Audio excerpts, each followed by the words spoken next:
Okay, how's it going? It's been a while, been a busy week. Oh, sorry, my mic is turned away here. Let me fix that. Been a busy week, doing some OT. And as well, if you haven't heard, um, my my hometown and my home province has caught on fire again. As exciting as that is. Um, so I've been a little stressed trying to talk to my family and my friends and stuff that are still back there and see if they've escaped the fire. And as well, Flin Flon did get evacuated, along with a lot of people in northern Manitoba. Like, a lot of people up here are very threatened by the fires right now, and they declared a national state of emergency for Manitoba with all of the fires right now. And the Google map doesn't even show a lot of them here because there's a huge one by the Paw. There's one on the road here, blocking the road now, almost blocking Highway 39 too. Goddamn. But yeah, this sprung up really quick. It's only been like 2 or 3 days since the fire that was close to Flin Flon had started, and it rapidly got quite big. There's another huge fire over Sheridan here. There's several fires in Saskatchewan that are blocking many roads and keeping a lot of people from getting out safely. So they mobilized the military to help fight the fire and to help evacuate people to safety. But that's partly been my reason for not streaming that much this week. It's just been a while since I work a couple extra hours a day trying to chat with my family and make sure they're all prepped to go when I heard that the fire was starting. Hey Cleo, what you doing? You wanna come in the lap? You wanna come in the lap? Okay, come here. There we go. You good Cleo. Wake up. What you thinking? Need some cuddle? Here, my arm can. You can sit on my arms for now. Well, I'm just driving a mouse. But yeah, there's been a lot of fires lately, and it's been a bit of a problem for a lot of people. So after they started the evacuations, they gave people till about midnight, and they called it at a good time where it was like before the fire got too serious, basically. Um, they had advised people to prep for evacuation, and then they did evacuate a lot of people. So it was good timing that they did it. Oh my god, Cleo. Just gotta come up here and deposit some cat spores on me, do you? Jesus.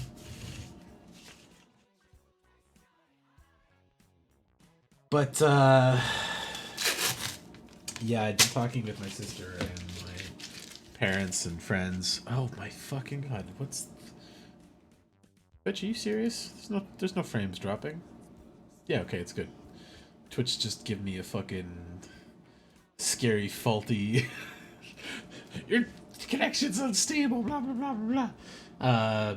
But yeah, the fire got big enough to block this road. I don't know if I can find it, but let's see.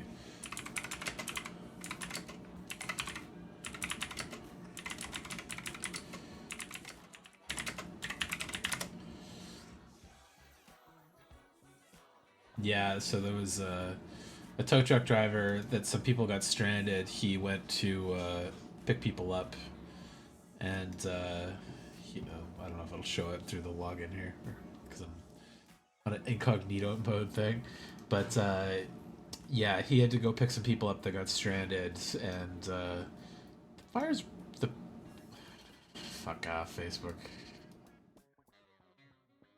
Yet. Yet. uh, they're pretty dire. There's some real big photos. Oh god, this. Oh, it's just gonna be a problem, man.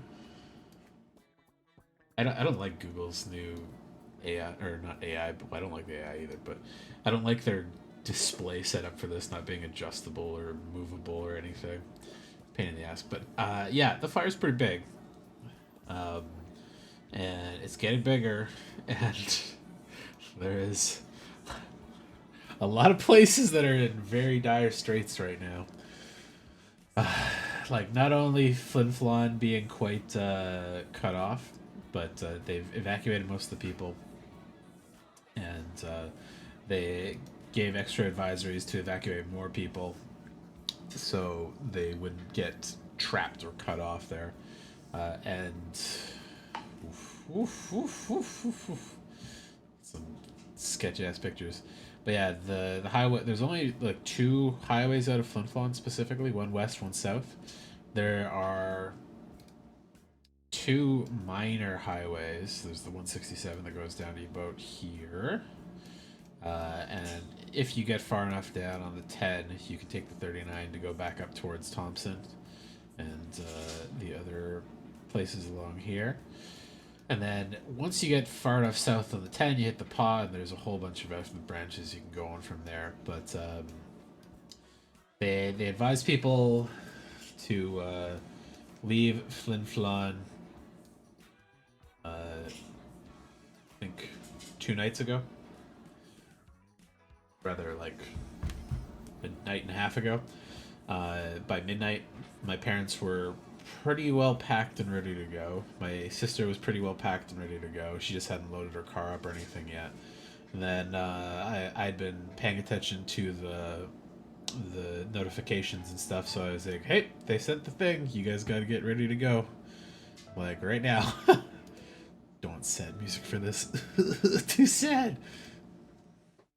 Too spooky. There's some bumping music.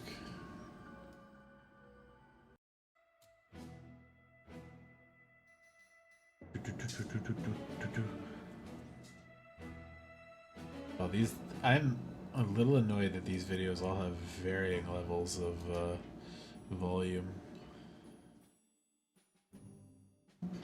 Maybe I'll just do my own playlist.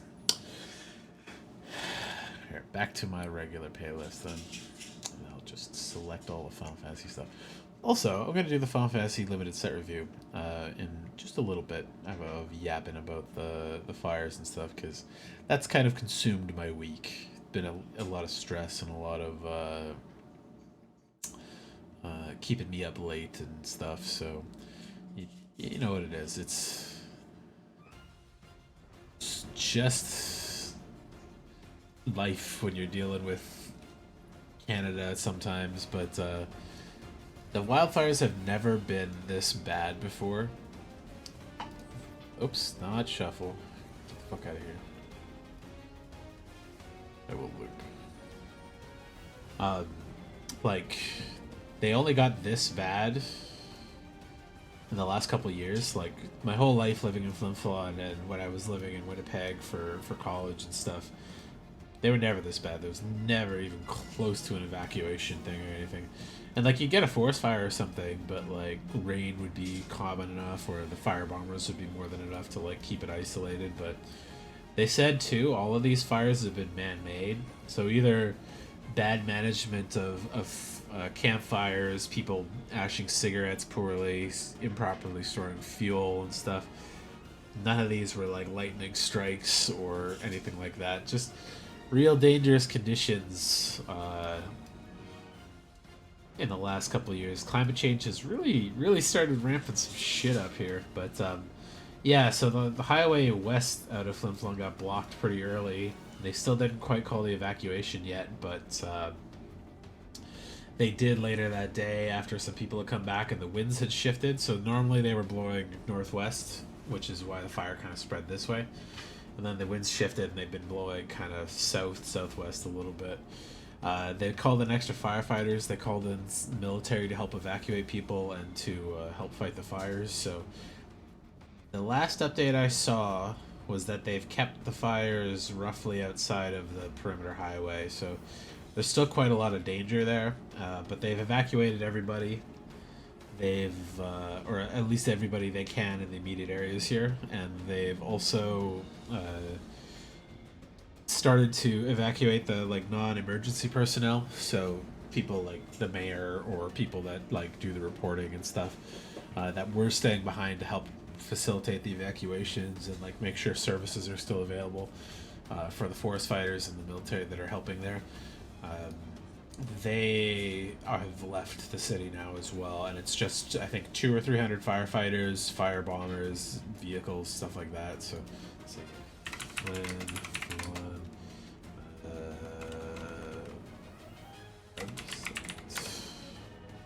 yeah, this one. This would do it. There we go. Think of any more updates?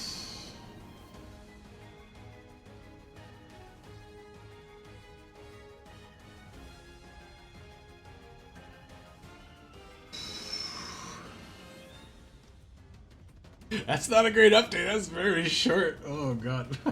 But you know, I mean, like, yeah, everybody got out safely.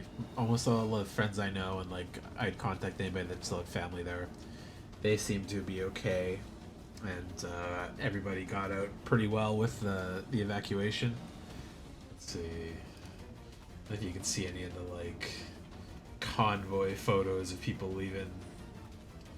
I know my family sent some when they were in the paw, and yeah, literally just lines of cars as far as you can see. Some people had trailers handy, so they were ready to pack up and go out, and people that couldn't drive or didn't have cars were coordinating with others to help evacuate them. They've set up temporary shelter housing in Winnipeg in the stadiums and arenas and soccer fields and stuff like that, so people that don't have accommodations or friends or something to stay with are going to Winnipeg to help shelter there. Red Cross is helping people out. And yeah, it's a lot of fire. It's bigger than many communities, and these two fires are just about ready to join up too, aren't they? Jesus. Pretty brutal. My parents sent me some videos of literally like this. Just like, hey, there was a fire over there, and then you could see the flames like 4 times the height of the trees just poking above it and like burning like crazy. I'm gonna just update this so I have.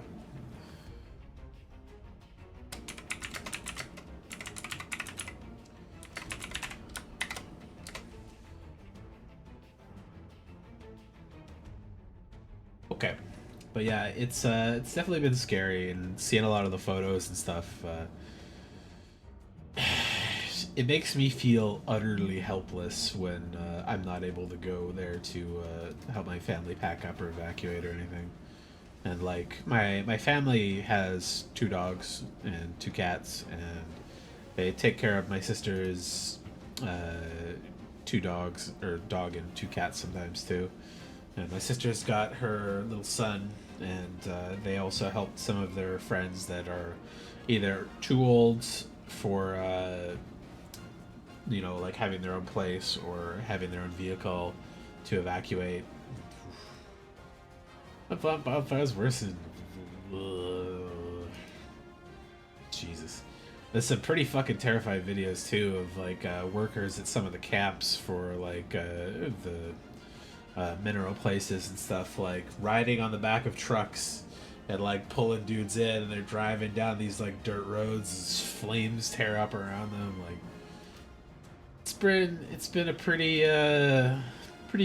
dire couple days, and like rapidly worsening conditions up there. So I'm deeply appreciative of all the firefighters, the pilots, and all of the people in the military that are going to help. Because, yeah, when they get to this size in places that aren't really used to fires of this size, or like this intensity and this speed, there's not a lot you can do. And like they're trying their best to like hold the line at the city and stuff, but it's just not something that like bunch of little people are able to really stem the tide of this so much. It's like you can kind of just hope that the wind stays in a good direction and that this all doesn't immediately turn and rush you over, kind of thing, right?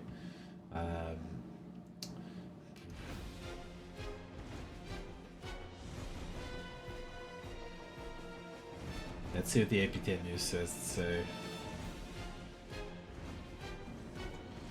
Norway has to ferry people out of the fire zone. Good.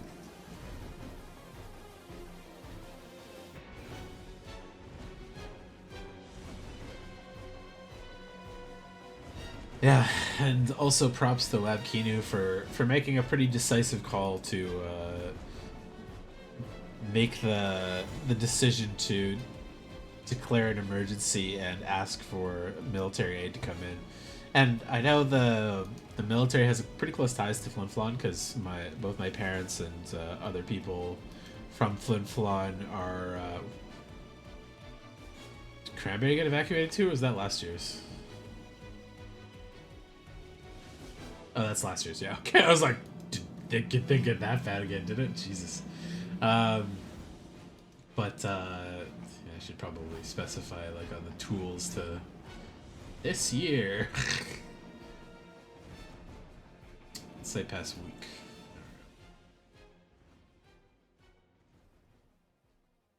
Oh shit. The flood braces for devastation as the wind expected to drive wildfire into city. Yeah, alright. Don't want to sugarcoat anything, it's not looking good at all.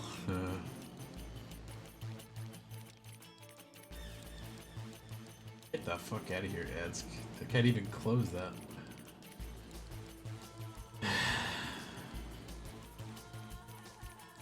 40,000 hectares in size already? God damn it, just keeps like doubling every day.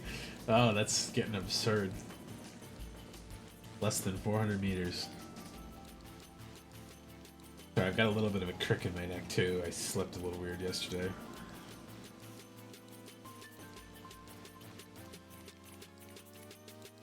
No equipment left, it's all been used to fight fires in other places around the province. Yeah.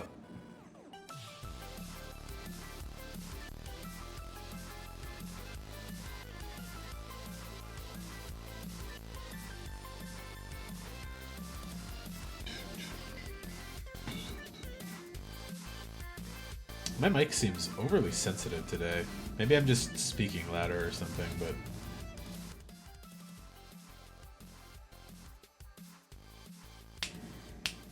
Okay, that's not so bad. Maybe I am just speaking a bit louder, but yeah. About 10,000 people total would live between Flin Flon, Creighton, Dinner Beach, and like the surrounding like cabins and stuff like that. And then Cranberry Portage, I think, has 1,000 people, and then there's a bunch of the scattered reserves and stuff that have various numbers of people, and 17,000 people total evacuated from the north there. Well, if those remain waiting to the west across the border, so it's blocked by fire. How do we tend to pause? Oh yeah, yeah. A couple friends had family that have cabins like in this area, and they said basically, "Oh, we're gonna stick it out, I think." And I was like, "Really? You got like 10 hours before this highway becomes blocked by a new wildfire too." So I think they have to take the 39 this way, and then they can go south here, or they get flown out by the military when stuff gets worse. So.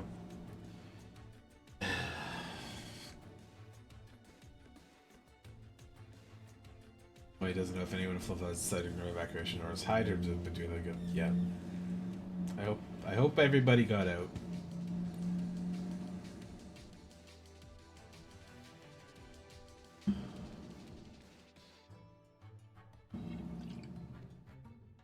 And yeah, this is the first time I think a lot of people in Flin Flon are going to be having to deal with something on this scale. So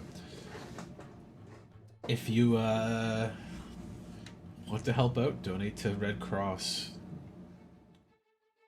Money, food, clothing, all of that is all good, and they'll help distribute it. I know my family and some others are set up on it now because they're covering some people's costs for moving down and staying out of there. Oof, oof. Fuck. Yeah, the funny thing is, like, I'm worried about this one because it's my immediate family, but I didn't know there was one that was at the time I started worrying about this fire, this was about 10 times as big, and now the Flin Flon fire is like a third, a fourth as big as this one. Hope to God these are all just going out soon. Severe fire there too. Jesus. It's so crazy that these are all fucking man-made. Like, it's too much all at once. Yeah, also been using the NASA fire thing here to help monitor it, because they do daily sweeps with all the satellites, and that you get pretty up to date motions and stuff. It's been a little harrowing. I know both my parents and my sister are they're pretty confident that they could, like, you know what, if it goes, it goes. We'll figure something out. Like, my sister's like, fuck it, I'll move down here to farmland with my friends. And my parents are like, oh, if the house goes up, we're gonna go out to Nova Scotia and live with Dad's family and stuff. And I was planning to go back there this year as like a trip, but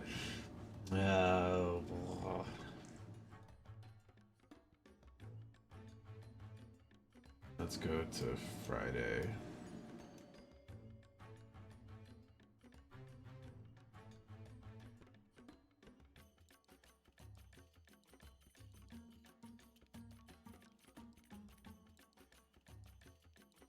Times at 10:30. That's 3 something, I think. Oh, they probably don't have any satellites that passed over there recently. Here, let's go out and see.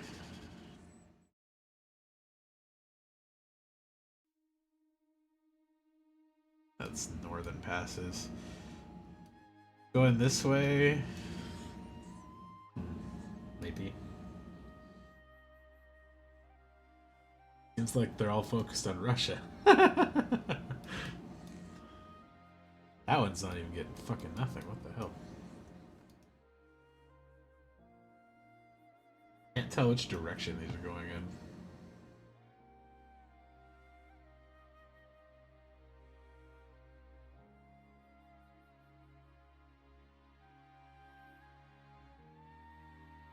Oh, they have the whole pass they did for the day.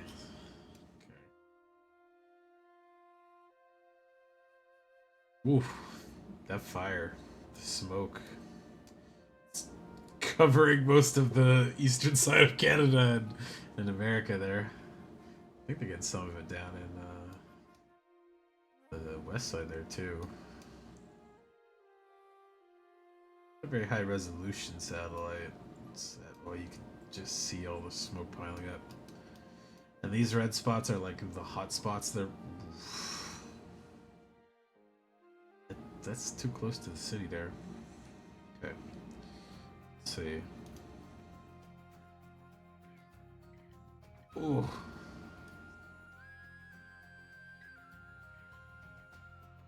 Just acrid yellow-red smoke. Jesus. Dark. Completely blocking it out.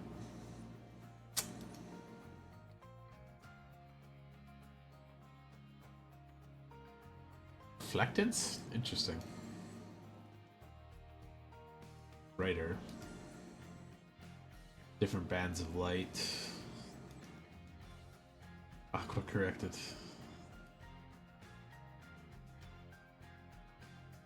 Oh, that doesn't. It doesn't reach up high enough. No.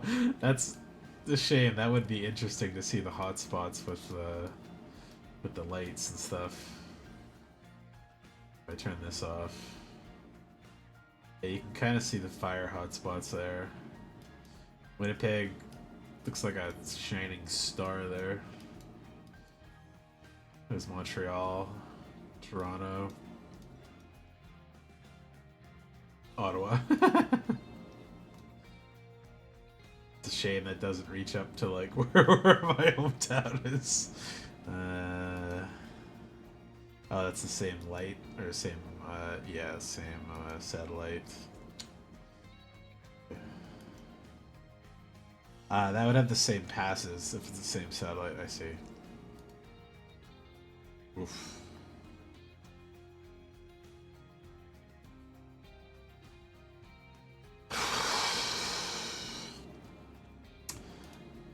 But yeah, either way, a little worried about my hometown stuff, so fingers crossed wins stay good, get better. But the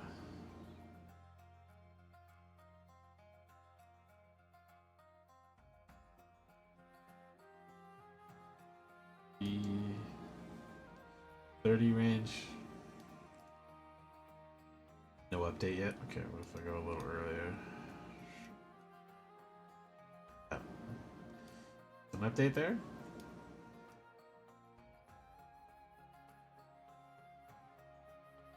It's kind of funny to me that you can see Flin Flon as this like barrenish area there because they've like cut away so much of the forest to make the city there, and it's mostly like a high spot of rock, so you can see a lot of the mining and stuff there.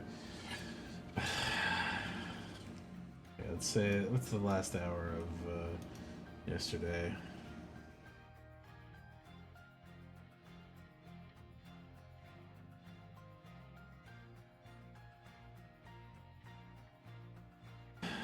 It's a lot of little fire burning, and it's joining up with the Sheridan fire pretty soon. The one down in on the number 10 highway there has been growing too, quite a lot. Anyways, in better or like happier news, I guess, the Final Fantasy set finished spoiling, so I'm gonna do a set review of it. It's probably gonna take a while. It's a lot right now. There's a lot of cards. So I'm gonna try to take my time with it, but not be too slow because I don't want to be here till 4 in the morning reviewing that. But here, let's see how big these cards look. Get these bigger. Oh wait, it's zooming in on the wrong window. Alright, there we go. That's not so bad. You can read that, right? Yeah. Okay, and then I will pop this back out like this, just so I can control the thing. Maybe I'll zoom it just a little bit. Yeah, good.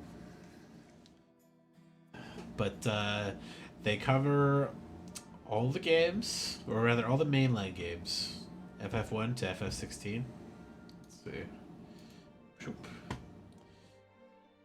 And they obviously have more FF7, FF10, FF6, and FF14 because those are the most popular games by far. So you're gonna get Cloud, Saffron, Tifa, all the big ones. But I think you've gotten at least a hero and a villain and a couple major like story beats and important things from each story. So there are, I think, 5 or 10 straight reprints in this set. Like Dark Confidant is already a magic card, and it's just being printed in this set. But by and far, these are all brand new cards, and very few like reprint ones. They also did Commander decks, which are down here. And they did FF6, FF7, FF10, and FF14. So those cards tend to have a lot more. I'm not going to review those. I'll take a look at them just to see what the cards are because I haven't looked at them all very closely. But I think there's 25. Yeah, 25 original cards for each of those, plus a bunch of like regular cards with in universe reprints and stuff. So lots of good flavor for people of a lot of different games, but there's of course a lot of people are just like, but this doesn't have the game that I like in it, and it's like, okay, come on, man.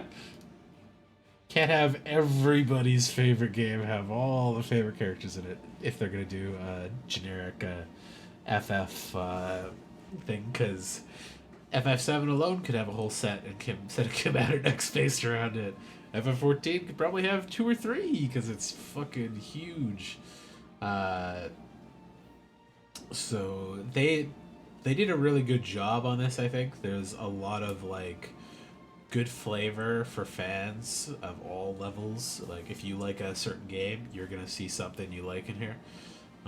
If you're a fan of Magic and you're not too prejudiced to enjoy a game that has Final Fantasy characters in it, I think there's a lot of good mechanics and a lot of good cards in here that are not broken and not busted, but very strong still. And there's a lot of fun stuff to look at. So, yeah. Ooh, yeah. But we'll go through and look through all the main set at least today. Fuck, I'm already yawning. God damn it. And then, like I said, this is probably gonna be one of the last uh, sets that I like seriously collect and play a lot of in paper because I really like Final Fantasy, but I also really disagree with the like scalping and MSRP gouging stuff that they've done in this set. Because sorry, they haven't been scalping and gouging themselves, but they increased the price of this set quite a bit over the regular stuff, and then it being Final Fantasy, one of the most popular franchises and media things of all time, obviously is going to draw out the people that don't play Magic to buy it just to collect it on the Final Fantasy half of it alone. And because of that, people are scalping it, of course. So, collector booster boxes, which would normally be, say, $300, maybe $400 with tax and stuff in Canada, are up in the $1,200 to $2,000 range, at depending on how bad your store or particular seller is looking to scalp it a bit. They give Kuja fucking cleavage there. What the fuck? Sorry, the art, he's got like under boob. But yeah, I like these arts a lot. The like solid color, nice character art ones. I don't like the Final Fantasy Through the Ages cards, and we'll get to those in a second. I know a couple of these, like Sephiroth and Vivi, and some of the other like good cards and like playable reprints and stuff are already quite expensive. You did get a couple new Amano art pieces, which I'm very excited about. Like the Kefka and the Terra one are new. There's also a lot of old mono art being used on the Through the Ages stuff, but they did pick. It's like half and half because a lot of these arts are great. This Buster Sword, it's fucking amazing. Asmoon's pretty good.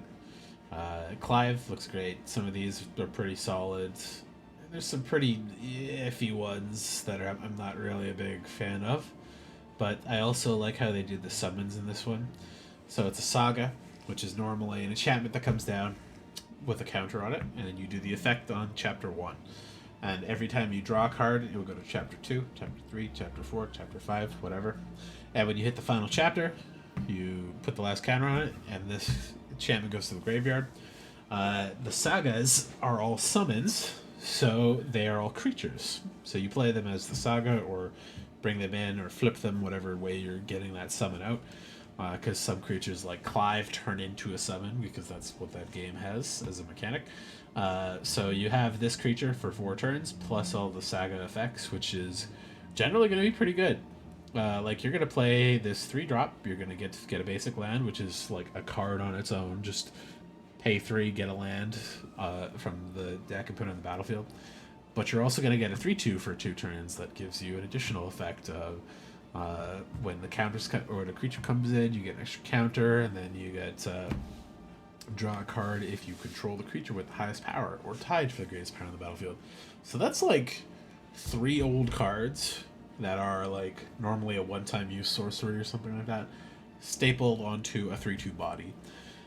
Granted, that means you normally don't get to keep these creatures around for too often. That means you're going to summon this on turn 1, and if it doesn't have haste, you're just getting this effect, and then somebody could kill it and remove this off the battlefield, which is the downside. But it's also just kind of a free thing that you wouldn't normally have, so you have a pretty good effect for a pretty good cost. and that's a card you would normally already play in some decks or in some standard sets, and you still have a little bit of a bonus if they can't destroy it or don't want to destroy it. And some of these even flip themselves back over to the creature side, so you can play them again, or go back to your hand or something like that.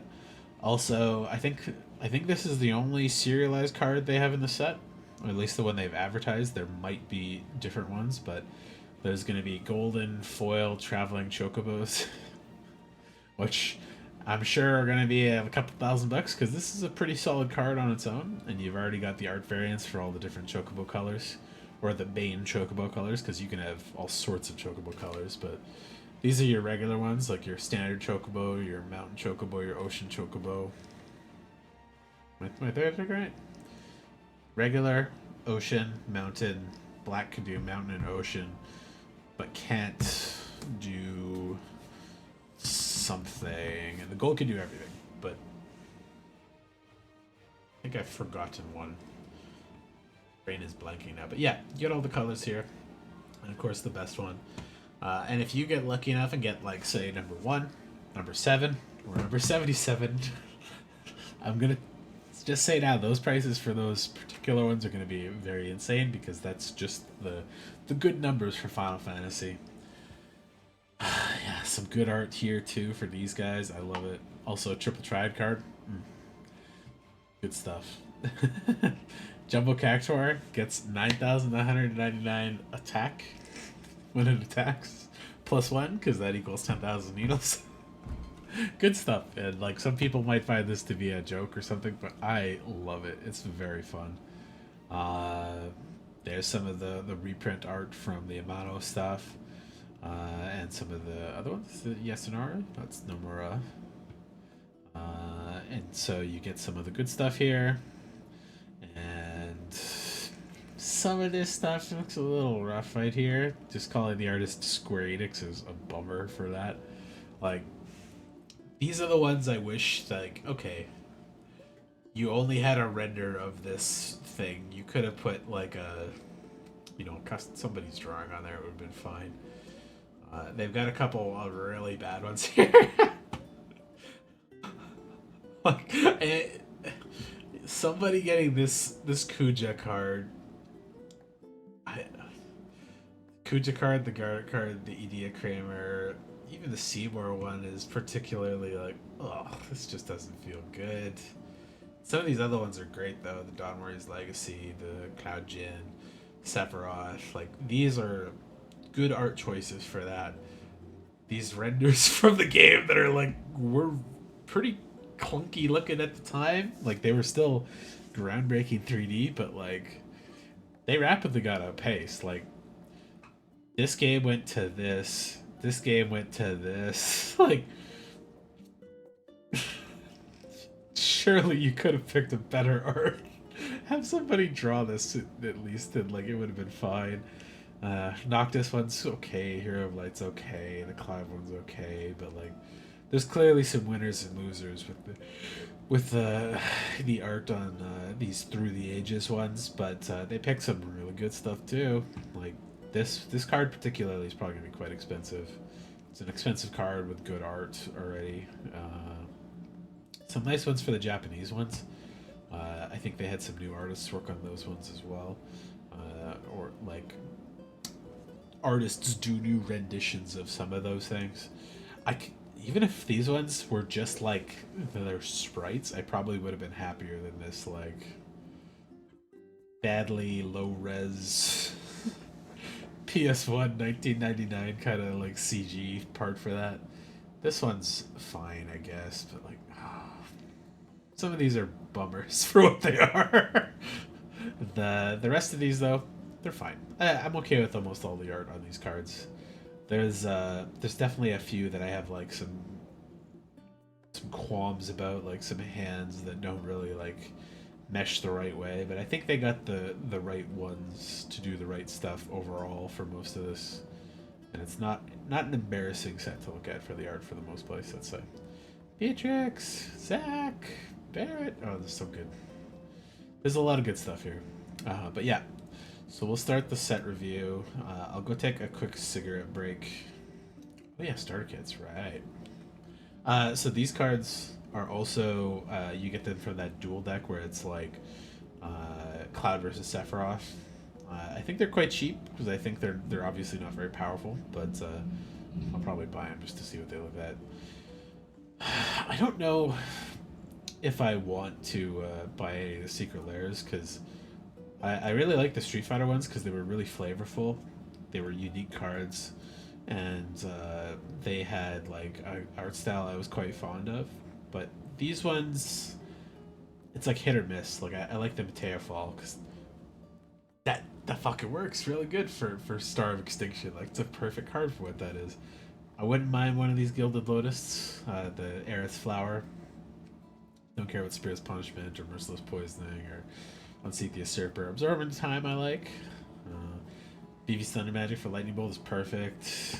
Heroic Intervention for Aerith is perfect. Noctis' Death Magic, eh. Hope's Magic for Cyclonic Grip, whatever. Yuna's Magic, okay, it's fine. If I could pick and choose like 5 of these from any of the sets, I would be like, okay, this, cool. Give me that. The swords one, might grab that. I like the choices there, but also I don't expect those secret layers to be available at all. I think they're gonna get fucking swamped.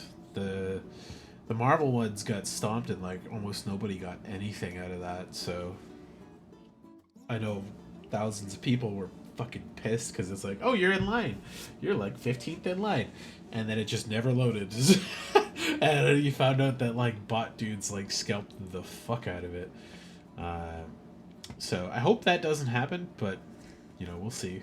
Maybe they'll be smart and they'll like leave open the pre-orders for like a couple days or something, so scalpers will get in and they'll buy like 50 sets, and then they're like, yeah, it's fine, we've got this on print to demand because it's a standard set or something. So I'll take a quick break. Sorry for yapping about the fire too much. I just wanted to kind of talk a little bit about what's my what's been keeping me from streaming a little bit. Like it's OT plus a fire, talking to my family, making sure everybody's safe, and it's been screwing up my sleep a little bit. I mean, I obviously don't want to lose my like my home, my hometown, or the place I grew up with, my house and stuff in it, and my things like that. But I'm happy my family's safe. I'm happy my friends' families are safe, and I'm happy the response that they did for these things was quite good, timely, let's say. So I'll take a quick break. Be right back. Grab myself a Red Bull, and we'll start this super big 320, 330 card thing to go. So be right back.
Oh, stretch.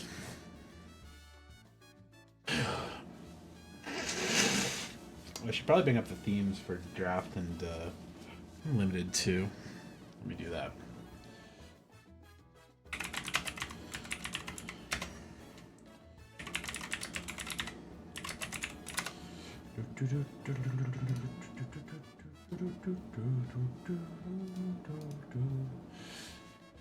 So these are the themes of the Final Fantasy archetypes. You got blue-white artifacts.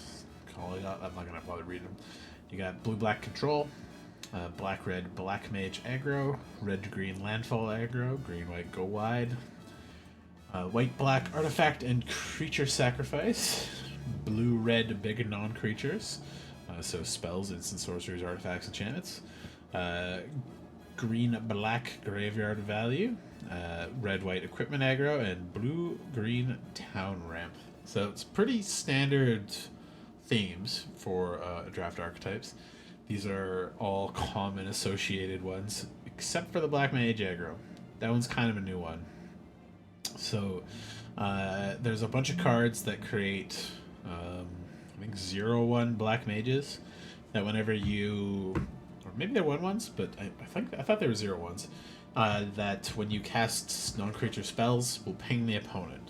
So I guess the idea would be play a bunch of things that give you black mages, cast a couple spells, get a lightning bolt to the opponent kind of thing.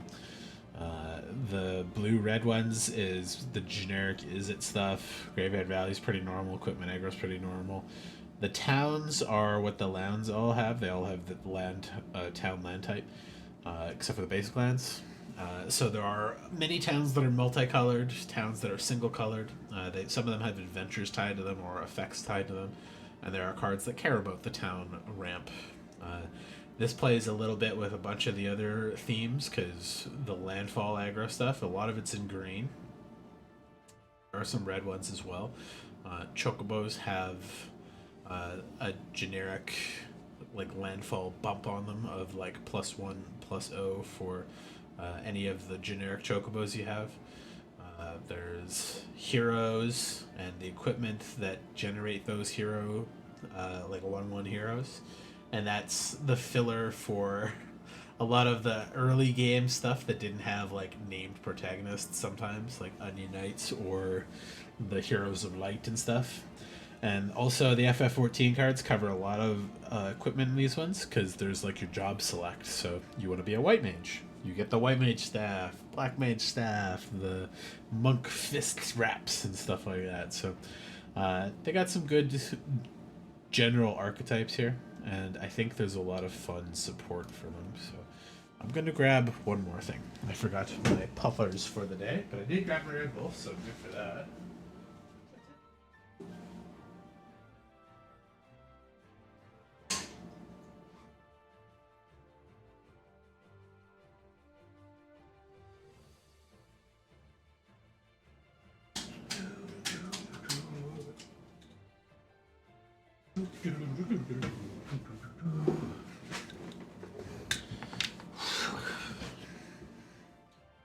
Oh.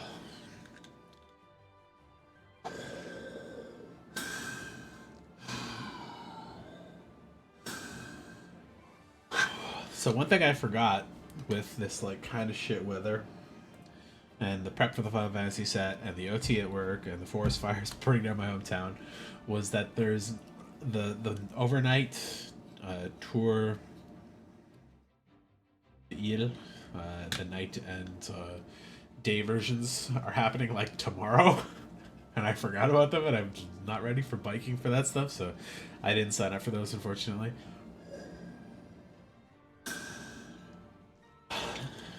But I've also been very tired from the OT and everything this week, so I'm probably just gonna sleep in tomorrow. But if it's nice and I get up in time, maybe I'll go for a little bike ride and record and see the crowd.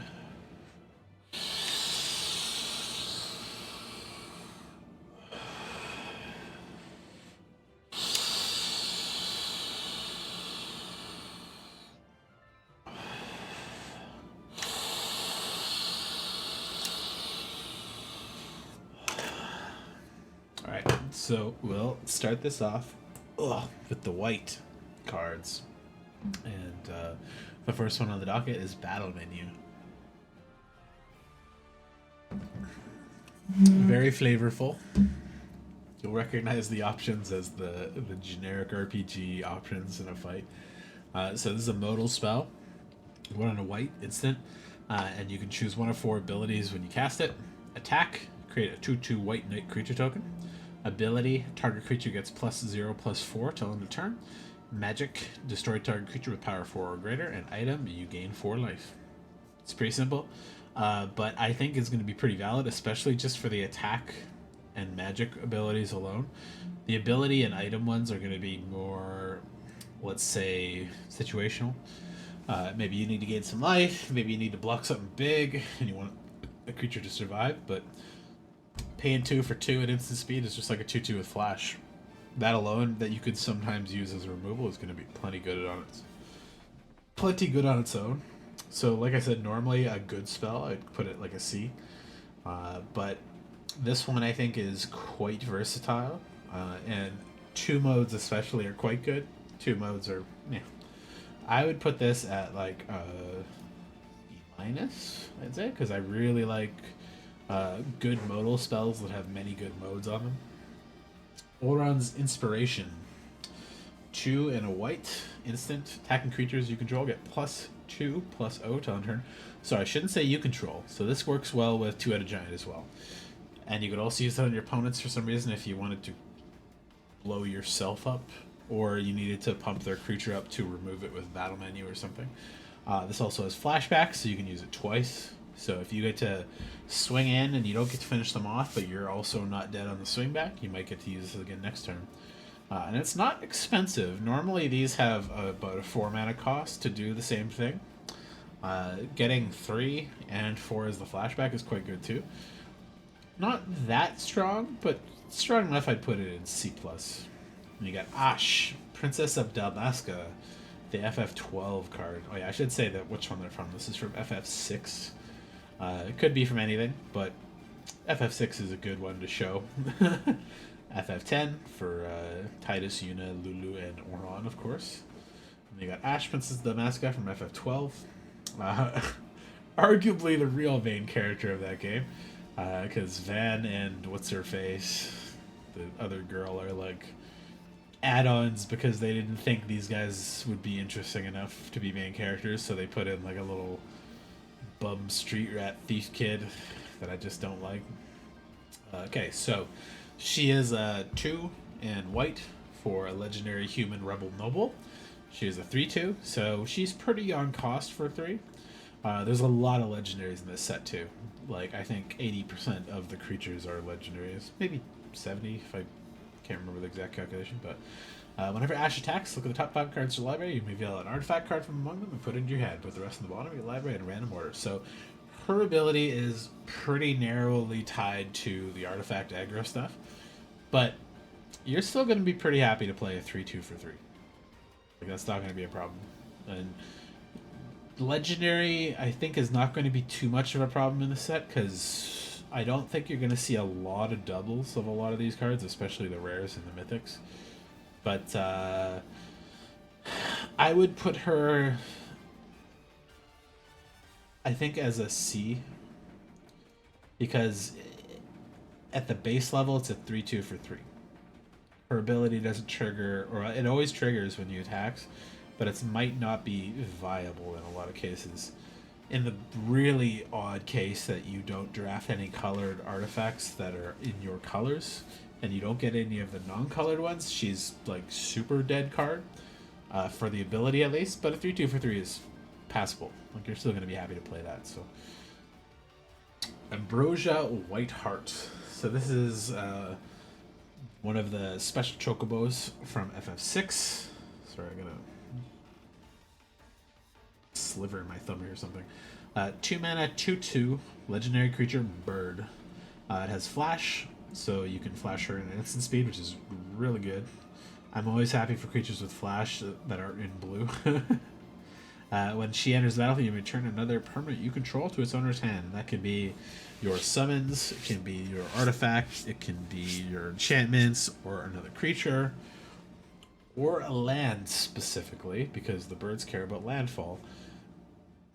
She's out of the red-green landfall colors, but a lot of the chocobos just care about landfall in general, so you could probably play a 5-color chocobo landfall deck if you got the right stuff. So yeah, she can do some stuff if like you wanted to flash her in and save a creature, flash her in to reuse a summon, flash her in to save an artifact or enchantment that your opponent's going to blow up, or save a creature, or just put her in at the end of turn, bouncing a land so you can play it again next turn to give a buff to her.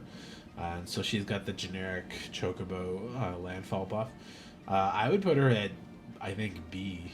Like, flash creatures are pretty strong generally. Um, she's not like super crazy on the stats, but she only costs 2 as well, and it's a white pip, so it's splashable in a lot of the color pairings. Maybe just B minus for now, because I know there is some better stuff. Rosa, Resolute White Mage from FF4. So she is a 3 and a white for a human noble cleric. 2/3 with reach because she's an archer. At the beginning of combat on your turn, put a counter on target creature until end of control, or target creature you control, and it gains lifelink till end of turn. So nice, just good. A 4-mana 2/3 with reach is a pretty good body. It's a little understated, but you're going to be pretty happy just to have her sit there and dump counters onto creatures and gain you life over and over and over and over and over. There's like minor life gain sub-themes in these too, so if she was a 3-drop, I would have put her like slam into B, I think. But I think they put her at 4 so she's not too powerful. I think she has to stay at B minus too. That ability is really strong, and you're going to be happy to have it, and just to like pump your best creatures or pump your weak ones so they're like decent, or if you want to pump stuff that you're going to throw into battle just to gain life or something. But that is something I should be clear about. The lifelink's only in your turn, so you got to be somewhat aggressive to have her around too. And she's kind of built defensively, but she's also not that defensively strong, so I don't think she can go higher than that, but she's a very solid card too. Beatrix, woo. Love the badass lady. Beatrix, Loyal General, 6-drop, 4 mana and 2 white pips for a legendary human soldier at 4/4 with vigilance. And at the beginning of combat on your turn, you may attach any number of equipment you control to target creature you control. She's coming in a little late, and she's not that strong on her own. But if you're in the equipment deck, you're going to be very, very happy with her. She's going to dump all of your expensive equipment that have really high equip costs, and all of your like hero select, job select, generic equipment that you picked up that maybe had the creature they die to it. Oh, let's see if I can show. There you go. So when these come in, they have the like germ effect style thing on them where they come in, they make a creature, and they equip themselves to that creature. So you make a 1/1 colorless hero creature token, and then you attach this to it, and then they get an effect like +1/+1, and whenever this creature attacks, you gain life, and is a cleric in addition to its other types. And then a moderately high equip cost. These are, I would say, overcosted for general equipment in a set, but if you think of them as a 2/2 with a cleric effect and a thing that leaves behind equipment when it dies, they suddenly become a little better. Because I'd play a 2/2 that gains you life when it attacks, and then leaves behind equipment that transfers that ability to another one. But I probably wouldn't play a thing that's 2 mana, only gives +1/+1, and gains you life when it attacks and makes it a cleric. Less good. But the fact that it comes in, makes a creature, and attaches itself is not bad at all. So with Beatrix, if you draft her or pull her, take like 15 of those equipment that make bodies, throw them in, boop, boop, boop, boop, turn 1, turn 2, turn 3, and then by the time she comes down, maybe those are dead, so she can scoop all the equipment up and throw it on herself or another creature, to swing in with a lot of good effects or a lot of good buffs on it. I think she's quite strong.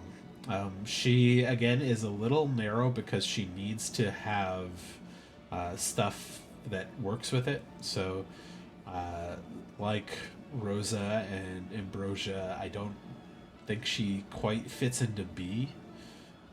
Because 6 mana for a 4/4 Vigilance is not great cost, but her effect is quite strong. But you need to build around it too. So I think she sticks into B minus, but I love Beatrix. She's so cool. Alright, we got the Aerith Rescue Mission. I love that this made it onto a card from FF7. So you can choose one. Take the elevator. And you make 3 colorless hero tokens. 1/1 hero tokens. Or you could take 59 flights of stairs. Tap up to 3 creatures and put a stun counter on one. So it's a good way to tap down your opponent's field and either get a big swing in, or if the opposite side, put your guys on guard to give yourself a little bit of a field. At 4 mana, it's like right in the middle of those costs, because they've done like goblin slide type effects where it's like you pay 2 and you get 2 1/1s, or you pay 5 and you get 3 kind of thing is usually where a lot of those sit. So 4 is right on the line. Plus, it gives you that optional modal spell, so I do think this is better than normal. I don't think it's that good because it's a little expensive, but it's not bad.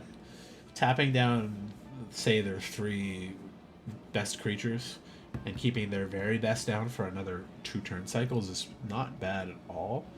I think that's the stronger side of this card, but sometimes you're going to be pretty happy to just make 3 dudes.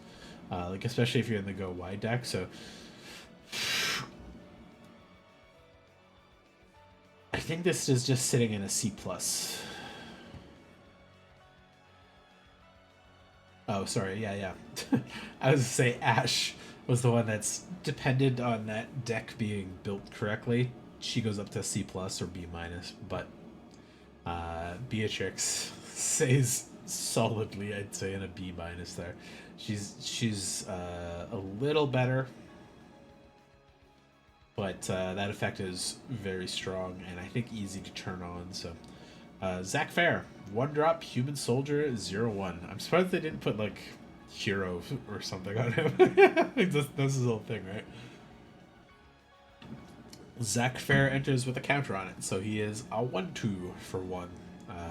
You can pay 1, sacrifice Zach Fair to a target creature gets indestructible for a turn. Zach Fair's counters when put Zach Fair's counters on that creature and attach an equipment that was attacked to Zach Fair to that creature. So he's really good for the equipment decks again. And also the counter decks. So if you've got something that works with Rosa or Ash or Beatrix, he's a pretty good one to throw some equipment on and then keep a mana up if he dies or gets targeted, or you want to throw him under the bus to block something. Sack him. You're going to put at least 1 counter on something, and hopefully you got a couple stuff around there to do it. And I think that suits him very well. He likes to save people, so even at his own life, sacrificing his own life. 1 mana, 1/2 is slightly above rate. But I think his ability is very strong and it's very easy to trigger, and I think there's more than enough support to get a couple cards out there to do that if you're in his colors. And he fits into 2 archetypes quite well, so I'll put him at the C+, but just barely. If he was like a 2/1 instead of a 1/2, I think I'd like him a little more, but it is what it is. They couldn't have him be a 1/0. He would just die immediately when he enters the battlefield. So I guess they could have, because he got something with the counter. You just automatically is that, but I don't think the state-based actions work that way. Anyways, next card. You're Not Alone. It's a 1 mana instant. It's got FF9 characters on it. And target creature gets +2/+2 until end of turn. If you control 3 or more creatures, +4/+4 until end of turn. It's a pretty big buff for white. Like +2/+2 is pretty standard, I'd say, for one mana kind of things. But giant growth and those kind of cards are the ones that normally give you +3/+3. I don't think 3 or more creatures is that hard to turn on in white. And I think +4 is actually a pretty significant like swing. So normally this card would be a C, but I like having modal stuff, and +4/+4 is just enough of that size up to make that, like, I'd say really relevant. Because a generic 2/2 turning into a 6/6 or something is actually pretty strong.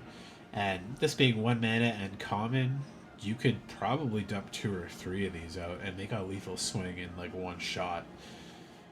So I hope people don't sleep on this, because this will get you sometimes, and I think it's gonna be a C plus for me. Also, I like the theming too. The party coming in to saves the day. You've always protected us, but you still don't understand that we looked out for you too. Dagger. Yeah, stupid switch name. Also, so there's a couple different cycles in this set. I'll kind of go through them as I hit them. So there's a crystal cycle, which is FF2, FF4. I can't remember which one had the darkness crystal, but the original one was the Warriors of Light. So they each had a crystal that was not lit up because it had lost its power due to the demons or the fiends absorbing the power of it to try to bring back chaos. And if you played Fantasy 1 Strangers of Paradise, you get a little bit more of the background on why that happened. It's a pretty good game. I should play it again. So the Wind Crystal. 4 mana, 2, and a white legendary artifact. White spells you cost 1 less to cast. And if you would gain life, you gain twice that much life instead. And if you pay 6, creatures you control gain flying and lifelink until end turn. That's a really good mana sink at the end of that there. So all of the crystals have a static ability. They all have a cost reducer, and they all have like an ultimate ability on them. Yeah, so there's wind, water, earth, fire, and darkness crystals for the 5 colors. The 4 are the main ones, and then the darkness crystals are the alternate ones that I think you see in 2. But there's always some variations in those in a couple of the games. 3. Sorry. There we go. So this one, costing white spells... Oh, sorry. White spells costing 1 less to cast. Meh. Not that big. I think a lot of the white stuff's pretty cheap in most cases. But if you pull this and you're playing white, you'll probably throw it in, because 6 mana for evasion and lifelink lets you swing out fully safely in a lot of cases. They may not have flyers or enough reach creatures to block everything, but you're going to gain a lot of life back from that too. So, and you're going to gain twice as much of that life. Like, this enables and like doubles it on the same card is really good. That being said, lifelink is probably the least strong of the like combat style effect stuff, because if you haven't seen the preview for it, there's a card in here called Jumbo Cactuar, which I showed off a little earlier. It's like a 1/7 or something, and when it attacks, it gets plus 9,999 for 10,000 damage. So if you gain 60 life with this, and you left yourself open, and they have a Jumbo Cactuar come down with haste or something, and you just get hit for 10,000, you're just dead. Like, that's what the Jumbo Cactuar does. So I think this is quite strong, and I like an evasion mana sink life gain double trigger that like ties into it quite a lot. For the cost reducer effect, I think that's actually like less important in white than it is in the other colors. There's a lot more big green and blue and black and red creatures that are like, here's my 8/8 flying demon with haste that does a whole bunch of shit. And having that cost reduce a little bit to be like a regular cost is nice. Having your 1 and 2 and 3 drops reduced to 2 and 1 drops is not really like super useful, because it doesn't reduce the white cost. It just reduces the generic mana cost on there. So I'd probably still throw this at B, just for playing this turn 4, and then like playing a couple creatures turn 5, and then swinging out and making them have flying and lifelink on turn 6 is really strong. Um, and like this helps that because you play that on 4, you say have 3 creatures you could normally cast. That would be like 3 drops, but then you have enough mana to reduce the cost. Doop, doop, doop, doop. Put 3 creatures out. Go for a big swing. This also works on stuff like where did I put it? Yeah, the Earth Rescue mission. This would become a 3-drop, which actually makes that 3 creatures quite valuable power-wise. So don't sleep on the crystals, especially that one. Okay, so the White Mage's Step. That's the first one we looked at. Got the job select thing on it, which makes you a 1/1 colorless hero token, and then you equip this creature, or the equipment to it. 2 mana for 2/2, that whenever this creature attacks, you gain 1 life. It's like slightly above C. The cleric type doesn't matter that much. There's not a lot of typal carrying things in here other than like heroes or black mages or chocobos.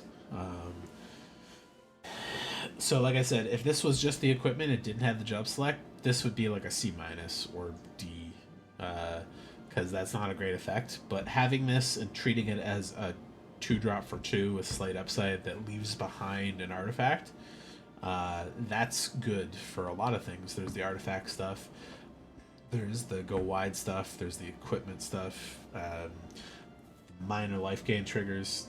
So I think this is C+. I wouldn't put it higher than that because, again, it is only a 2-drop common. It's not that great. Okay. White Aura Sight. 4 mana artifact at common. This is from FF14. When this artifact enters, exile target non-land permanent an opponent controls till this leaves the battlefield, which is normally a 3 mana effect, Oblivion Ring style thing. But this has a mana rock tied to it. That's pretty good. Normally those are enchantment effects, so they're a little harder to remove for some colors. Artifacts still pretty narrow for a couple colors, like blue doesn't have a really good way to remove them other than bouncing them, which can be okay if they do it at the right tempo. Because then if they bounce it on your turn, they'll get their creature back, they'll get to swing or do its effect, and then you'll be able to play it again and remove it back, but they get a turn off of it kind of thing. But playing this out and then getting to tap it for mana, like that's pretty good. It doesn't quite pay for itself, but it does essentially bring this back down to Oblivion Ring cost again. But because it has that mana thing on it, you have to have double white pips. So, but I like having a mana ability tied to it. Like that's also quite strong. I would put that at a C+. You know what? It is removable. B-. Not quite a B. Yeah, not that permanent too. Maybe put that back to B. That's removing a lot of stuff. I think that because the summons and the ability of strong artifacts in this set, this actually is pretty strong removal, and that's that common. Also, exiling tokens means they don't come back. They're just gone. They stop existing. So keep that in mind. Hey, it's that junk dealer from FF7. He's a 4 mana 2/2 human artificer. When this creature enters, draw a card. That's pretty good. Beginning combat your turn, if you control an equipment, you may pay 1, and whenever you do, when you do, attach target equipment you control to target creature you control. So he's another equipment enhancer, which is pretty good. It's not free like Beatrix, and it's not any number of equipment, but he's a common. So he's 1/3 of Beatrix, essentially. But he is common, so if you have the same build, but you just don't have Beatrix, or you want to double up on that kind of effect, get this out a little earlier. Drawing a card's pretty nice, though. 4 mana 2/2, undercosted. Not, or sorry, overcosted. Not that good. So if you don't have equipment, I don't think you play that for that, and you're not going to be happy to play for that. it's really hard to judge some of these because again, like same with Ash, 3/2 for 3. Okay, I'll play that at C. I don't think that's that bad. It's aggressive enough that I'd still be happy to throw down 2 or 3 of those in a deck. This less so, but drawing cards regardless, and that does work with the flicker, works with the bounce. There's an artificer sub theme too, with the SIDS. We'll get to there when we get there, but it's also got the equipment stuff. Like it's a pretty good, like all around spot filler. You're not gonna want to play like 2 of these, but you might play 1. Especially if you're just looking to fill one of those slots, like I said, like a body, but also draws you a card. Or a body that does what Beatrix does, just in case you didn't draw Beatrix yet. Uh, so, and or if you're playing Artificer stuff, it's not bad. It's not bad. That's the best I can say of it. Aerith Gainsborough. So we've seen this artist before on a couple cards, but she is a 3 mana, 2 and a white, legendary creature, human cleric. She is a 2/2. She has lifelink. Whenever you gain life, put a counter on Aerith. Whenever Aerith dies, put X +1/+1 counters on each legendary creature you control, where X is the number of +1/+1 counters on Aerith. That's very on theme for her. She powers up as she gets stronger and gains life and heals people. And then all of the legendaries in the set, if you got 3 or 4 of them there, she powers up the rest of your team when she goes away. It's quite good. It's quite good. 3 mana does put her outside of that aggro range just a little bit, so you probably gotta have some protection or removal to back her up when she swings in the first time, or a good artifact to equip her to buff her up out of that range a little bit. She's actually a pretty good one to have the White Mage staff on because she'll gain the life when she attacks, which automatically makes her a 3/3, and then she'll hit them for 3 and gain more life and turn into a 4/4. So there's a couple good ways to work with her, and I think you're going to be very happy to play her like at all times, even if you don't have a counter deck or an artifact deck or an equipment deck or a go wide deck. But she fits really good in the legendary theme. She fits pretty good in the counter theme. She fits really good in the lifelink theme. And kind of counterintuitively, you want to be a little aggressive with her because there's probably not going to be that many times when you're just going to be like able to throw her over top of a 1/1 and have her survive. Like, I assume when they swing in with like 5 1/1s, they're going to have some pump spell or one of the Oron's inspiration ready to pump their team up and like wipe out your life gainers. So have some protection for her, but she's a quite strong like role filler in a couple of those decks. So I'm gonna put her at B-. I think her and Rosa will play real nice together in a lot of fun ways. So you got Venat, Heart of Hydaelyn, or Hydaelyn, I don't know how to say that properly, but another FF14 one. I'm not familiar with FF14 besides a passing knowledge of some of it. So she's a 3 mana Elder Wizard for 3/3 with 1 white as the front side. Whenever you cast a legendary spell, draw a card. So legendary tribal kind of thing. This ability triggers only once each turn. So they don't want you to get too strong of going, oh, I played a legendary. But there's a lot of legendaries, so if you're playing like a moderate number of them in your deck, say out of your 15 to 17 to 18 creatures, 10 of them are legendary, you're probably going to draw a couple cards. So that's quite good in white. And then you got Heroes Sundering. So you can pay 7, exile target non-land permanent, and then you transform her into Hydaelyn, the Mother Crystal, legendary creature god with indestructible. Blessing of Light. At the beginning of combat on your turn, put a 1/1 counter on another target creature you control. Until your next turn, it gains indestructible too. And if that creature is legendary, you draw a card. So both sides of these are good. Whenever you cast a legendary spell, like I said, it's not only your creatures. It's artifacts and enchantments and stuff too that are legendary. I don't think there's any legendary spells in this one, but there are legendary enchantments and legendary artifacts as well. So they will all trigger that draw card thing. If you have her, play a couple legendary things, even if they're a little substandard, but you'll get to draw some free cards off of it. And then 7 exile thing, totally fine. 3 for 3, it average body, but you're gonna be still pretty happy to play her, and like 3/3s for 3 are not bad. 3 for 3 with a mana sink removal, and again, non-land permanent.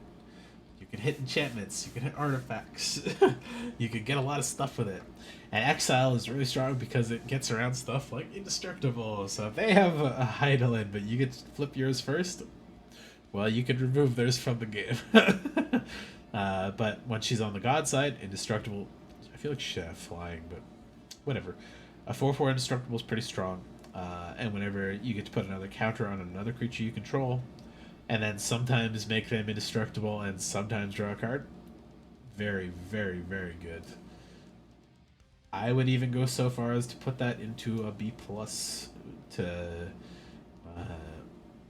the draw card, I think maybe I'm overrating that a little bit, but I think that's very strong, and I think it's very easy to trigger in this set. So don't worry about it too much there. The ultimate spell to just wipe anything out. I don't know why they used the fucking FF14 version of this, but whatever. I'm not familiar with the Ultima spell in FF14, but this could have been like I think FF1 spell even had Ultima in it, but 5 mana, destroy all artifacts and creatures, and end the turn. 4 ripes are good. Destroy all artifacts and creatures is pretty good, but it could also be a downside if you're playing artifacts, because it's going to wipe your own shit out. End the turn is sometimes good. I don't like it so much on a sorcery, but you play it smartly is the thing. Do your full swing in, make sure you're using all your stuff to the time. Second main phase, pop this down, wipe everything else out. Save it and use it at the right time. Also, I don't like that it's blue. It should be green. that's the Ultima I'm most familiar with. I'll call it a B. I think hitting artifacts is really strong, but it's not opponent stuff. It's all so, and there's going to be a lot of artifacts on the field for you as well. So just do it at the right time. All right, here's the first summon, Primal Garuda. This is a for 14, 4 mana enchantment creature, Saga Harpy. It has flying, and it is a 3/3. So, based on the stats, flying 3/3 for 4. It's pretty good. That's like a C plus. Now you've got the Saga triggers that happen. So this creature deals 4 damage to target tapped creature and opponent controls. Tapped hurts that a little bit, but ideally they swing at you. You blow up whatever you didn't block or didn't kill or trade with, and then you get 2 triggers of another target creature you control gets +1 and flying till end of turn. That's pretty nice. That means the second turn this is out, when you can actually attack with it, you'll get to swing him with the 3/3 flyer, and whatever you have that you can buff to make a flying. So you're gonna get some damage through, and then she'll still buff something the next turn, but she won't be around to swing a second time. That's my only problem with the 3-turn Saga summons, is that they're only there for 1 swing unless you give them a haste. But yeah, this is still strong. The tap creature thing is a little less good. 4 damage is also not enough to kill a lot of stuff, but it's enough to kill most things in this set, so I don't think it's going to be a problem. And I think people you're going to wait till they swing and play this after, kind of thing. So B minus, I think. I like a lot of the summons, actually. They're all quite strong. So Knights of the Round, the most legendary, stupid, game-ending, game-breaking thing. It is normally 13 Knights that come in and do max damage. They'll fly in and smash the guys up. And then there's a big one at the end. It's called The End, or Ultimate End. Uh, so this one's a big one. There's a lot there. So it's an 8 mana enchantment creature, Saga Knight, with 3/3 with indestructible. So you can't blow this one up. It's got to be exiled or bounced or countered. 8 mana is a lot. Luckily, you got the white crystal to reduce stuff. You got that white aura site to generate you a little bit of mana. Make this a 6/6. Then this is really strong in that case. So you got 4 Saga triggers. The first time it comes in, create 3 2/2 white knight creature tokens.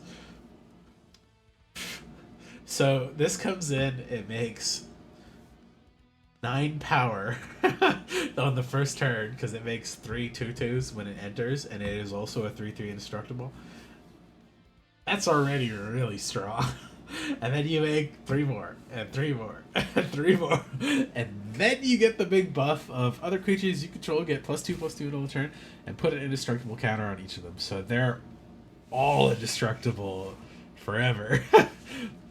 Okay, let me count this right.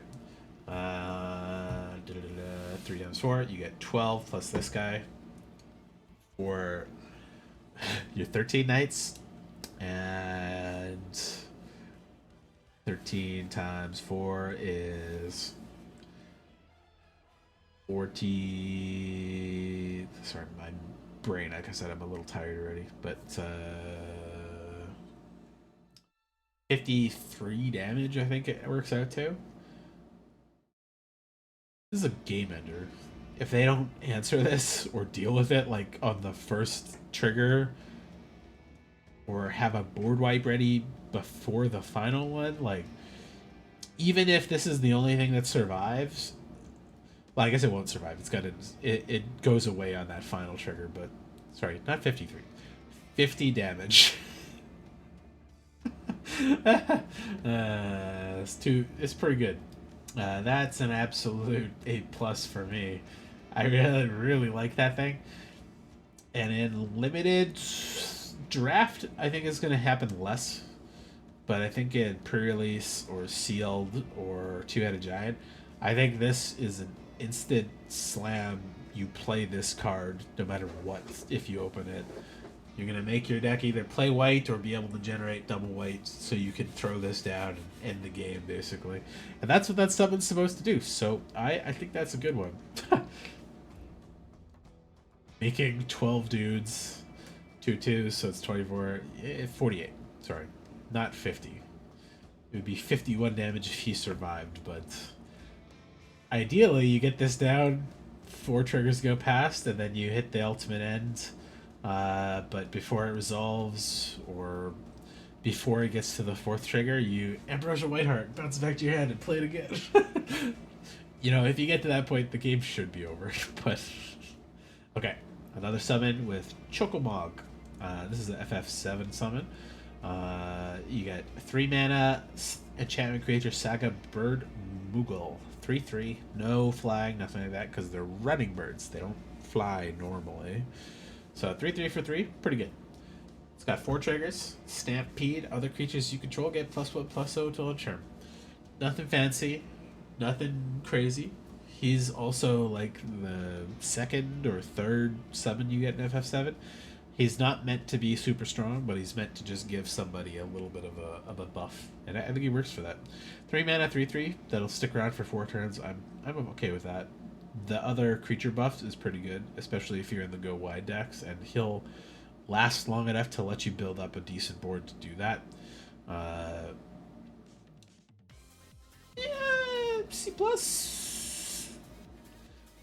I wouldn't put him into B- just because it's not permanent. If this creature just did that every turn, and it was just a 3/3 for 3, that'd be a B-. That's pretty good.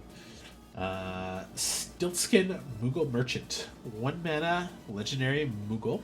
1/2 with lifelink. He's from FF9. So you've got 2 mana. Target opponent gains control of another target permanent you control. If they do draw a card. That's a weird way to word that, but if they do is a really weird way to say that, because it's not really a choice. I guess it's just saying, like, this effect goes on the stack. If you destroy the thing or they destroy the thing, then they would not get it. But it doesn't feel like you really have a choice there for that. But it's what do you call him? Fuck. It's a red guy from Tarkir, one of my favorite cards. He's like a traitor. Let's see. 2 mana red creature traitor Tarkir.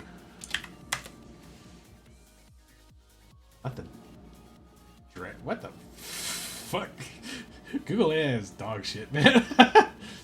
I want the old Tarkir, not the new one. They're gonna make me fucking struggle to find this thing. God damn it. Let's just say red creature, traitor, Tarkir. They're gonna make me fucking struggle to find this thing. Gain control Tarkir. You motherfuckers. Getting a little warm in here. Maybe I gotta go turn the AC down a little bit. God damn it. Cons of Tarkir.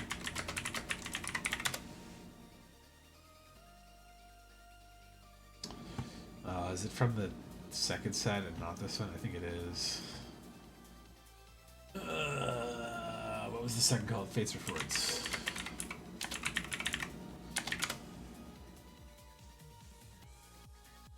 Ah, there we go. Humble Defector. That's the one I was thinking of. 2 mana, 2/1. Draw 2 cards. Target opponent gains control of Humble Defector. Active this ability only in a turn. I like this better, but the Moogle's a Moogle. It's cute. And it's a legendary. And it's got lifelink. Yeah. 1 mana, 1/2. Lifelink is okay. It's gonna block some stuff. It's going to survive some stuff, but it's not that tough. You're not really gonna swing with it that much. But being cheap, having a good ability, and having a decent ability later is pretty relevant too. The nice thing you can do with him is give them, like, I think probably the thing you're going to do sometimes is give them a useless summon before it dies. Because I don't think this... Yeah, it's not limited to sorcery speed or on your turn or anything like that. You could do something like send them Chocomog when they don't have any creatures, and then it'll go to their turn, they'll draw a card, pop it, it dies, goes back to your graveyard. Cool. Get a decent draw of it. There's some stuff you can do with him that is going to be fine, that I don't think is bad, but he's also not like crazy good. I'd still stick him in C+ because of, again, whoops, I stuck him in a B-. Drawing card's nice, lifelink's nice, some value in moving stuff around there. I'm curious what you do if you like declared blocks and then gave them control of it. Would they destroy it still because it's already been declared a blocker? Yeah, there's some stuff you can do there, and I think you'll be able to do some fun things with it. I'll have to double check if that works with the new current combat damage declaration steps, because they shuffled that around to make it more advantageous for other blockers. But I do like the idea of throwing something under a bus. Like, there's a big 6/6 coming in, you throw your 1/1 hero underneath this 6/6 bus coming in, and then you give it control to them, but it's already declared as a blocker, and then it just dies, but you still get to draw a card. Okay. Okay, so let me see that. If a creature is declared a blocker, but you give control of it, does it still block?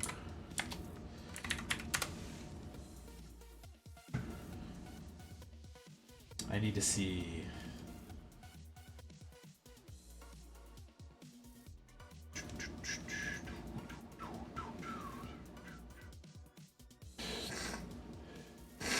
Yeah, I think it's still declared block, so it still actually has to block it.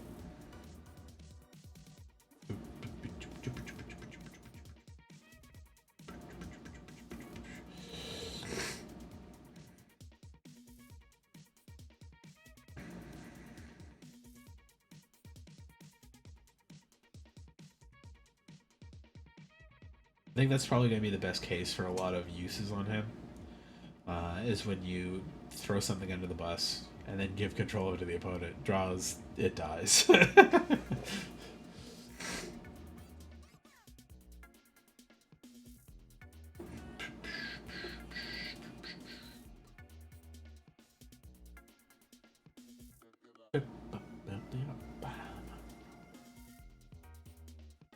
Okay, it's good enough for me.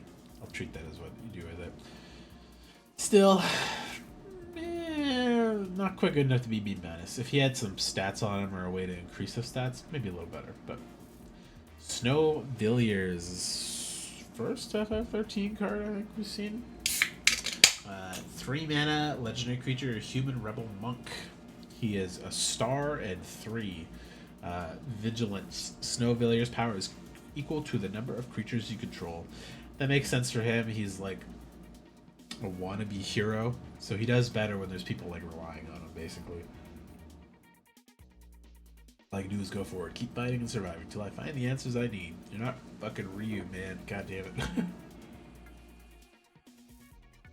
I did like his version of Shiva that turns into a motorcycle, though. That's pretty funny. Their like summon guardian abilities all had like vehicle forms, which were pretty funny to me. But Snowvilliers, 3 mana, 1/3 at the worst case. 1/3 vigilance is okay. You're gonna get to poke people. You'll still be able to block. You obviously play him in the decks that can generate a couple bodies, or have decent equipment, or put counters on him. Those kind of things will all help him. 3 mana, 1/3 with Vigilance is not exciting. 3 mana, 5/3 with Vigilance is pretty exciting. Still not great because he'll die a little bit, but 3 mana is okay. And like by the time you play him, you could realistically have 2 other creatures on board, maybe 3 if you had like a token generator. Not bad, not great. It's like, I think I'd probably stick him in C first, and like I think he slides up depending on if you can support him properly or not. But like, if you need a filler card, he's gonna be fine, and he'll be decently statted most of the time. Slash of Light. This is normally like the generic white removal that's like deal damage equal to the number of creatures you control kind of thing. But this gets a little bonus, plus the number of equipment you control. So if you're playing the hero deck, where you're putting like a 1-drop, a 2-drop, a 3-drop, that also have an artifact attached to them, you're doubling that up quite a bit. So this is also not limited to combat step, it's just deal damage to a creature at any time. In a lot of cases, I think this is going to be 4 damage for like 2 of those hero creatures, or like a creature, and a hero creature kind of thing. That's going to be pretty good. Damage-based removal, though, is not as reliable. It can get stuffed. They can remove your creatures in response.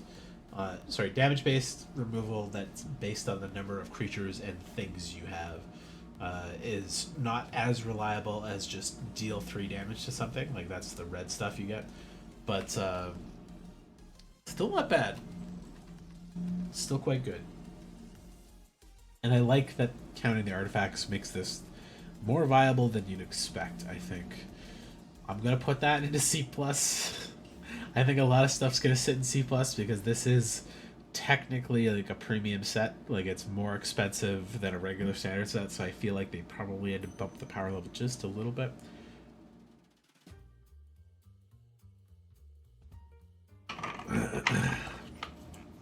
So there's a couple of these. I think at least a couple of them are FF15. There might be 2, but there's a couple that are other types as well. They're not all lands in the back, but I think a couple of them are as well. So, side quest: catch a fish, 2 mana and a white for a 3 mana enchantment. At the beginning of your upkeep, look at the top card of your library. If it's an artifact or creature card, you may reveal it and put it into your hand. If you put a card in your hand this way, create a food and transform this enchantment. So you're going fishing, and you get the thing that you're looking for. It makes a food because you caught a fish, and it turns into a cooking campsite, so you can cook the fish. And then you can tap that for mana, or pay 3, sack an artifact, put a counter on each creature you control, activate only as a sorcery. So this is like not impactful in any one particular step, but overall I think it's like a pretty good little package. Digging for an artifact or a creature card is pretty nice. It's only one dig though, it's just the top card. And if it's a land or an instant or a sorcery, it just reveal it, or not, sorry, you may reveal it. If you don't reveal it, just goes back on top of your library. That's the like unspoken part of that there. So you only reveal it when you want to, and that goes into your hand. The food token, nice little bonus, gain a little bit of life, so it's got a little bit of that life gain thing in there. And then on the cooking campsite, mana, cool, extra land that helps with some stuff, especially if you're trying to cast Knights of the End, like the Knights of the Round Table. You need to get 8 mana out there a little faster. Getting this on turn 3 and then like getting an extra land out by turn 4 or 5. And also if it's a little bit of the landfall deck, like there's a lot of good synergies in these. Pay 3, sack an artifact, put a counter on each creature you control. You're feeding your team. You're sacrificing that fish you just got. Instead of life, you're gonna put a counter on everything.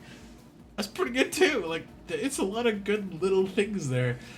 And they're not all one thing. Like it's not reveal an equipment, put a counter, and then put the card in your hand and transform it, put a counter, and then tap and get a counter. It's like a little bit of this, a little bit of this, a little bit of this, a little bit of this. I like it. I like these a lot. Now, again, this is not that impactful on its own, so it can't be above C+. But I like that this fits a lot of things. It fits a little bit of landfall, fits a little bit of equipment stuff, fits a little bit of life gain, fits a little bit of counters.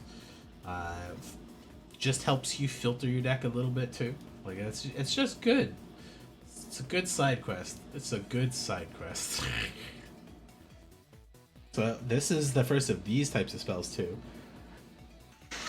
I think that's Parum?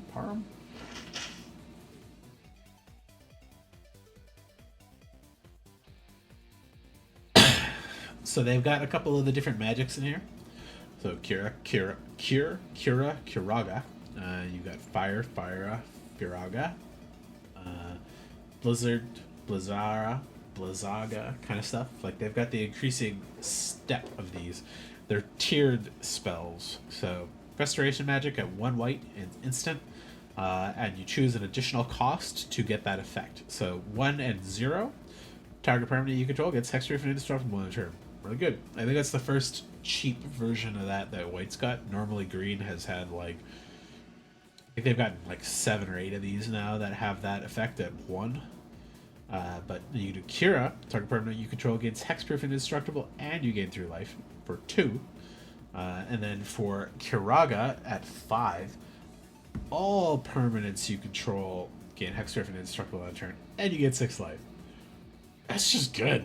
Like that's not a maybe main deckable card all the time, but I'd throw that in most of the time. Like saving a thing with hexproof and indestructible is a really good way to block something that you would normally trade on, or save from their big removal, or their big summon effect, or whatever. Like there's a lot of good versatility there again. And ideally the best form is paying 5, but that's paying 5. It's a lot. I'll be pretty happy to pay 1 for this most of the time. And then if you have 2 and you don't have another thing to cast and you just want to gain a little bit of life, or you're in the life gain deck, paying 2 is fine for that too. Yeah, that to me, it's not quite into the B- again. I think it's just another C+ card, but it's pretty good. I like it a lot. Albert Steiner. I fucking hate this doofy bastard. I don't know why he looks like that. He looks so awkward compared to everybody else in the game. But what is it? FF9 legendary human knight, 1 and a white mana for a 2/1 lifelink. creature. And Albert Steiner gets +1/+1 for each equipment you control. He does not need to have them equipped, but you could and make him really big and works good again in the lifelink or the life gain and the equipment deck. A 2-mana 2/1 with lifelink is solid. I would play that all the time and be pretty happy about it. Just having some equipment on your field makes him better, though. I think he's a C+ by default because I don't think it's hard to have one equipment in your deck or one on your field because, again, like I said, the equipment are like decently playable if you think of them as like a 2/2 with a thing or whatever some of the others are going to be. You're going to see stuff like the Dark Knight one, which I think would be a 4/1 with an effect like for 3 or 4. Like, okay, that's fine. I'll play that. Like, but it also leaves behind the equipment that does some cool stuff. So, okay, Phoenix Down is one of the ones I liked here too. Very classic. Phoenix Down, 1-mana artifact. Pay 2, exile this artifact, choose 1. Return target creature card with mana value 4 or less from your graveyard to the battlefield tapped. That's a pretty good effect for 3 mana total, especially if you could like cast this turn 1 when you don't got other shit, and then pay 2 whenever you need it. Also, it's got exile target skeleton, spirit, or zombie. Because what you can do, when you bring an undead back to life, they just die. It's a very classic JRPG thing. It's the same thing as using cure magic on them because they're undead. So normally death or poison heals them, but if you cure them, they die because it brings them back up to being just dead. Feather with the power to revive those who have exhausted their strength. Yeah, it's good. I like it. It's not that good though, because the removal's not universal. It is roughly generic, but it plays into your artifact stuff, and bringing back 4 mana or less is not that invaluable. There's a lot of good valuable creatures, and I'm pretty sure these count as creatures at all times, so you could bring back a summon and get some good value out of it, or it could just be fucking one of these guys, one really busted creature or something. So Phoenix Down is going to be pretty valuable, but because it's not universal for the removal, and it's not something you want to just drop on every single creature that goes into the graveyard, I think it's a C+.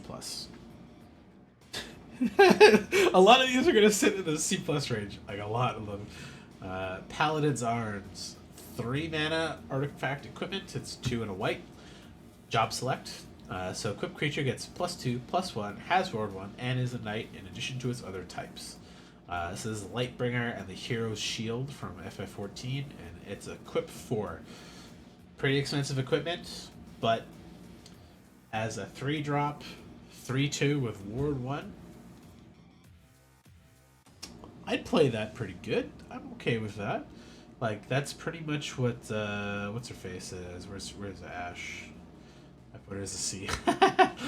So it's equal to her, but has ward 1, which in my mind, just by default, puts it a little above Ash.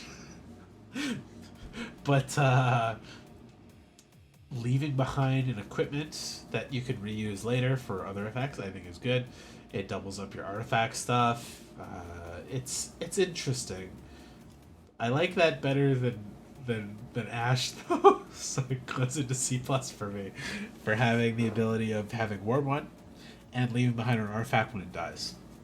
I'm treating that as a creature in my like calculations, but it is not a creature. It is an artifact. Don't forget that. You're always going to cast it as a non-creature spell, which can be good or bad, because if they have a negate, they can counter that. But if they have an Essence Scour or the 2 mana or Essence Scatter, sorry, not Essence Scour, Essence Scatter, 2 mana counter creature spell, it doesn't counter that. That gets through it. Okay, Moogle's Valor, a 5 mana instant, 3 white. It's a rare. For each creature you control, create a 1/2 white Moogle creature token with lifelink. Then creatures you control gain indestructible to end a turn. That's pretty interesting. I think that's really good and really bad. Downside, it's 5 mana. Upside, it's an instant. Downside, it has to be creatures you control. So if they blew your field up and you didn't have the mana, this does nothing. Nothing, nothing, nothing, nothing. But if you keep your mana up, you go in for a big swing or something, they've got some removal they throw out. Giving your creatures indestructible on that is pretty good.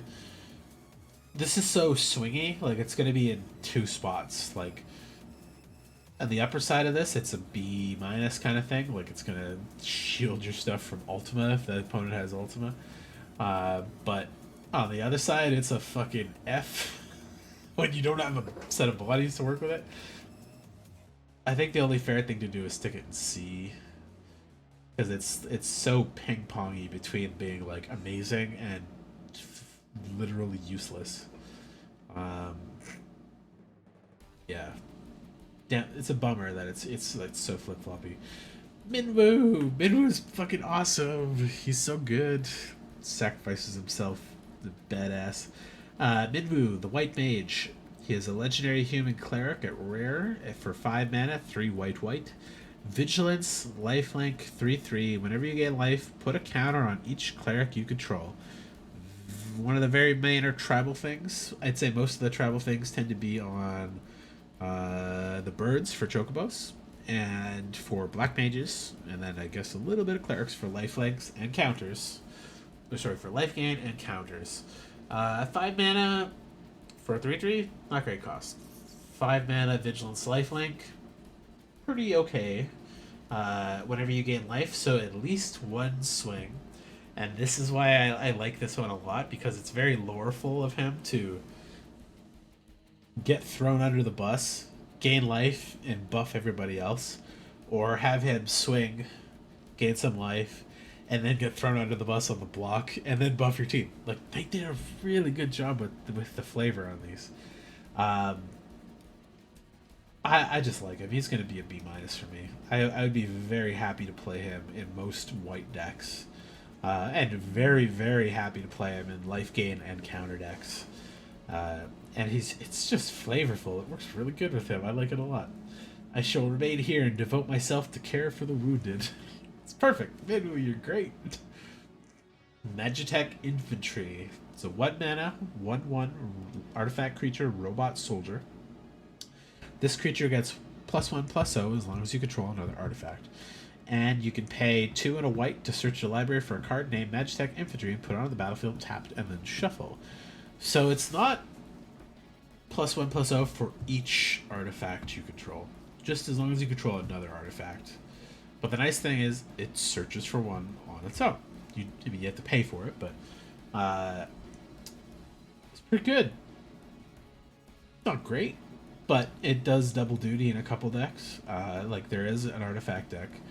And if you can get another artifact out, whether it's another Magitech Soldier on turn 3, or you're dropping White Mage's Staff on turn 2 or something, a 2/1 for 1 is pretty good. I'm pretty happy to play that, and I like that it's pulling another one out of your deck. So if you did draft 3 or 4 of these, you might not be super stoked to play all of them, but like the fact that these can fetch them out of your deck to the battlefield is quite strong too. Especially like mid to late game when you've got a couple extra mana to spare. Like a lot of these effects don't say activate only as a sorcery, so you can do this mid combat or something too, which is really nice. Or at the end of your opponent's turn or whatever. And if you do play the Artificer deck with the blue-white Sids and some of the other things, this is like a must snap up for early game stuff. So not as good as a B minus, but I think it's a C plus. A lot of stuff's gonna live in that C plus territory here. Magitech Armor.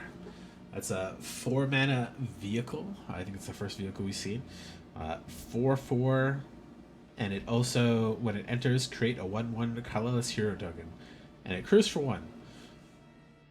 It's another artifact that does what you'd expect for the cost, but it's like fulfilling the other half by an artifact equipment that comes in and makes a body and equips itself. So then it's like a better creature that was an artifact. This one's the opposite, where it's the vehicle that comes in with the creature. So when this vehicle dies, you'll still have a creature after, but it's like the perfect amount to crew it. So it's like a C plus.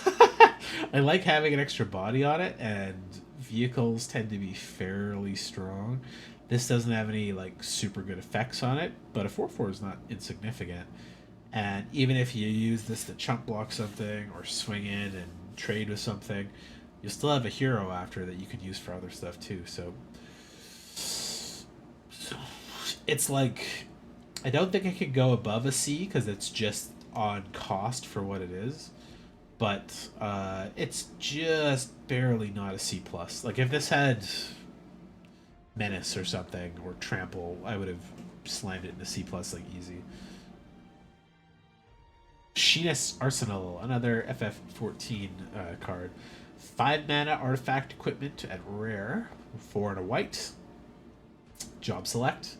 When this equipment enters, create a 1/1 colorless hero creature token and then attach this to it. Equipped creature gets +2/+2 for each artifact you control and is an artificer in addition to its other types. And it's got equip 4. So when this comes in, it's +2/+2 for each artifact you control. It includes itself, so it's by default a 5 mana 3/3.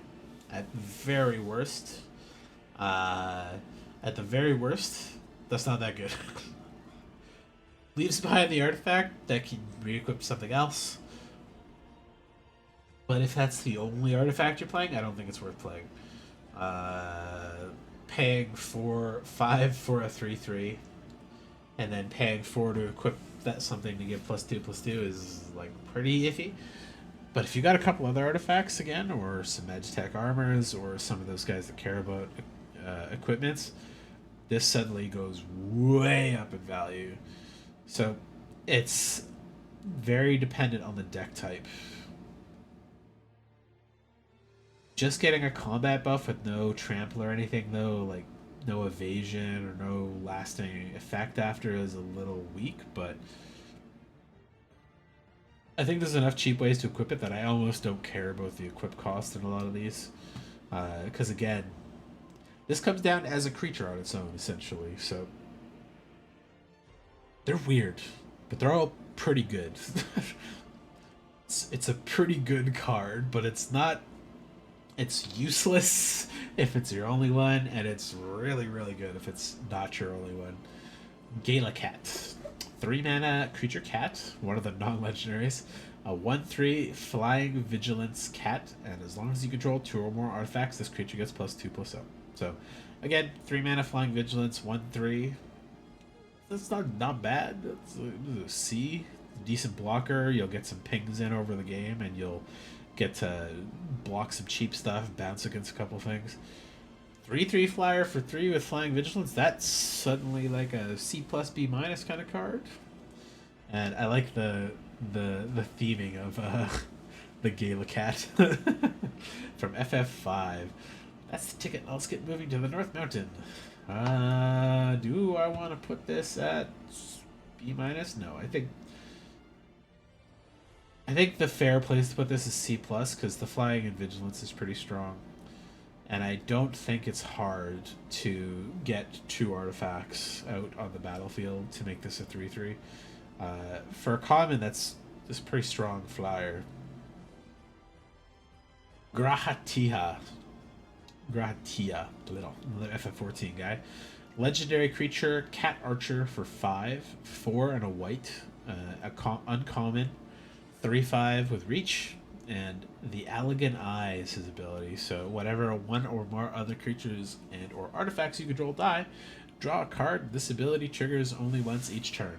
That can be your opponent's turn and your turn. So it could be 2 every cycle if you choose.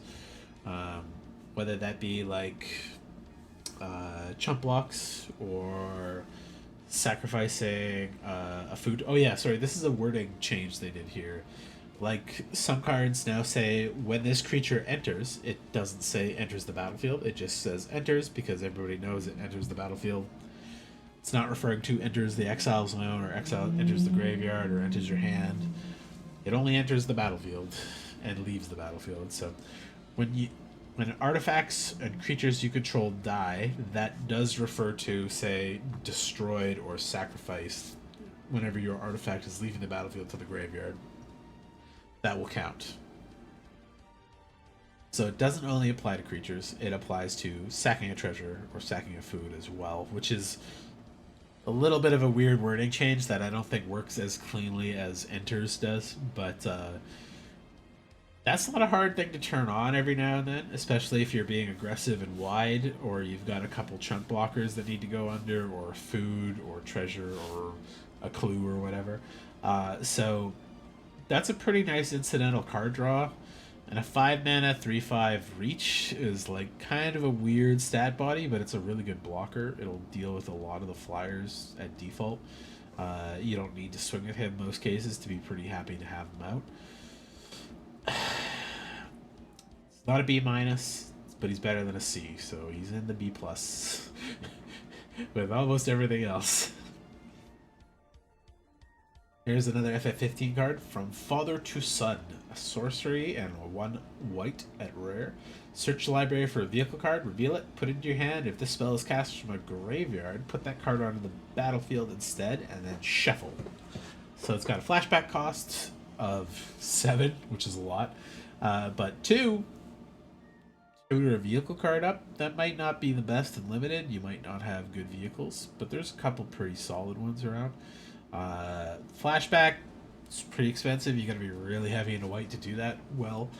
But constructed wise, I think that's gonna be better. I think this is like the first card I'd put in C minus, which, you know, is fair. There's been a lot of white cards already that have all been quite good. So, From Father to Son, C minus.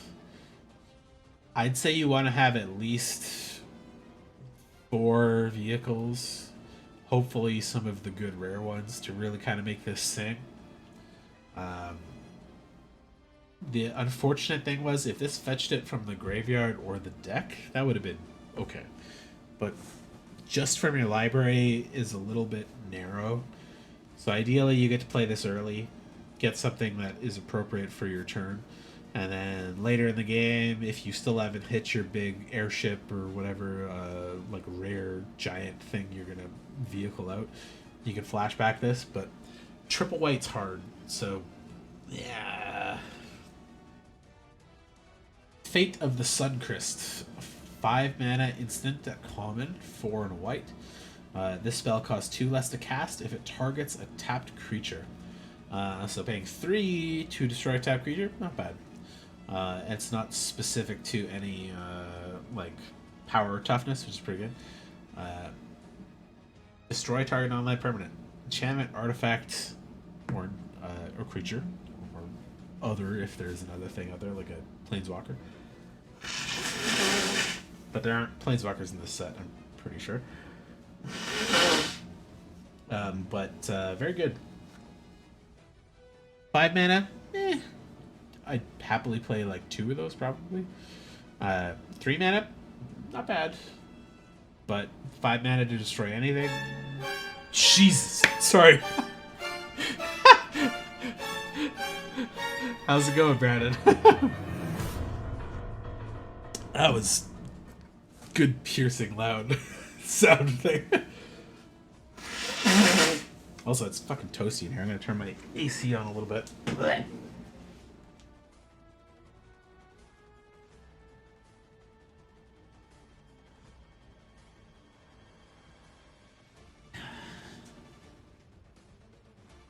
Cleo jumped because I jumped.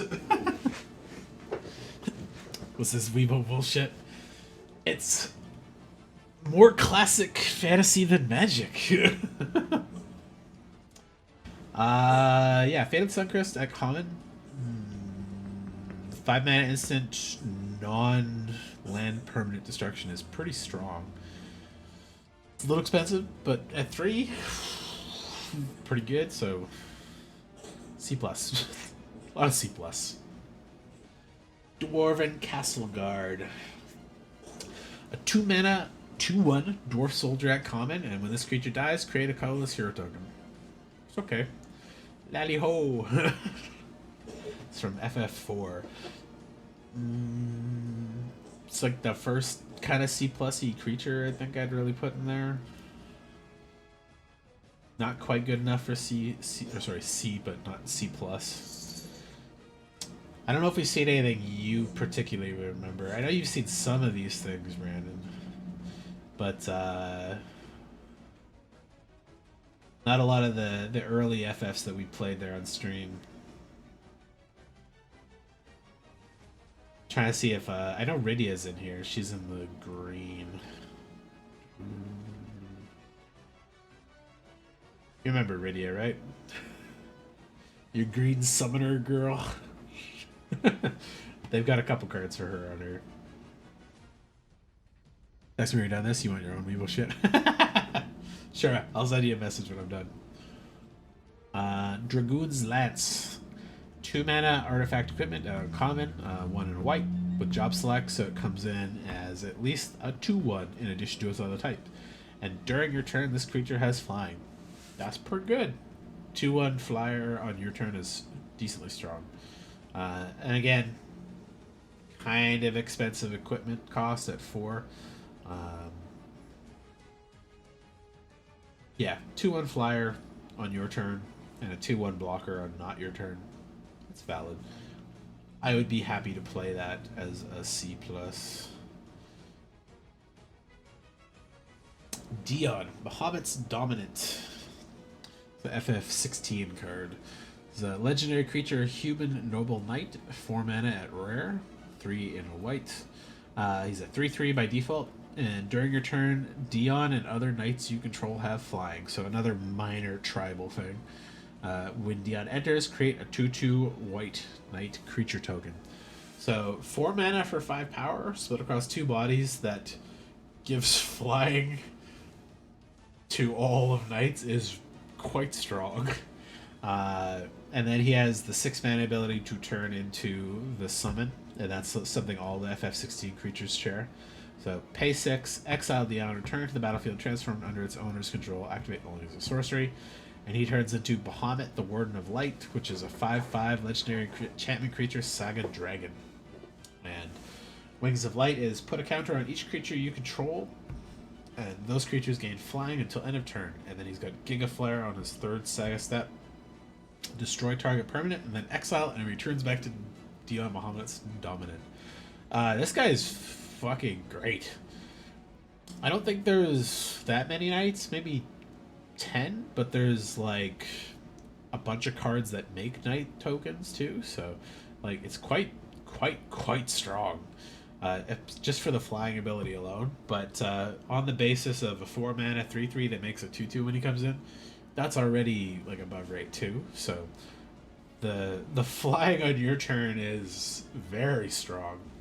And then of course doing the Bahamut side, putting counters on your stuff, exiling something, or sorry, destroying something, and then coming back in and making another knight is like, it's a good loop if the game lasts that long. I don't think it should though. Like you play him turn 4, turn 5 you're swinging for 5 at least in the air. Maybe you've got another knight already on the field.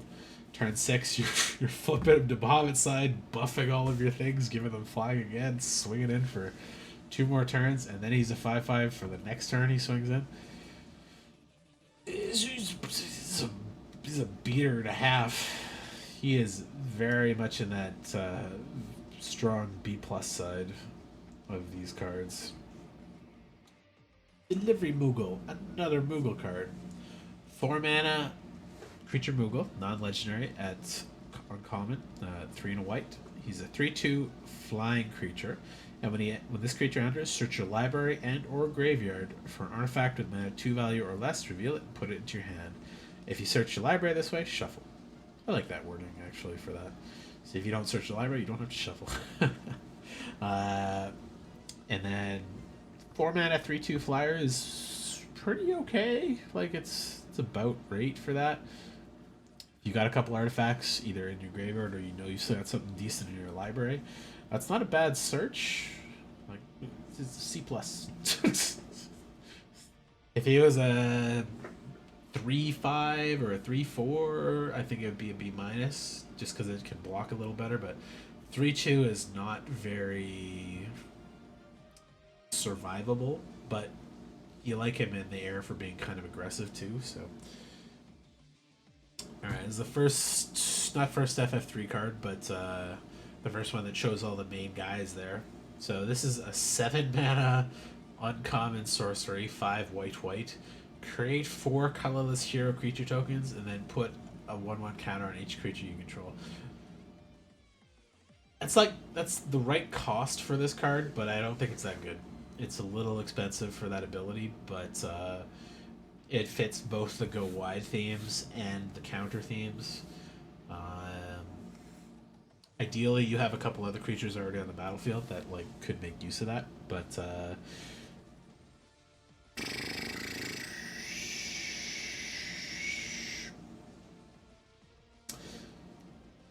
let's put it at C. It's very strong, but it's not that strong. Getting 4 2/2s at turn 7, if that's like your only field, is like maybe blocking like 2 things and killing like a big thing.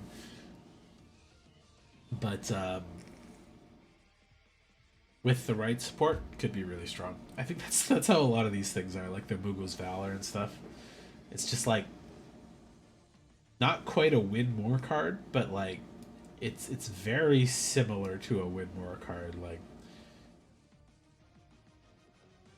so it's a little off, but there's a lot of cards that generate tokens, so I don't think it's too hard to be good. All right. Sorry, my nose is getting fucked up.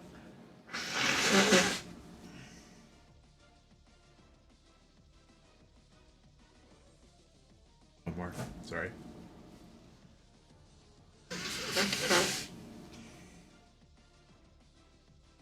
This is Crystal Fragments. A 1 mana artifact equipment. But uncommon. And equipped creature gets 1/1. And the equip cost is 1. That's fine. That's even, like, I'd say pretty acceptable in the equipment deck and the artifact deck. Paying 7 to go to Alexander is a pretty steep cost, but like that's something you can do pretty late game too. This is a very acceptable, like, I don't remember what it's called, but it's like Night Sword or something like that. So 1 mana, 1/1, equip 1 kind of thing, which is the thing people would usually draft 3 or 4 of in the decks that had the guys that are like, oh, this is a 0/1, but gets +2/+2 every time you equip a thing to it. And they'd win drafts and stuff with that. So, or drafting a couple of each of those things. But this is fine for 1 mana, 1/1, equip 1. Okay, cool. Exile this equipment, return to the battlefield, transform it on owner's control, activate only as a sorcery. You get a 4/3 enchantment creature, Saga Construct with flying. Decent body, 7 mana is a little expensive. Prevent all damage to be dealt to creatures you control this turn for 2 turns in a row, and then on the third one, tap all creatures your opponents control. So, prevent all damage dealt to creatures you control this turn means you get a free swing. Assuming you have enough to at least deal some damage, or you've got some lifelike things or attack triggers, decent enough to swing in, but you're going to leave yourself open because it doesn't prevent damage to you. And it's only on your turn, so those first 2 abilities are a little awkward to me. Like, the way those feel is like when your field is roughly equal and you're threatening lethal and they have to block some stuff. Not a bad way to do it. And I think if you get to 7 mana after you play this like turn 1, that's probably the kind of spot you're sitting in where it's like, we've got like 3 2/2s and a flyer, and I got a reach guy, and they all kind of balance out, and we just can't get a lethal swing through. Then that's not bad. The real kicker there is the tap all creatures your opponent's control part. So this does not flip back to the Crystal Fragment side, unfortunately. It's not as good as the dominant creatures. But if you've swung in and threatened lethal and they had to make bad trades and your stuff survived, and then you did it again, and then the turn 3 tap the board out and just kill them, okay, that's pretty good. But it is a little awkward because if you swing in and they just manage to bounce or absorb your hits, like you swing in with a bunch of 2/2s and they've got a couple 3/3s and 1/3s and lifelinkers that like absorb the damage, and then you get to the tap. I don't know if you make it to the tap because you'd swing in, they bounce, they swing back and kill you, kind of thing. Like, it's a little awkward. Like the timing's a little off. It's a little expensive to get there, and the effect's a little kind of awkward. If it gave your creatures vigilance to prevent the damage to them, I would be more interested in that, I think. But that might be too good for an uncommon. They might have to make that more expensive to flip. But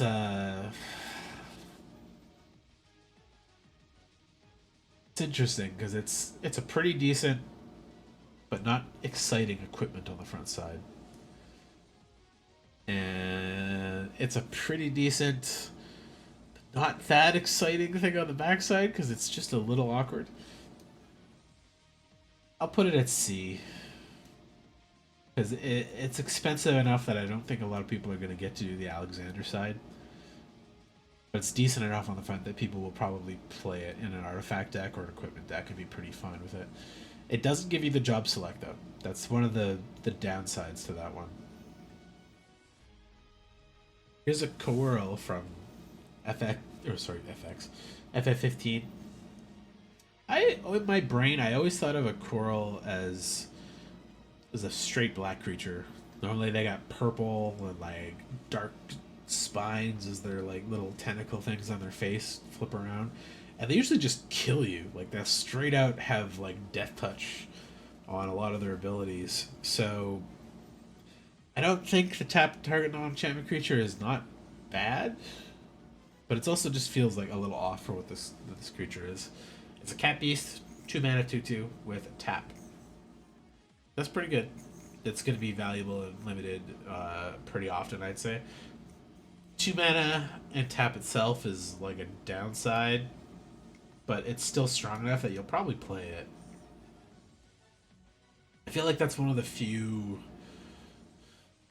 flavory failed ones, though, so I'm going to keep that in a C, I think. Alright.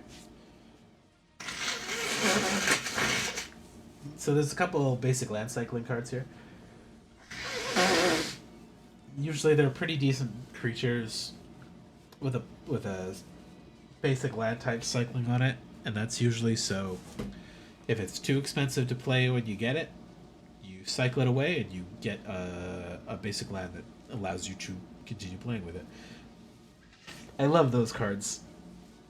I shouldn't say like I love them, they're not my favorite cards or anything, but they're very valuable draft filler. Like if you're playing the color and you see 1 or 2 of these go around, you should probably grab 1 or 2 of these in your colors, because they'll be a pretty decent creature when you get them. Like a 5 mana 3/4 flyer is like C plus territory. Like it's pretty solid. It's going to deal some decent damage. It's going to be pretty evasive. It's going to be kind of hard to kill. But if you don't have planes and you need to get a planes, or you only got like 2 lands in hand and you know you're going to need a 3rd one, plane cycle it. Get it away, get a land out, go to town. I'm going to stick probably all of these unless they're like really bad in C+. I like modal abilities. Cloud Midgard Mercenary. This is like a straight up grade of one of the other ones here. What's that thing called? White 2 mana creature artifact fetch. It's one of the most like famous standard ass like white mana cards. I just forget it. Core, that's there. I just couldn't remember what their creature type was. It's like the... I'm not even seeing it here. What the hell?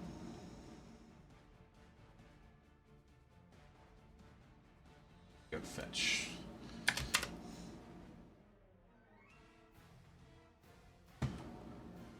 What the hell?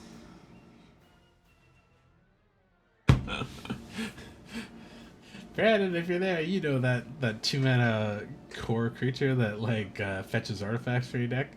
I'm fucking blanking on the goddamn name of him, and I can't find right now. Not Firewalker. That's like one of the most famous ones too. Okay, this is white 2 mana core creature. That's not a 2 mana, that's a 4 mana one. What the fuck?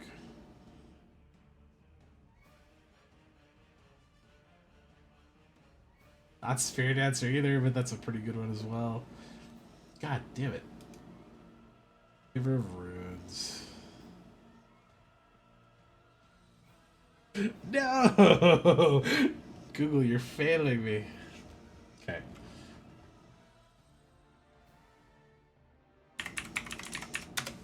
Let's just leave out 2 mana. White core creature artifact.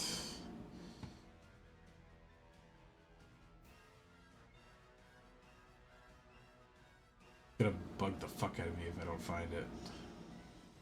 Stoneforge Mystic. There we go. So when Stoneforge Mystic enters the battlefield, you may search your library for an artifact or for an equipment card, reveal it, put it in your hand, then shuffle your library. You can pay 2, put an equipment card from the hand to the battlefield. Cloud is like a complement to that. So he's a 2 mana, white 2/1 legendary human soldier mercenary. When Cloud enters, search your library for an equipment card, reveal it, and put it into your hand, then shuffle. That part's the same. He's a double white pip instead of a single white pip, so he's not as splashable as forgot the fucking name again already. Stoneforge Mystic. There you go. Jesus. And as long as Cloud is equipped, if an ability of Cloud or an equipment attached to it triggers, that ability triggers an additional time. So he's the one you want to equip with all of those equipments that you pull out. He turns your Umazao's Juts into Super Juts. He turns the Buster Sword into a really good Buster Sword. All sorts of good things happen to that. And he fetches your best equipment out when you play him. He's really, really good. In Limited, he's a little less good. As you've seen, many of the equipment have a pretty high equipment cost. So even the basic +1/+1 stuff is not going to be that easy to trigger onto him, and you really want the stuff that has triggers for when he swings to make his ability sing really good. But still really good. I would happily put him in B- territory. I think he shoots up into B or B plus depending on the equipment you have with him. But if you get him and Beatrix or where's the artifact weapon seller? Where the fuck do you go, man? It's in here somewhere. Oh, weapons vendor. I put him in C. And you can suddenly equip him for cheaper. Okay. He's going to get better quicker. And if you got lucky and got some really good equipment too, he's going to be quite solid. Alright, so this is one of the... I think this is the Through the Ages cards, and they can show up as like a special guest slot kind of card. And they have a theme of other FF games that didn't get into the main set as proper creatures. And they're reprints of older cards. So SRAM, Senior Artificer, or Edificer, as Furion Swordmaster. So it's 2/2. It's funny that he's a dwarf. Legendary creature, Dwarf Advisor for 2. 1 and a white. And whenever you cast an aura, equipment, or vehicle spell, draw a card. There's not that many auras in this set. There's a lot of equipments, and there's a good chunk of vehicles. So I think this is still pretty playable. And again, drawing cards always strong. But he's not above a C. Like if you just get him, he's just a 2/2 vanilla if you're not in the right colors. But I like the art a lot too. That's one of my more favorite arts of Amano. Alright, Imperial City of Arcades is a 2 mana 0/4 creature wall defender. When this creature enters, draw a card. It's a Wall of Omens reprint. This art is fucking messy, and I'm not a big fan of it. But it's okay. Again, kind of same thing. It's a good blocker for 2, and drawing a card is good. It's not an artifact or anything like that, so it doesn't really do a lot that way. But the draw a card for 2 is a pretty strong play with that. Stroke of Midnight. This is one of the better cards in this reprint. And it's Memories of Nibelheim. 3 mana, 2 and a white. Instant. Destroy target non-land permanent. Its controller creates a 1/1 white human creature token. It's a really weird effect to attach to this moment of them sitting there and like, oh yeah, Tifa's up there memorizing about the times being in Nibelheim. And then she got fucking exploded, and a different human showed up. Like, okay, whatever. But Stroke of Midnight's great. I play that like almost all the time, and non-land permanent destruction is quite powerful, and there's a lot of that in the set. So, B- for Stroke of Midnight. Mengar the Diplomat, or Midnu Rebellion Status. Midnu gets 2 cards. Wow.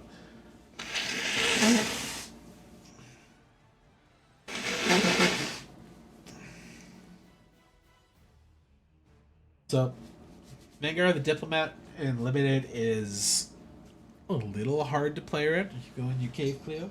Yeah! She's going in her cave. She's so cute. Good girl. 4 mana, 2/4 lifelink is good for the lifelink decks. And he has some good draw abilities on up 2. Whenever an opponent attacks with creatures, if 2 or more of those creatures are attacking you and or planeswalkers you control, draw a card. Whenever an opponent casts their second spell each turn, draw a card. Okay. And it doesn't have to be on their turn or your turn. It can be both. The attacking obviously only works on their turn, but the second spell can be on any turn if they're counterspelling and removing something, or just casting 2 creatures on their turn. It's like in a weird spot where it depends a lot on your opponents more than anything. But a 2/4 lifelinker is a fantastic blocker, and it'll probably survive, gain you a couple cards, gain you a bit of life. And I actually quite like the art on this one too. Good job, Toshitaka Matsuda. But yeah, Minmu at this one, I put a C+, and if you get like 1 to 2 triggers off of him and some life, he's like a B- or higher. No, this fucking ugly art. Loran of the Third Path is a pretty strong card. Garnet Til Alexandros the 17th. 3 mana, legendary human artificer for 2/1 and vigilance. When Garnet Til Alexandros 17th enters, destroy up to 1 target artifact or enchantment. That's pretty valuable in this set. There's a lot of targets. And you can tap her for you and target opponent to each draw a card, and it's not sorcery speed. So, get her in, you blow up the equipment that was attached to something, or that big summon they just played. If it doesn't have indestructible, like Knights of the Round, because you're fucked if they played that and you didn't counter it or bounce it or something. And then you swing, and then after combat or at the end of their turn, you draw a card so they don't get to make use of it, and you do. Yeah, it's good. Good, solid removal, valuable card. C+. Henrith the Return King as Noctis, like old Noctis. Noctis Lucis Caelum. It's good stuff. I'm gonna play the Noctis song just because I like that one a lot. Let me find it. I'm gonna go through it. Oh, you Kuja, you bitch. You're up next. Not yet.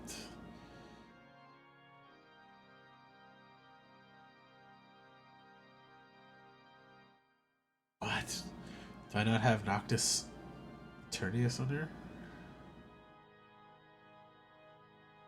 Apocalypse of Noxus. There we go.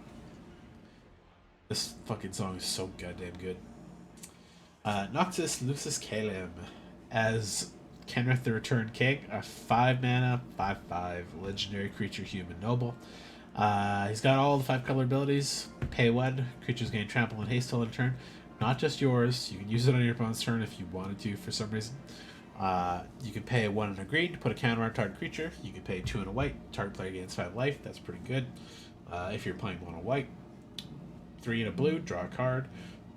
It's target player. You can always target a different person or an opponent or your teammate or whatever. 1 a black, put target creature card from a graveyard onto the battlefield under its owner's control. You can target your opponents, but you do not get the creature. It goes under their control. If they had something that would like hurt them or kill them, that's like the time I could see you doing that. But or if it was like you really needed to destroy a bunch of things to get another effect, then maybe you could do that. But yeah, Kenneth is strong as fuck. And if you have a couple ways to use his other abilities, like the blue one's pretty strong, the white one's pretty strong, and the red and the green one's pretty strong, the black one's pretty strong. It's all quite good if you can do the abilities for him. But a 5 mana 5/5 that can gain you 5 life for 3 mana is pretty strong on its own. Like that's well above rate as it is. Because that's a mana sink. That's not like once a turn. It's just as much as you can pay for it.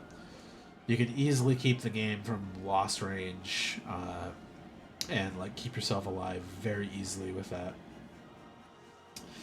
Deneth Capuchin, Paragon, except it's Skull Leonhardt at a 3 mana legendary creature human knight, 2 and a white, 2/2. First strike, vigilance, lifelink, or an equipment spells you cast cost 1 less to cast. I fucking love Deneth Capuchin. I had such a crush on the like art of a couple of those cards. She's like a badass knight with glowy glass, like embossed swords and shields and stuff. Shaved head, big ponytail on top, lots of scars. It's really cool. 3 mana 2/2 that makes your aura and equipment spells cost less to cast. Pretty good in this set specifically.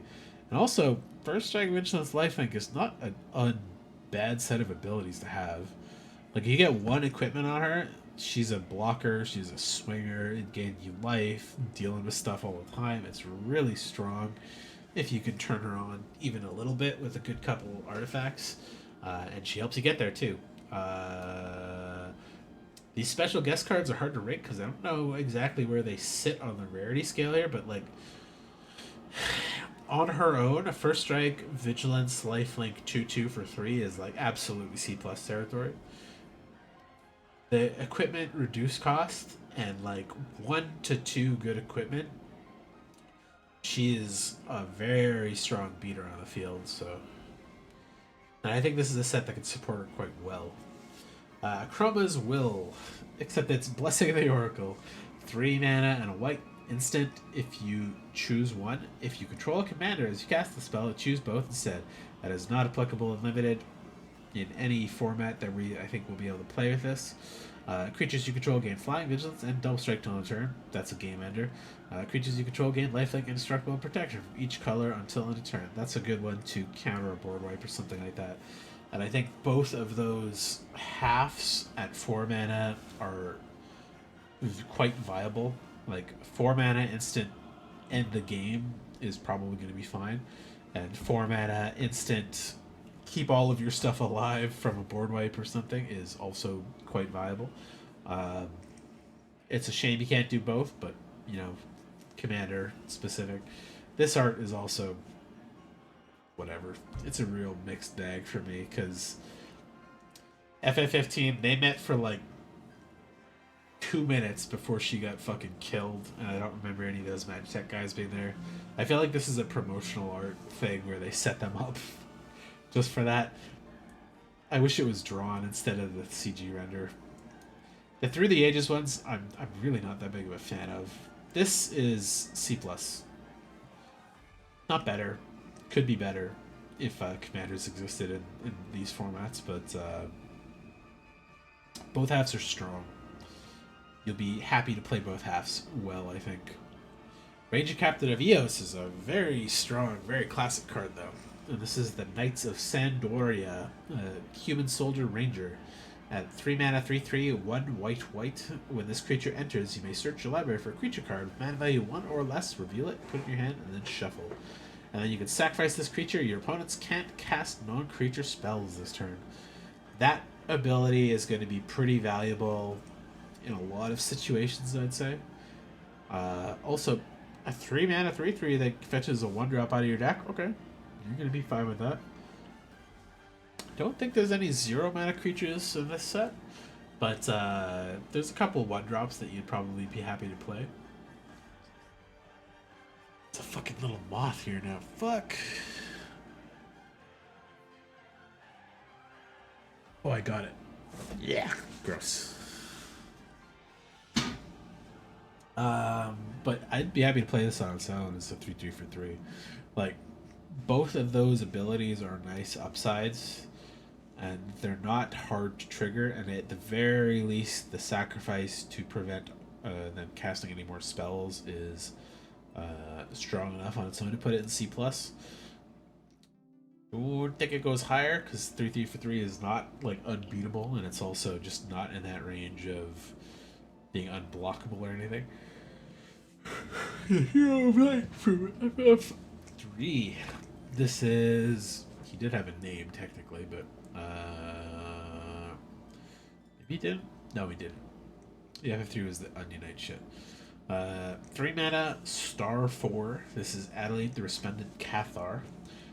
Legendary creature, Human Knight, Vigilance. When Hero of Light power is equal to the number of creatures you control, and whenever you attack for each opponent, create 1/1 white human creature token that is tapped and attacking that player or planeswalker they control. So it's a 1/4 Vigilance at the very least, and it gets bigger every swing. It survives. Adelaide is kind of a menace in the right deck, and there's a go wide theme in this set that will be a fucking menace if people get this. Because she's cheap, she comes in easily, she's hard to kill at that speed, and escalates every single swing. It gets bigger. In a one-on-one draft match, not as scary because you're only adding 1. They can chump that all day, but still pretty strong. I would put her in like a solid B minus because I think her increasing her own power and adding people to the field while still being able to block with vigilance and feeding into the go wide theme, or having some creatures out to sacrifice or block or whatever equip, fits this set pretty well. I'd put her at a B minus. Alright, so that's the white creatures, or white creatures, white spells. I'm gonna go have a cigarette. I'll be right back. So enjoy some music. I will continue with the blue spells next. Be back in a couple minutes. I'll try to speed it up a little bit because, like I said, I don't want to be here till fucking 5 in the morning doing this. There's a lot to go.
let's continue.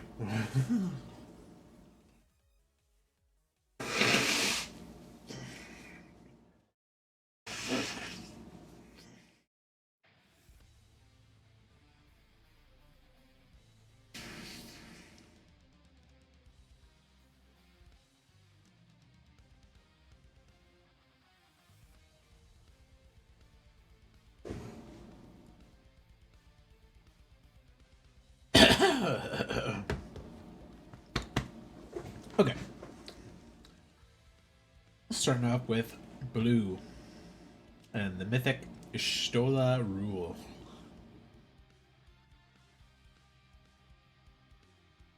I don't know this character because I'm not an FF14 player. But 6 mana, legendary creature, cat druid, 3/5 at mythic. Kind of on stats, but sorry, let's see the ability. Hard to eat, talk, and breathe at the same time when my nose is stuffy. The beginning of your end step, exile target creature you control and return to the battlefield under its owner control. If this is the first end step of the turn, there's an additional end step after this end step. So if you have entered the battlefield effects, it does it twice extra. It's like Thassa, but a little more expensive, and at the end step. That's pretty good. And you have to build around it a little bit. So I don't think this is a snap pick. And it's also not that strong on its own. But if they have something like a passive imp style effect, this will remove it, which is nice. But it really sings with enter the battlefield effects, so I'd put this at a E- on its own, but the right couple cards would make this amazing, especially a couple of the cards that just say draw a card, or something like Dion that makes an extra body, like woo. That kind of stuff will be crazy. Alright, so you got the Water Crystal. 4 mana legendary artifact. Blue spells you cast cost 1 less to cast. Pretty good. If an opponent would mill 1 or more cards, they mill that many cards plus 4 instead. That's a pretty good incidental mill for mill decks, but I don't remember if there's that many mill cards in the set. But pay 6, each opponent mills cards equal to the number of cards in your hand. If you have 4, they're milling 8. If you mill 1, it's milling 5. It's not bad. It's not great. It's weaker than the white one for sure. A lot.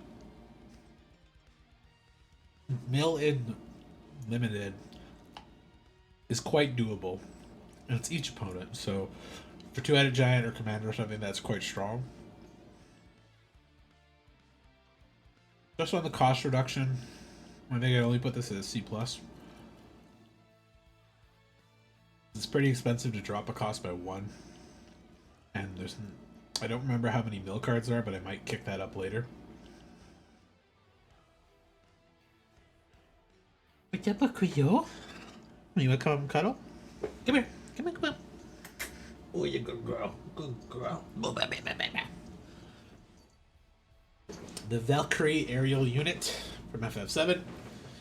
It is an artifact creature construct at 7. It is a 5/4 flying artifact.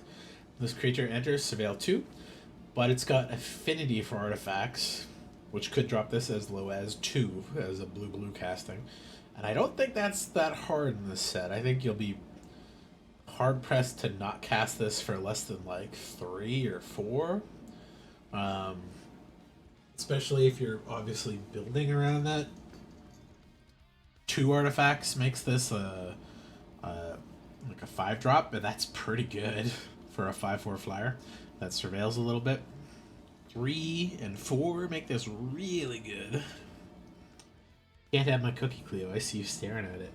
You don't even want this. You don't want chocolate. It's bad for you. So, the base stats, 7 mana, 5/4 flyer. Very strong. Surveil. I'd put it C+ easy. But I think it's gonna be real easy to turn on. I think it's gonna be real easy to turn on.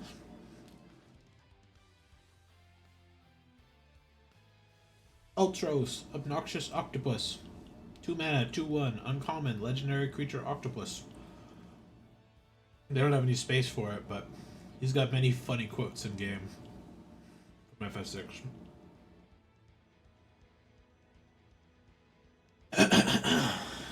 Whenever you cast a non-creature spell, if at least 4 mana was spent to cast it, tap target creature and bone rolls, put a stun counter on it. Whenever you cast a non-creature spell, if at least 8 mana was spent to cast it, put 8 1/1 counters on Ultros. I don't think you're going to do that very often on the second ability, but there's a good chance you'll do the first one 2 to 3 times in a fight. This guy comes in early enough that you're obviously going to be able to do that on curve. But will he survive that long? 2/1's not that hard to kill. On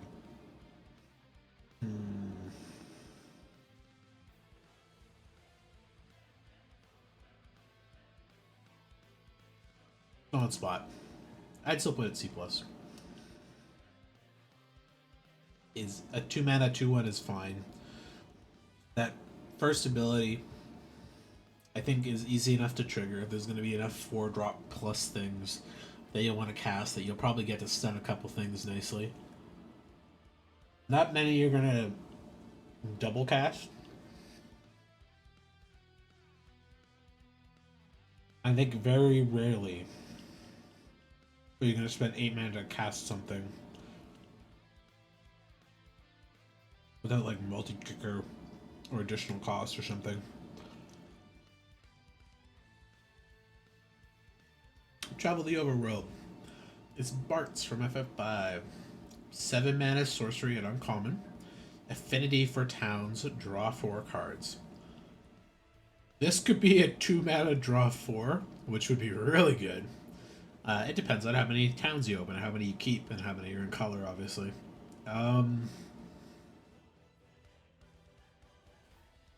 7 mana, like, draw 4 is not that bad to pay anyways. That's the kind of cost that you're, like, pretty happy to pay when you hit 7 mana and you're kind of stuck in a board stall and you want to refill your hand. There's been a couple effects that do something similar to that, but usually they're instants, and maybe they have a conditional ability on how many cards you draw. Like, draw cards equal to the number of islands you control. 5 mana instant. That's really, really good. 7 mana sorcery, draw 4 cards is But if you got 3 or 4 towns, this becomes a lot better. There's like, I think there's 30 towns in the set. There's a lot. Let's see.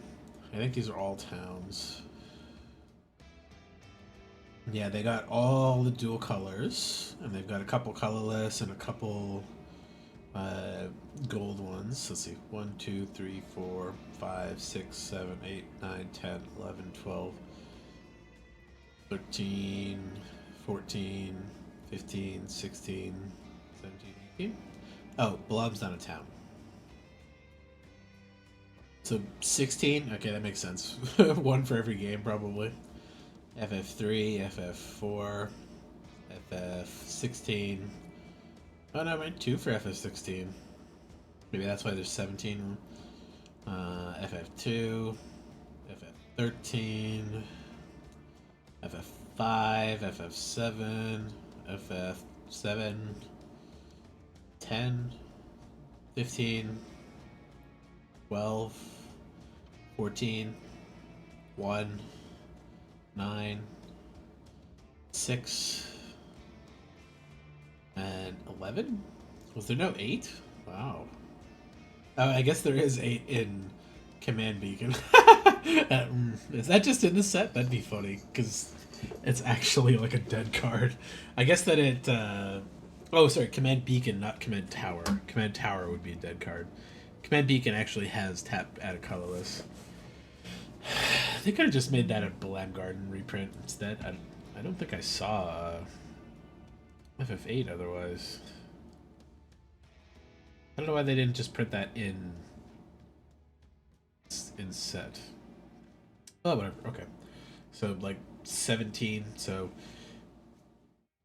it's a good chance to get a couple of those and play your colors with them, I think. And I know there's a couple green cards that fetch them, so doing your like turn 3 or turn 4 to fetch a extra land card out of your or town card out of your deck, and then say turn 5 casting this for 5 is quite strong too. Obviously, more is better. It's a C plus.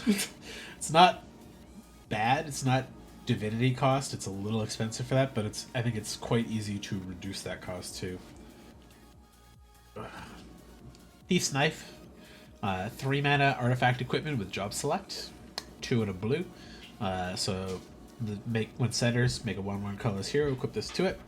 Equipped creature gets +1/+1 and has this creature deals combat damage to a player. Jeez, what's up? How's it going? I was like cracking my jaw and like popping the ear bubbles. That kind of like made me jump again. But the equip cost 4 is but a 2/2 that draws a card when you deal damage to a player. Okay. For 3. That's like a C. Just knocking for fun. Syncopate is always a pretty good limited counterspell because you can scale it. But don't cast it for 0, like blue and nothing, because they'll just pay 0 and be fine. But if you can pay it for 1 and they tapped out to cast it, you're great. And then, of course, scale it for other things. And exiles it, which is relevant because there's a lot of stuff, ways to get stuff back in this set, so.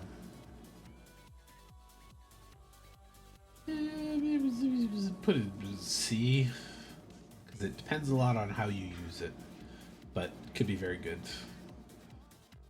Swallowed by Leviathan, 3 mana instant, uncommon. Choose target spell, surveil 2, then counter the chosen spell unless its controller pays 1 for each card in your graveyard. Okay, so you cast this on an empty board. You're using it for the surveil 2 and maybe nothing, so they can just pay 0 to do it. This gets better, obviously, the longer the game goes on. But I could see casting it on the first spell like cast turn 3 just for the surveil if you really needed to dig for some stuff. I think I'm going to put Syncopate in the C+, because Swallow by Leviathan is worse, but it can get better. So I think this is fair to go into C for that one. Shiva. This is the FF10 version of Shiva. 5 mana enchantment creature Saga Elemental, 4/5. And so she's got Heavenly Strike for her first 2 Saga things, which is tap target creature and opponent controls, put a stun counter on it, and then do it again next turn. And then on turn 3, draw a card for each tapped creature your opponents control, which should be at least 2. So you get 1 swing, and draw 2, and tap 2 things down. That's not bad.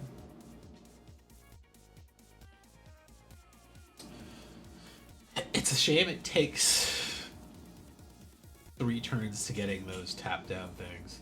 But maybe if you're lucky, you play some smart stuff and tap them down too with like Aerith Rescue Mission. Tap those 3 guys, put another stun counter on something. Draw a lot instead.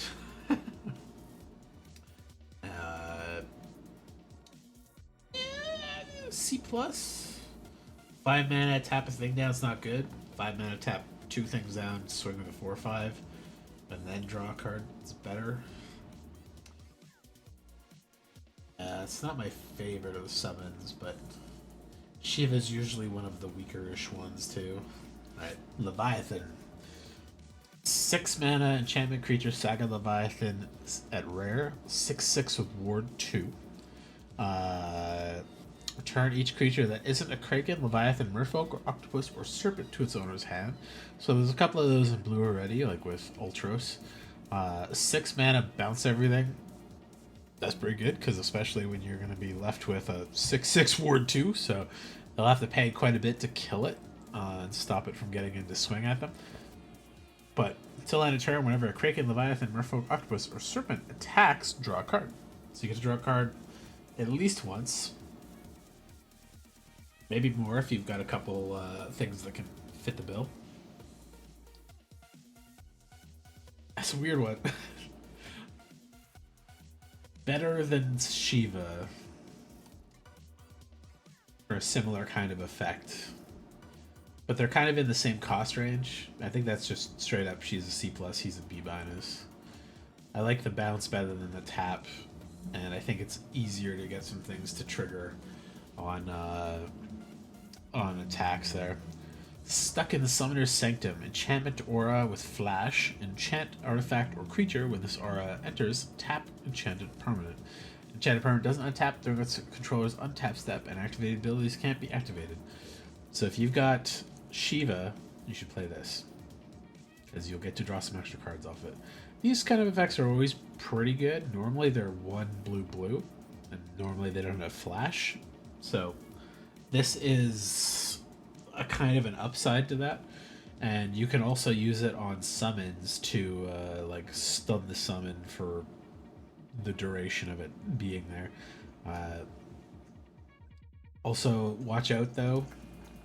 If they have a Ishtola rule, they could bounce their thing and dodge the tap ability, because this will just fall off. Or flicker it, I should say. What you doing, Quail? You'll come back up on the lap already? What you doing down there?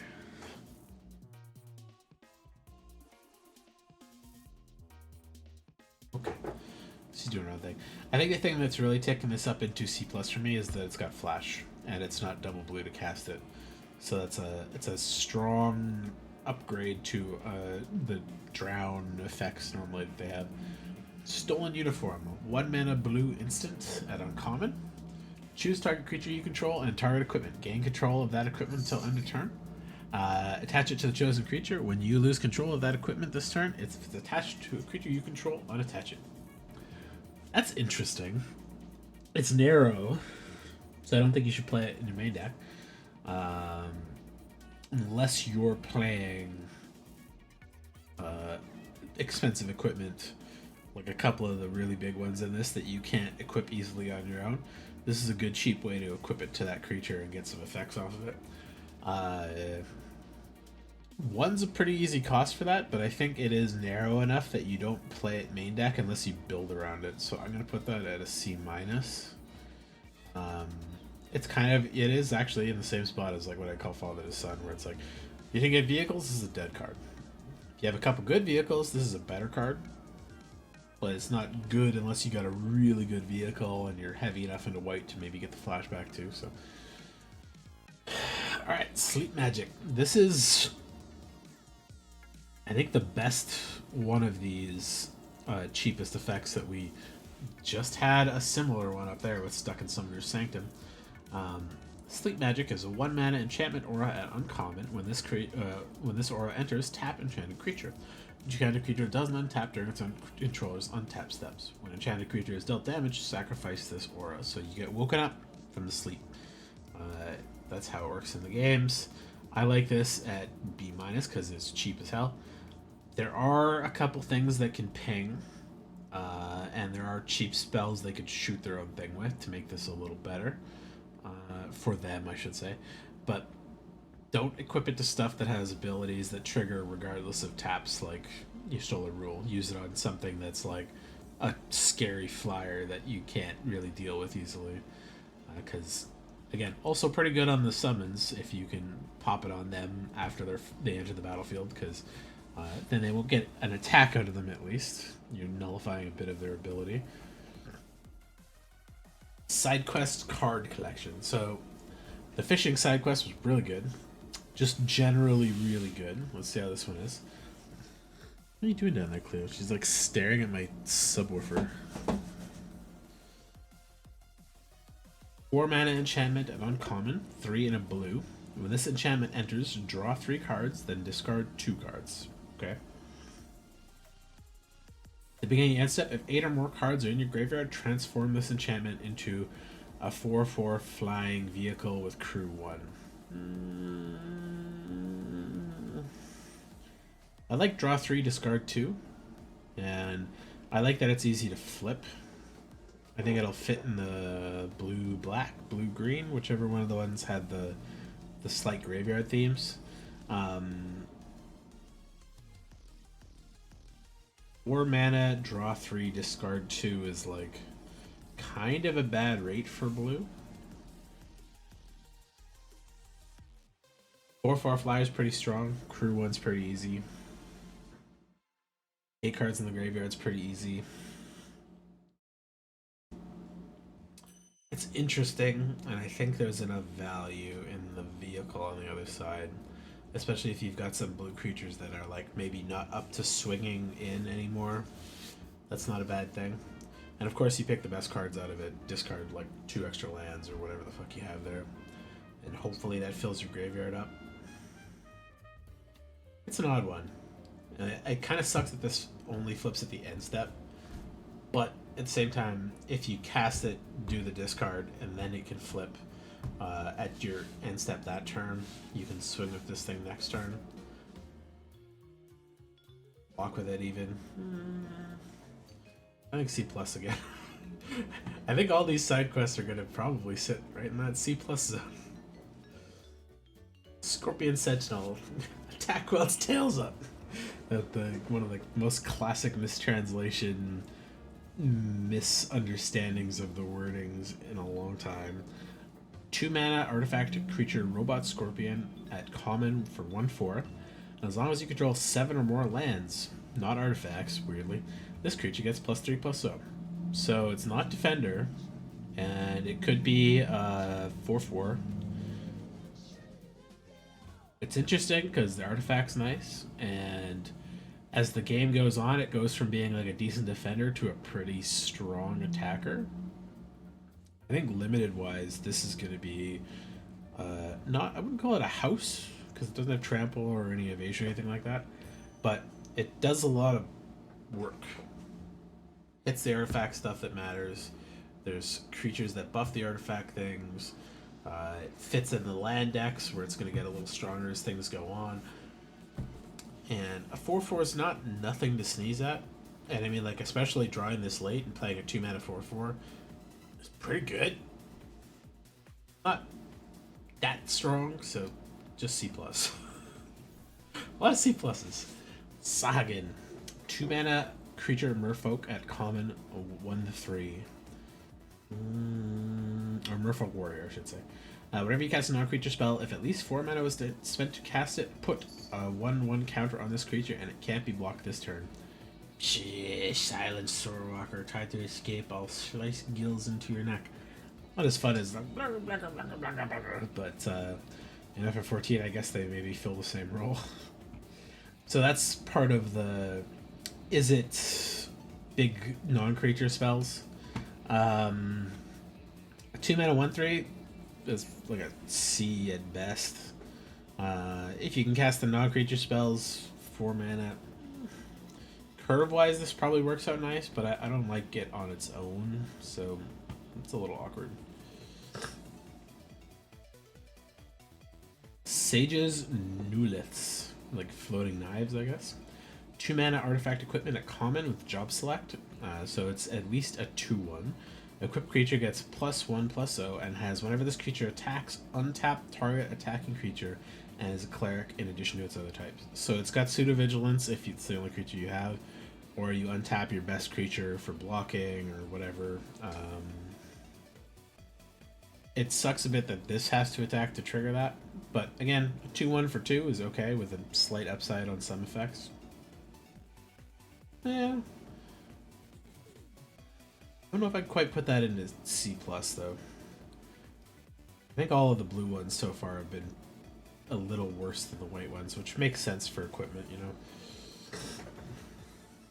Rook Turret. This one I remember being pretty decent.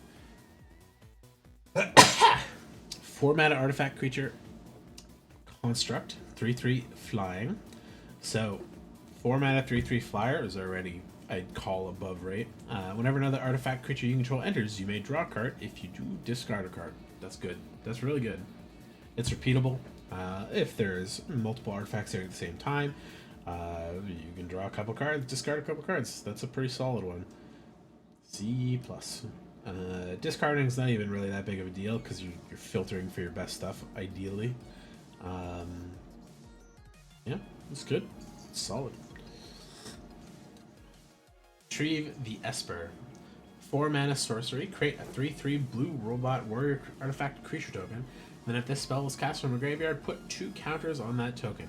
And it's got flashback of 6. And it's only a 1 blue pip, so this is pretty splashable. And a lot of things. 4 mana for a 3/3 is a little bit below rate, but 6 mana from the graveyard for a 5/5 is kind of above rate. And both halves of this flip your expensive non-creature spell thing. And it's also one of those cards you could discard to the draw discard things, get in the graveyard, do the flashback spell. I think this is going to be like a piece filler, but I don't think it's that good, so it's going to be a C. I mean, like, it is pretty good. 3/3 is nothing to sneeze at, but it's not that good. 5/5 is better, but it's also still not that good. There's better. Like a 6/6 would be okay. That's just common too, so. Realms Sketching.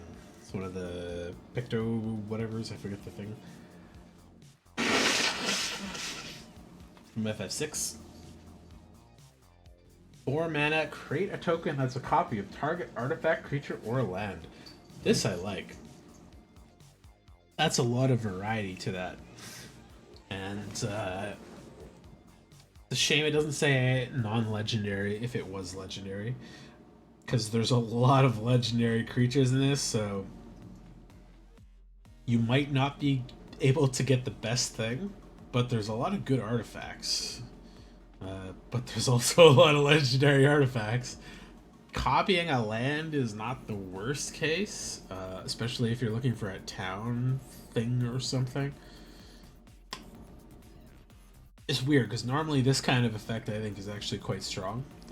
But I think it's going to be a little weaker here because of all the legendary stuff.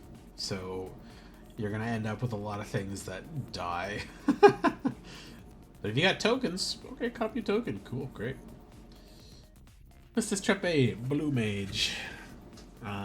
3 mana legendary creature, human wizard. At uncommon, it's a 2/2. It's 2 and a blue. Blue magic. When Christus Trepe enters, you may cast a target instant or sorcery card from a graveyard, and mana of any type would be spent to cast that spell. If that spell would be put into a graveyard, exile it instead. She's a non-instant Snapcaster. And it doesn't have to be your graveyard, it can be anybody's graveyard. Doing Cleo. Okay.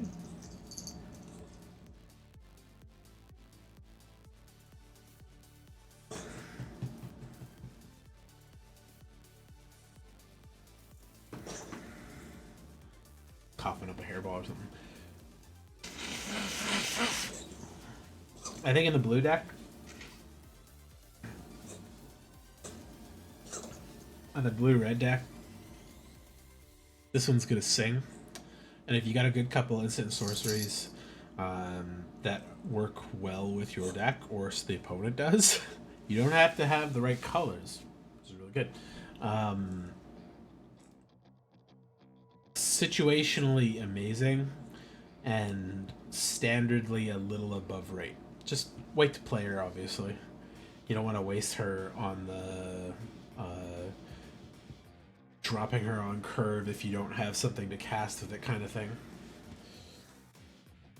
Ikarin Merchant. 3 mana, creature beast citizen, 2 and a blue. At common, it's a 1/4.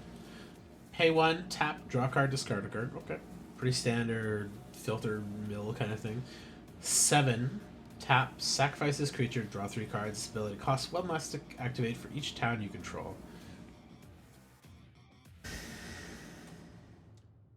I like that. I like that a lot, because 7 mana is not that hard to get to in limited games. I know how fast it is, but there's a lot of good defensive creatures, so you might be able to do that pretty well. Play 2, 3, 4 towns. This Nice thing is, this doesn't say only as a sorcery. You can do it in combat, which is really good if you got the right stuff for it. So that's better than I like. Better than I would like normally. Being a 1/4 as well actually lets him block a lot and kill a lot of little things. Yeah, yeah, this is good. I like him a lot. The Prima Vista.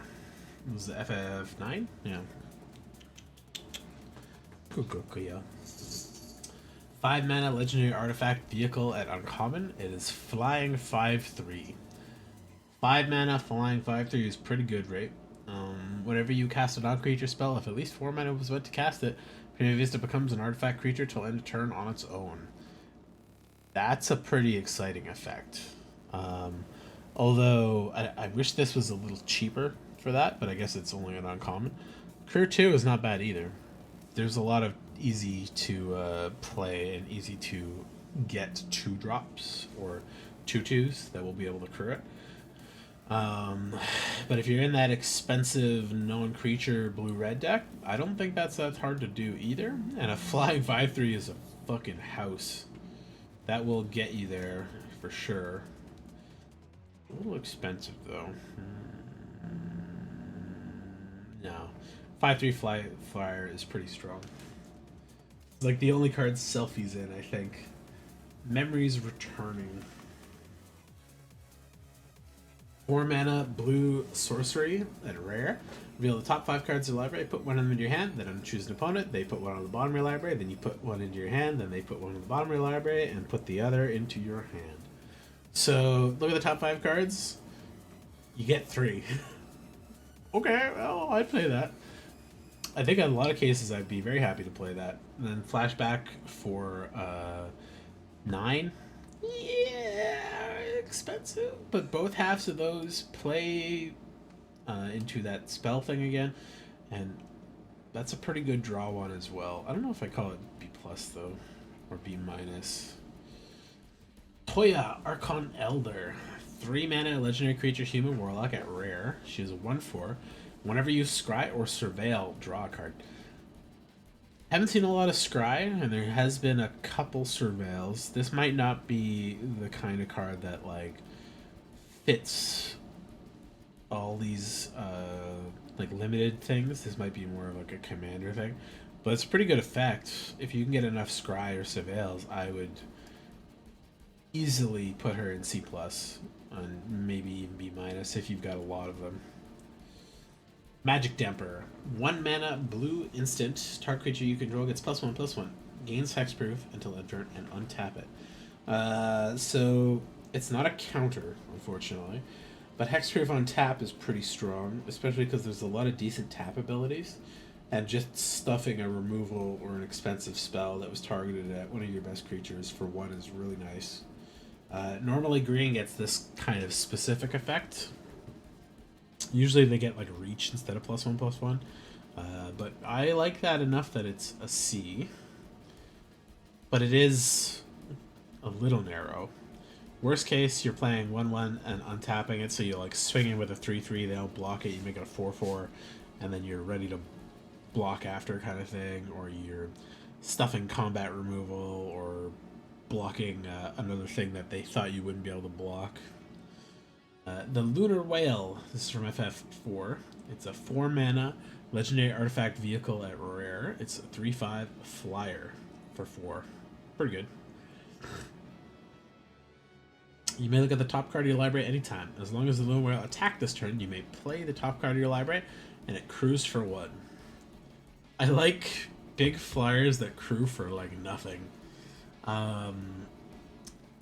It's like you're drawing an extra card every turn, but you're not. You're just having access to it. And I like that it says play the top cards, so you can play lands as well as cast spells and everything. So, pretty good.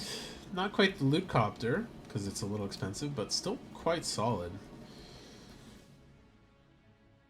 Louis Soy's Sacrifice. This is the guy you see in that gif all the time of him going like, and then the white light erases him. 1 mana instant at rare, FF14 again. Additional cost to cast this spell: sacrifice a legendary creature or pay 2. Counter target activated ability, triggered ability, or non-creature ability. Or non-creature spell. Targeted activated ability, triggered ability, or non-creature spell. Brandon might like this. It's like a better council, not quite a Tails End, but 1 mana sack a thing. Countered ability is pretty good. It's a little narrow. I wish it just said counter a spell instead at the end there, but I think the non-creature spell is putting it into the slightly less good territory. But there's a lot of good non-creature spells here too. This easily could slide into C+. So I'm gonna blow my nose again. What the fuck?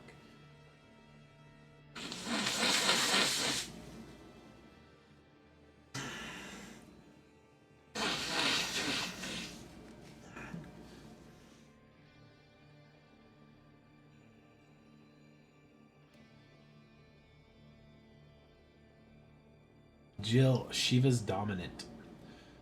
3 mana legendary creature, human noble warrior at rare for 2/2. 3 mana 2/2. Meh. When Jill enters, turn up to 1 other target non-land permanent to its other owner's hand. Great tempo, good replayability for you and summons and stuff. Pay 5, exile Jill, return to the battlefield, transformed as under its owner's control, activate only as a sorcery, and she turns into Shiva, Warden of Ice, and which is a legendary enchantment creature, Saga Elemental at 4/5. That will be your monster no more. Cool. Mesmerize. Target creature can't be blocked this turn. Twice. And then tap all lands your opponent's control, exile Shiva, and return to the battlefield. So that does basically say that by the time you draw a card, if they haven't played a spell and this thing goes on the stack, they're not playing any spells on your turn. And then she enters the front side face up, and you can bounce something on their side of the field to their hand, so you're removing their blockers. That's a pretty good little loop there. And 3 mana to cast her for a 2/2 is but you bounce something, it's better. 5 is not hard to flip. That's going to be cast her, bounce a thing, they recast it, then your next turn you may be able to just go for it. Or the turn after you're going to be able to go for it. She's quite strong. I'd put her at a B. I like the tempo ability being kind of repeatable, and the pseudo can't cast spells on your turn ability too. You'll make Pixie, 2 mana creature fairy, 2/1 with flying. Whenever this creature attacks, surveil 1. Okay, that's a decent way to trigger that Matoya. C+. I think I put the artifact thing at C+. There we go. Equipment.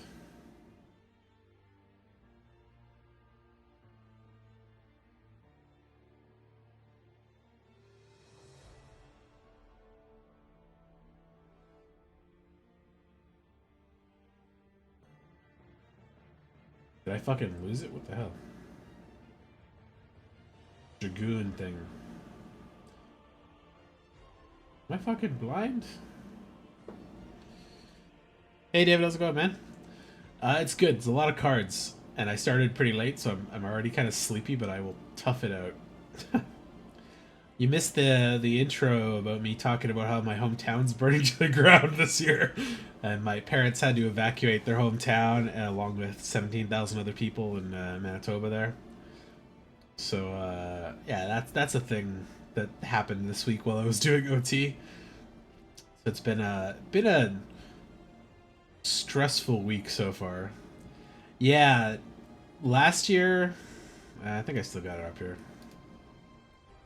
So last year there was a big fire down here, and it almost burned down Cranberry Portage, and it got like within a couple kilometers of Flin Flon on this side, like it spread over here.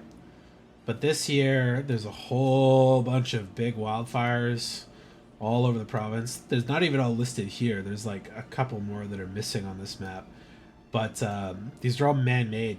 Somebody like did a bad campfire or ashed a cigarette badly or improperly stored some fuel or something like that.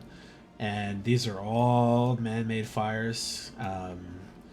And so Flin Flon is I think they have got about 200 firefighters, water bombers, and the military up there right now, help trying to fight the fire. They evacuated all of Flin Flon, Creighton, Phantom Beach, and Denair Beach, as well as a bunch of the surrounding areas. The fire ended up blocking off the western road out of the city, as well as these fires blocking off the other highways and other areas of here. There's also many little like First Nation reserves scattered around here that are like not actually on the highways, like Sheridan and Fay Lake and a couple other ones that are all like scattered and kind of out of reach a lot of the ways. So they've been like flying in to get people and hustling them out on the trains. So I think day and a half ago, sorry, 2 days ago, 2 nights ago, they called the evacuation when this road got burnt out and the fire got within 500 meters of the perimeter highway there. And so everybody got in their cars, got their trailers ready if they had them. If they didn't have vehicles, they went to the town hall. They organized buses and flights, and they evacuated the hospitals and flew them out and stuff. And 17,000 people moved down south towards Winnipeg and the other areas down there. But the reason they called that evacuation when they did was because the fire was getting pretty close. But there's also a fire here that is now blocking the south road out. So there are a couple ways to get around that. There's like a very narrow highway that kind of ends here at like a camper area out that way. But that doesn't go anywhere once you go that way. And then the other route you goes up to Thompson, which is up to the north there. And then there is a way down if they go the long way that way. But there's also fires there, fires there, fires there, big fires down south. I'll show you on the NASA map here with the satellite thing. But there is a lot of forest fires going around in Canada here. Let me go back a day. So it's got the full spread of them here. There's a lot of fires happening around there. And the ones in Flin Flon are particularly big, so they've called state of emergency, and they called in the military to help evacuate and help fight the fires. Some pretty crazy photos coming out of it. Yeah, my parents, we're not sure about the homestead yet. The last news we had was at about 11 a.m.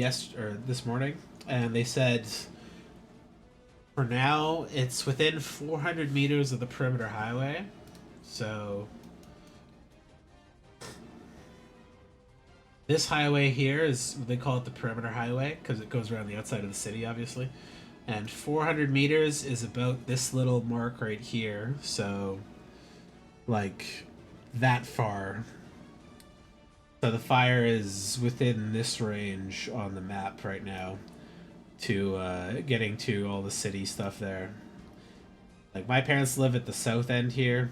My sister lives up in the northish side here. But they evacuated the whole city. Everybody got evacuated safely, and but it's been stated by a couple of people, like the mayor and some other ones, that it's in a dire strait right now because it's quite big. There's very big fires, and there's some photos of a tow truck driver that had to go through the flames basically to go pick somebody that got stranded up out there.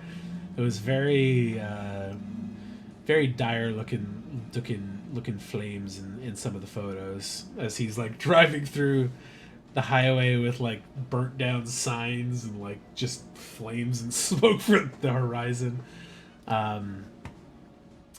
Yeah, it's a very big fire, and it's multiple fires is kind of really the problem. So there's so many other fires happening right now that the forest firefighters and all the like local firefighters in a lot of places are getting called in to help out at a lot of these. but they're so big that there's not much you can do. You can kind of just hope that the wind stays in the same direction so it doesn't turn back. And I think the latest news was that they were pretty worried that the fires were going to come back south because the wind was changing directions quite often. Yeah, I think everybody is okay. Like the people are fine. But if it goes badly, it could be like, oh, tomorrow morning Flin Flon's just burnt to the ground, basically. Because this fire, like I said, only started 2 days ago, and uh, within the first 24 hours, it went from whatever little fire it started as to 1,000 hectares, which is 100 square kilometers, and then by the second day, it was 2,028, or sorry, 200,028 hectares, is like 230 square kilometers, and now it's up to 400,000 square hectares. So it's basically 400 square kilometers. It's like doubled in size like every day, which is really not good news. Because yeah, I'm laughing about it now because I'm like, the people are safe. That's the really important thing. So, and like the winds have been pushing it north mostly, so it's been like doubling in size as it goes northwards. But if the winds change south, that probably means it just kind of eats this whole area alive, which is scary. The dude you met from FF14 Macau said government doing enough preventing to care to prevent it. No, this is absolutely like climate change caused because in my 30 plus years of living in Manitoba, we never had a fire this bad, or as bad as it was last year or anything. Like we never had the chance to evacuate, or like we never had the danger of having to evacuate the city, because you'd get a fire like that and they'd send the water bomber over and get it. But this one, like my parents were like, oh, there's a fire over there, and they showed me like a video of like let's see if I can just pull up their stuff from like 2 days ago, being like, hey, there's a pretty big fire over there. And then the next day it's suddenly, they've put out a warning to maybe prepare to evacuate. But even the pictures my mom showed me are like, I don't know if you can see this very well in the camera there. Might be too bright for it, but like pretty wide horizon covering. Oh my god, I can't fucking straighten out for the camera there, but like pretty wide horizon covering, like smoke cover, and some videos of like the fire bombers doing their thing, and you can literally see the fires like peeking above the flames and stuff. Like it's a little freakish how big it was immediately. And this was all from like their home, so it was like very close to start with. And then it just got bigger and bigger and bigger and bigger faster. So yeah, I think that dude's a dumbass too. Because so here's the thing that normally is like Flin Flon May long weekend, like May 15th, 16th, 18th kind of thing. Normally there's ice on all of these lakes still. So like the ice would not be off the lakes yet, but it'd be kind of nice and warm, and like things are still melting. Piles of snow would be out there. They've had all of the ice melted off the lakes for, I think, since before the end of April, and no rain, and it's just dry. And all of the trees up here are like spruce and pine and like trees that don't lose their leaves in the winter.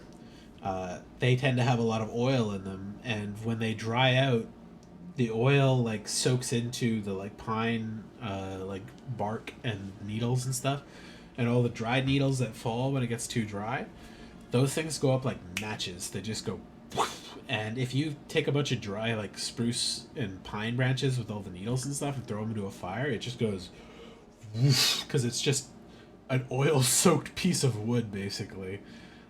So yeah, record breaking like heat and climate effects, like increasing how fast the snow melts and the rain isn't keeping up and it gets dry, and then suddenly some idiot with like a campfire in a couple different places lights the whole fucking place on fire. That's a Manitoba fire map. The last one I'll show, and then I'll go back to the review there.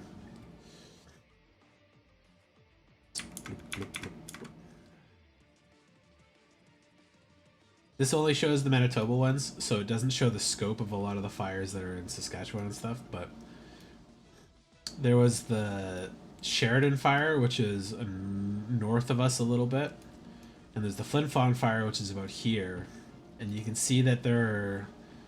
This one doesn't show the Sheridan fire for some reason right now. Maybe I gotta refresh. The Google one, the lines are like a little inaccurate, but they update it pretty often because they have good satellite data to like kind of estimate the area.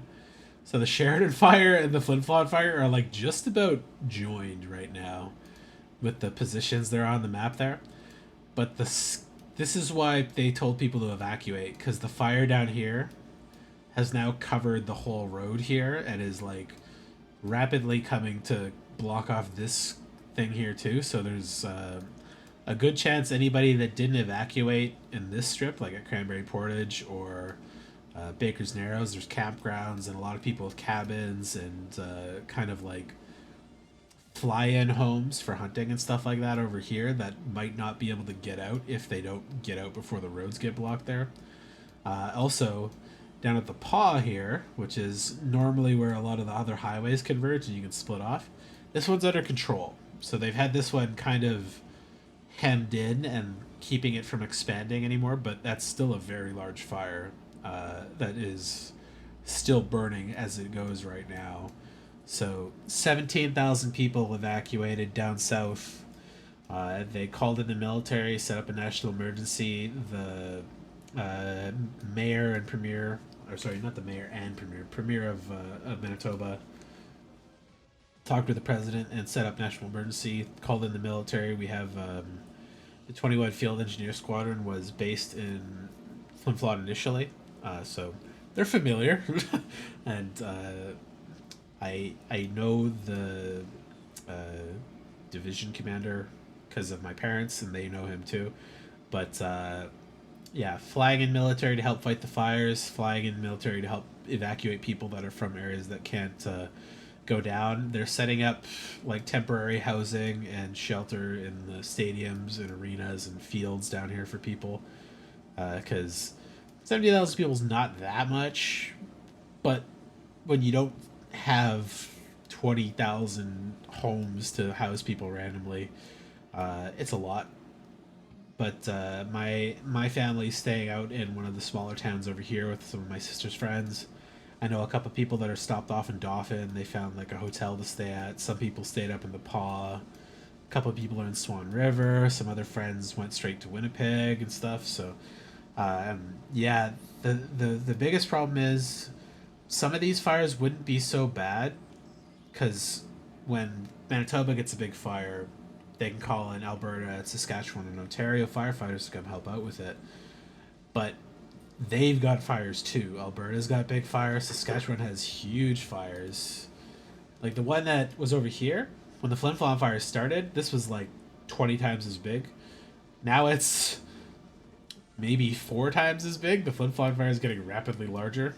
But this one's quite big and quite close to a lot of the main cities here in the northern part of Saskatchewan. But also, Alberta's got a ton of fires too, and they had a really bad fire there a couple of years ago in Fort McMurray, which I don't remember exactly where Fort McMurray is. It's up in this area somewhere, but they had to evacuate the whole town, and it like burnt to the ground. And we had a bunch of people come stay. They flew people out to different cities to stay there while the places were waiting for the fire to burn out exactly. How long will it take to contain this fire? Well, so far they're maintaining keeping it out of the city was the last update.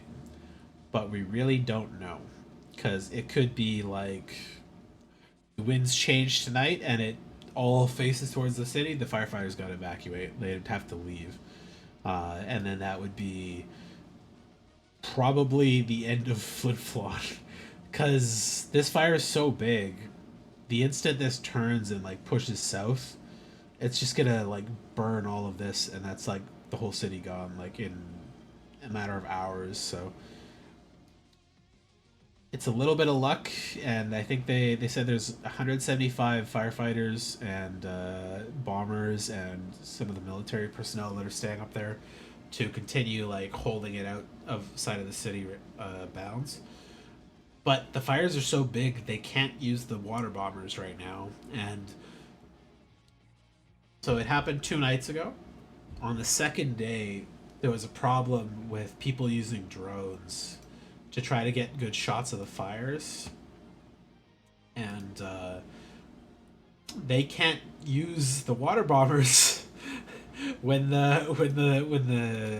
there's drones flying around because they're pretty low to the ground. They have to go to the water and fly around and stuff.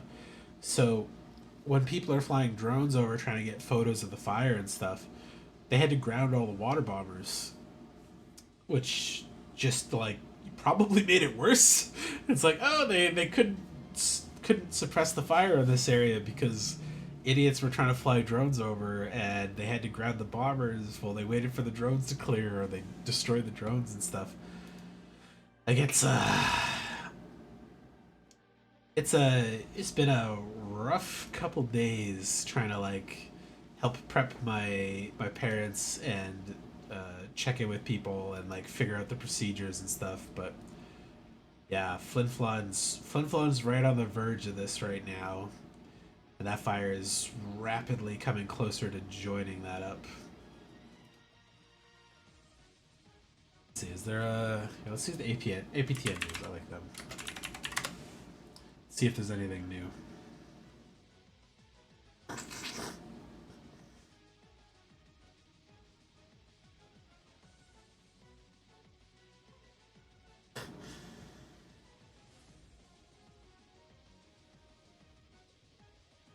Oof. Ooh, that was a dire looking photo there. So I'm gonna mute this. I don't want to hear whatever stuff they're yapping about.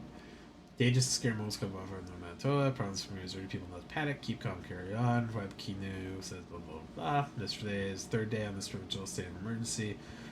Military planes are busy transporting evacuees from remote Cross Lake and Matthias Cologne, Pucknawagan, Cree Nations, the Winnipeg, the Paw, Manitoba, respectively. Hospital in the Paws put on code orange. Municipal officials in Manitoba. You know what? Fuck it. Let's listen to this a little bit. Within this last hour, it's continuously staff are going downstairs, getting donations, bringing them up. We're sorting it all together. Later today, donations will be transported and distributed to thousands. Oh yeah, sorry. Red Cross is doing a pretty good job of helping people survive outside of the city, giving per diem costs and food, shelter, stuff like that as they need. Oh, get. Yep, flying in the military. Yeah, sorry, we had a fire start in Split Lake and Tetowska First Nation, 1 kilometers north of Winnipeg. Very, very concerning. Said no evacuation occurred. Let me duplicate this and look for the video.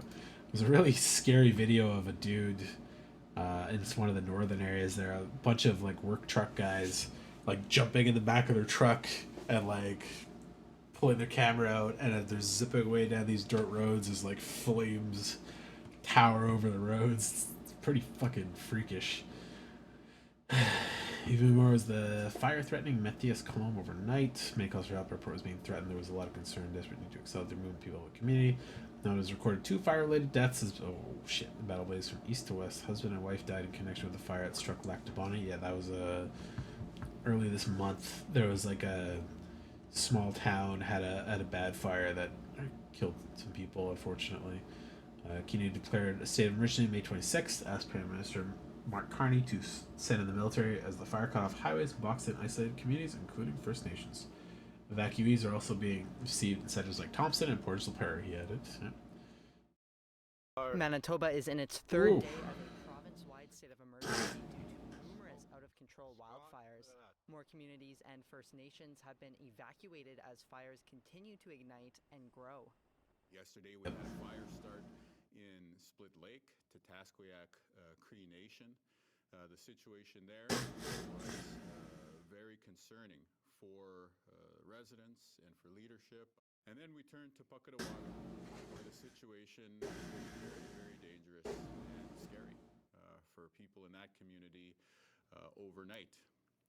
Between the 2 and 3 o'clock hours of the morning, there were many calls for help. At a press conference this afternoon, Premier Wapkanu said Manitobans will see thousands of evacuees reach safety today.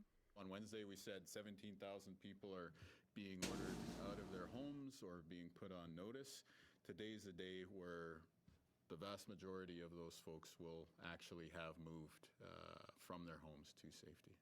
Canoe says the grave situation affecting many parts of Canada has the province requiring international assistance. Colombian helicopters and 100 firefighters plus 25 managerial workers for logistical support will come from the United States. Some First Nations leaders have been vocal about what they consider to be a lack of support for their communities.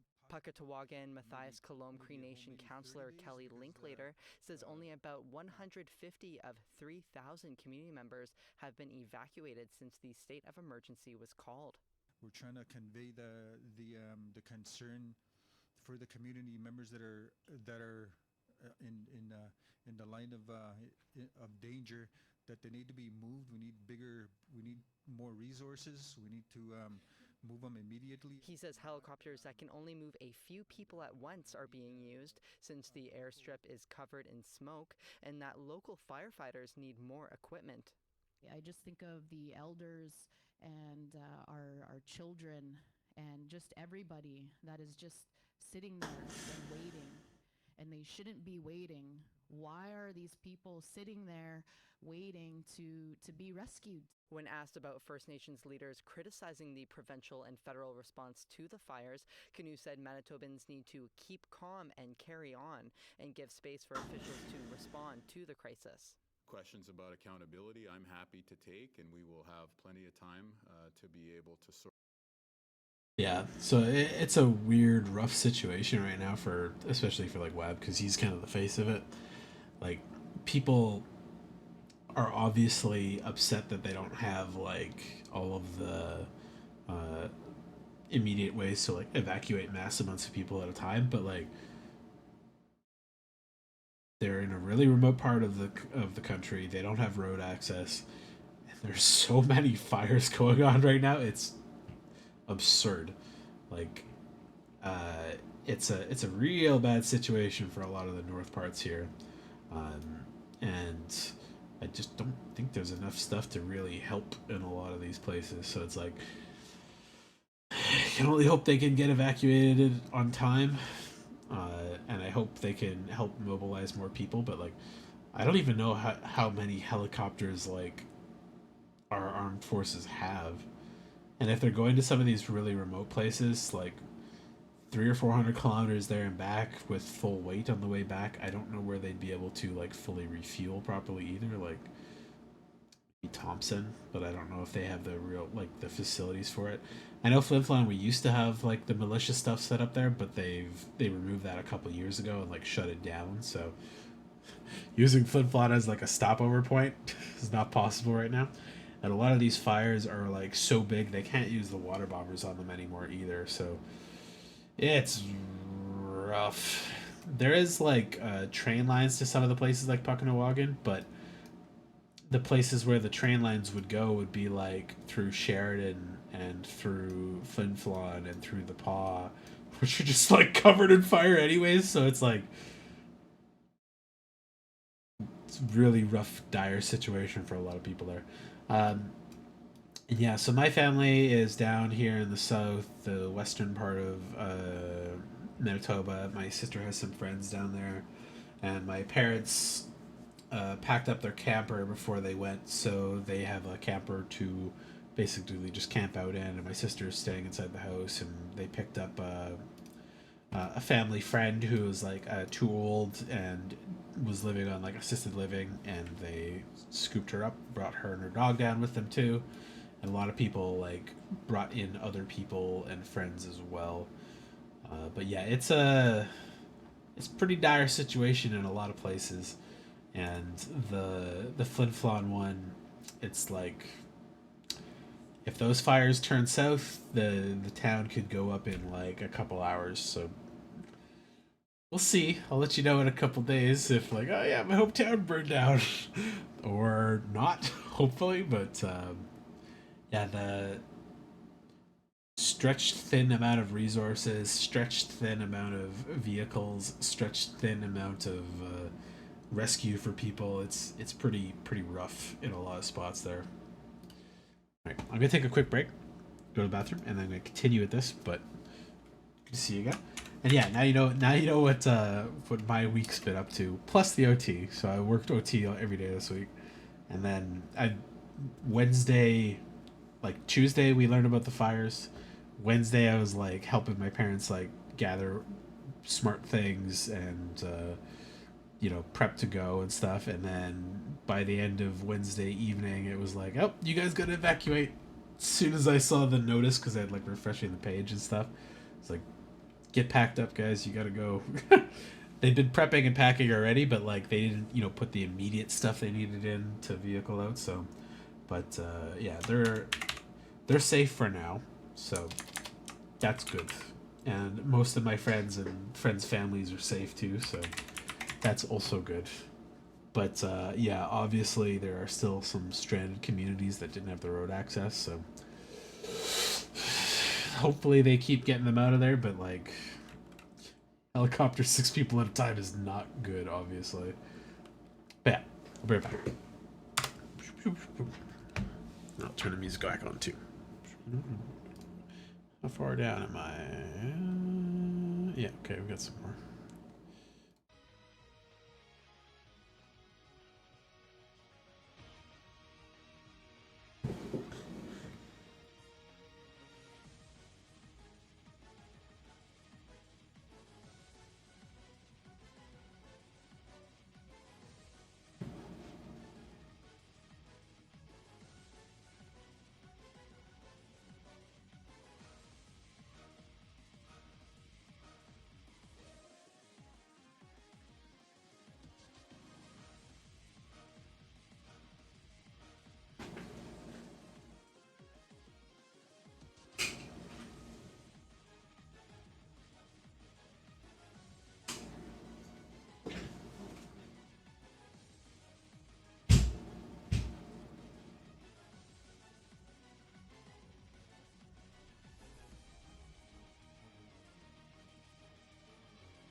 Alright. Yeah, I hope the houses aren't touched either, but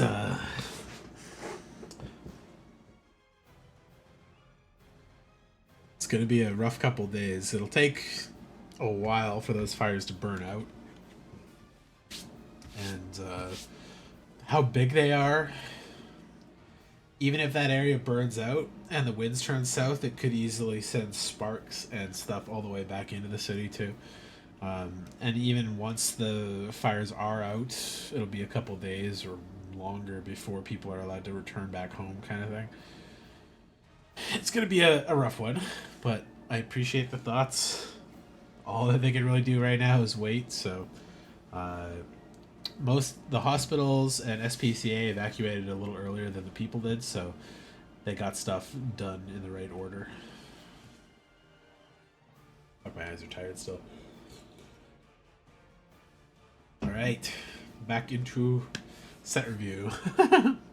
Blue. Ice Magic, 2 mana instant common, 1 in a blue. It's another tiered spell, so Blizzard, you don't have to pay any 0 additional cost. To return target creature to its owner's hand, or you play an extra 2. Target creature owner, put it on top of their library or the bottom of their library, their choice. Or you pay an additional 6 to make this an 8 mana spell. Target creature's owner shuffles it into their library. That's a big cost. 2 is a little expensive, like unsummon's normally a 1. I was hoping with how the other tiered spells work was you could put target like non-land permanent into their library, but just creature is a little less good. But still pretty valuable at 2 alone, and then paying 4 for it if you want to bump it up for your spell, your requests, or your requirements to have a cast a spell of 4 mana or more to trigger effects. Blizzard is a decent option, and it's a good way to time walk somebody. If they cast a 6 mana creature and you immediately put it back on the library, you know they're going to draw it and they're probably going to cast it again, because that might be the only spell they have at the time. Versatility matters, so I think 2 is good, but I don't think the versatility of this changes that much, even through the tiers. It is good, though. Not much better than normal, but the versatility is strong, so. Ultimecia, Temporal Threat, a 6 mana 4/4 legendary creature human warlock at rare, and it's 4 blue. When Ultimecia enters, tap all creatures your opponents control, and whenever a creature you control deals combat damage to a player, draw a card. This is an insane tempo piece and possible game ender in a lot of cases, because you're going to play it, tap your opponent's stuff out, and then kill them, hopefully, if you've got the right setup for it. If not, you get to ping them with a couple things, and you get to draw a card. And luckily, that effect for the draw card persists around even after that. So I would normally play like a 6 mana 4/4 that taps a single creature or bounces a single creature. So this one is quite strong. But put that in blue, right up there with Jill. Or sorry, B, not blue. Okay, Ice Flan, 6 mana, 5/4, Elemental Ooze at common. When this creature enters, tap target artifact or creature an opponent controls and put a stun counter. Just like I was saying, I'd play a 6 mana creature that does exactly the same thing, but that one does all. Island Cycling. So this is the cycling one for basic lands of the blue creature. And like I said, I already like these quite a lot.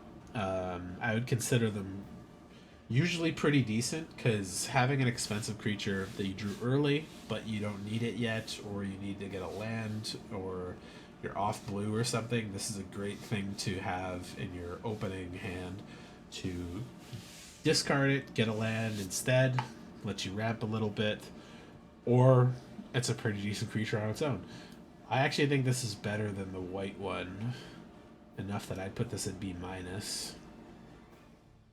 It's a little more aggressive than Ultimecia, but she's obviously much better. But tap and stun is pretty strong, and it doesn't have to be just the creature. It can be for artifacts too. So there are quite a few relevant artifacts to tap down in this set. Gogo, Master of Mimicry from FF6. He's a legendary creature wizard and a 2/4 at Mythic for 2 and a blue. You could pay XX, tap, copy target activated or triggered ability you control X times. You may choose new targets for the copies. This ability can't be copied, and X can't be 0. Pay 2 to copy a triggered or activated ability is really good, but being able to scale that if you got a lot more mana is really, really, really, really, really good. You have to build around it a little bit. Obviously, you need to have the right stuff to make this kind of sing, but I would put him at an A-. 3 mana 2/4 is already a pretty good body. Like, I would put that above rank. That ability is very, very, very, very strong, though, and could be really good, because there's a lot of triggered abilities. Draw a card, copy it 3 times. Make a guy, copy it 2 times, make 2 more guys. Knights of the round, create 3 2/2 knights, copy that 4 times, please. Other creatures you control get +2/+2 till end of turn. Put a destructible counter each of them, copy that twice. Like, there's a lot of good uses for him in this set, a lot. So I would consider him not quite a bomb, because he doesn't do it on his own, but like, that's really strong. Really, really strong. What was this?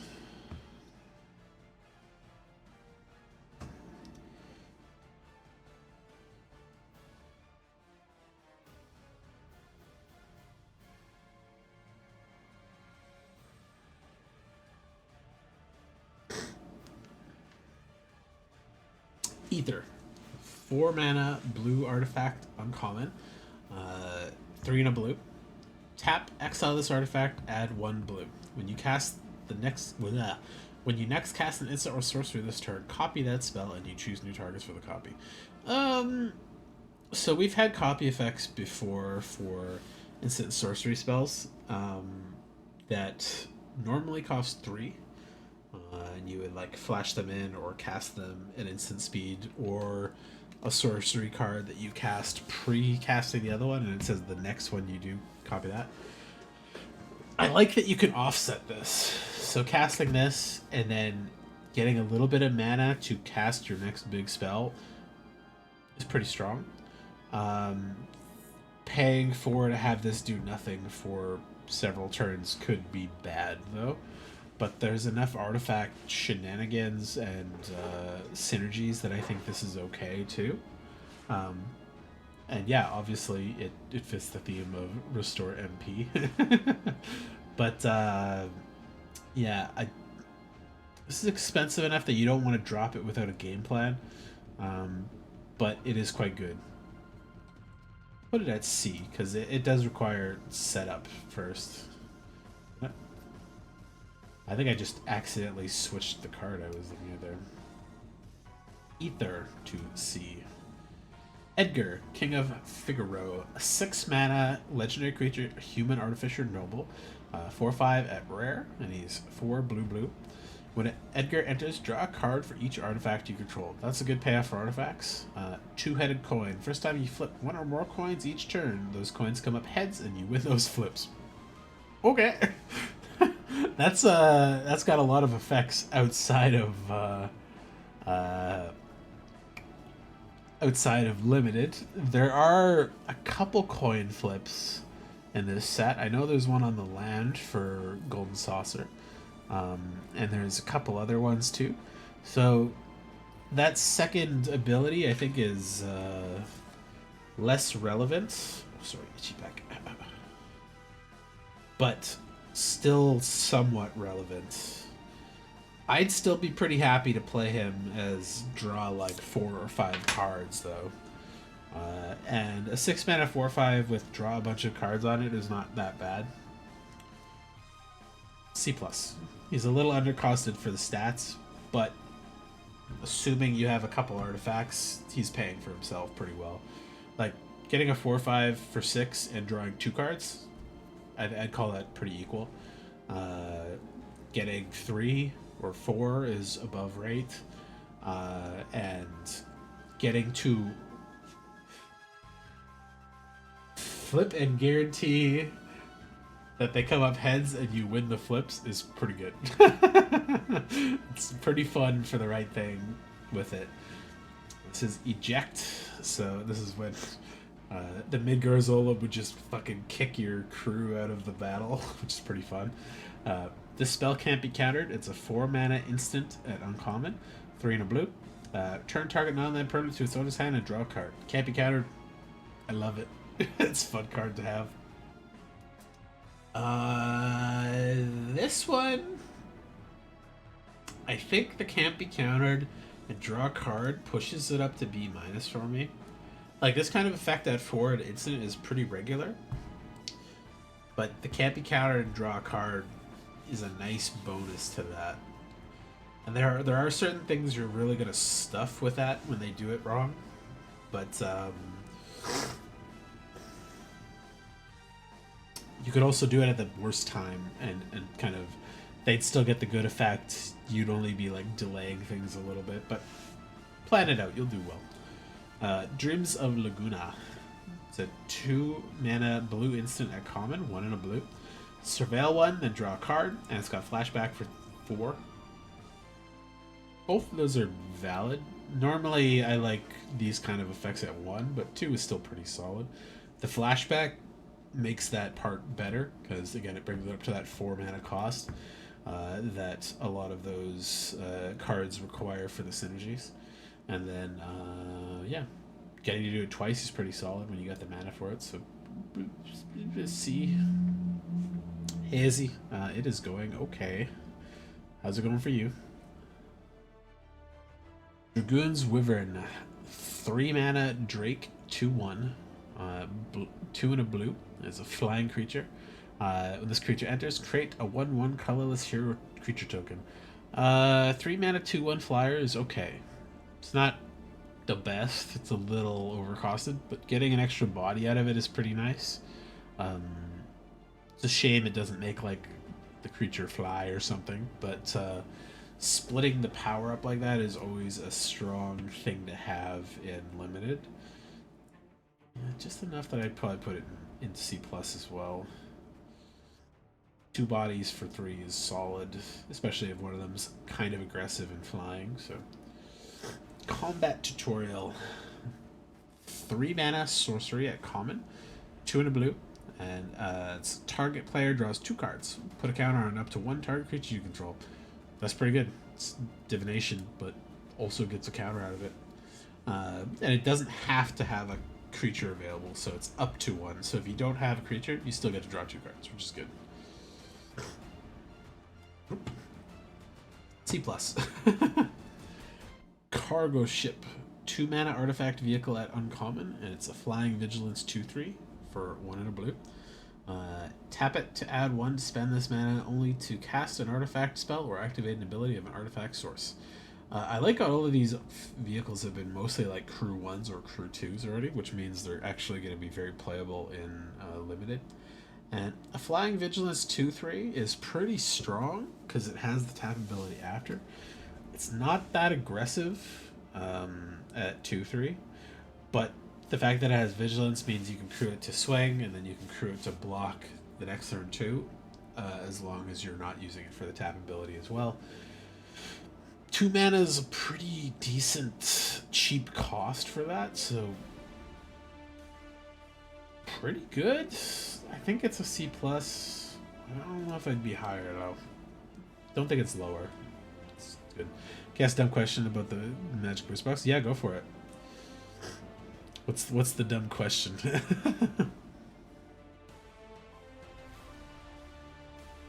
So I'm gonna reset my song list back to more FF music.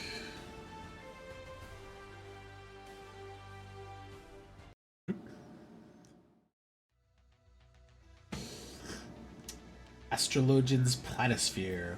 2 mana artifact equipment at rare, 1 and a blue. It's got job select, so it comes in with a 1/1 hero creature token, and this gets equipped to it automatically. Equip creature is a wizard in addition to its other types and has whenever you cast a non-creature spell and whenever you draw your third card each turn, put a 1/1 counter on this creature. So it's still a 1/1, but whenever you cast a non-creature spell, it gets a counter on it. That's pretty good. I think that's really, really good in some of the right deck. Drawing 3 cards a turn though is a little harder in limited, but not that hard in this set. There's a lot of draw card equips, or a lot of draw card effects, I should say. Sorry. Still doesn't give a power boost by default, but it does give counters. Interesting. The equip cost is cheap enough on this. Maybe I'll put this up too. No, you know what? Sorry. C+. Doesn't get better than that. You're trying to understand, have I seen the Omega Collector Booster Box? To Google.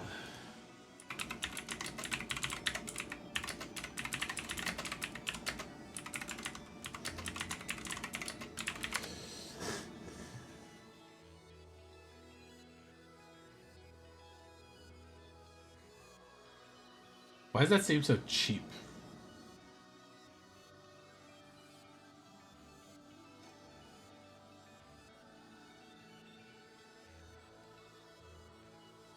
Oh, okay. Yeah, okay, there you go. I see that was your question too. Why is it so cheap? Mega collector booster boxes are just individual collector boosters that have been packaged into bigger cardboard boxes for sale at places like Walmart or Target, presumably to make them harder to steal. that probably answers your question, I assume. Because I saw that too. I was like, $100. That seems dirt cheap for what that's supposed to be. Yeah, it should probably. Oh, that's a tiny ass fucking picture. Bigger? Let's see.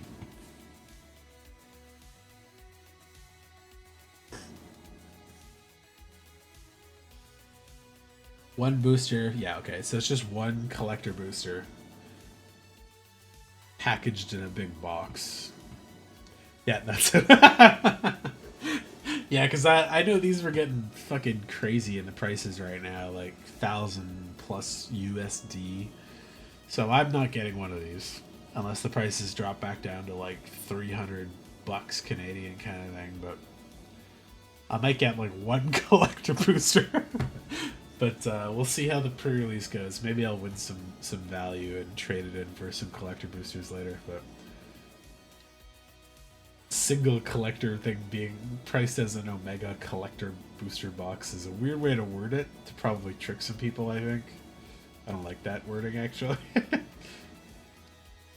As a regular booster box, I guess a collector. Yeah, it would have the chance to get the rare Chocobo cards, yeah.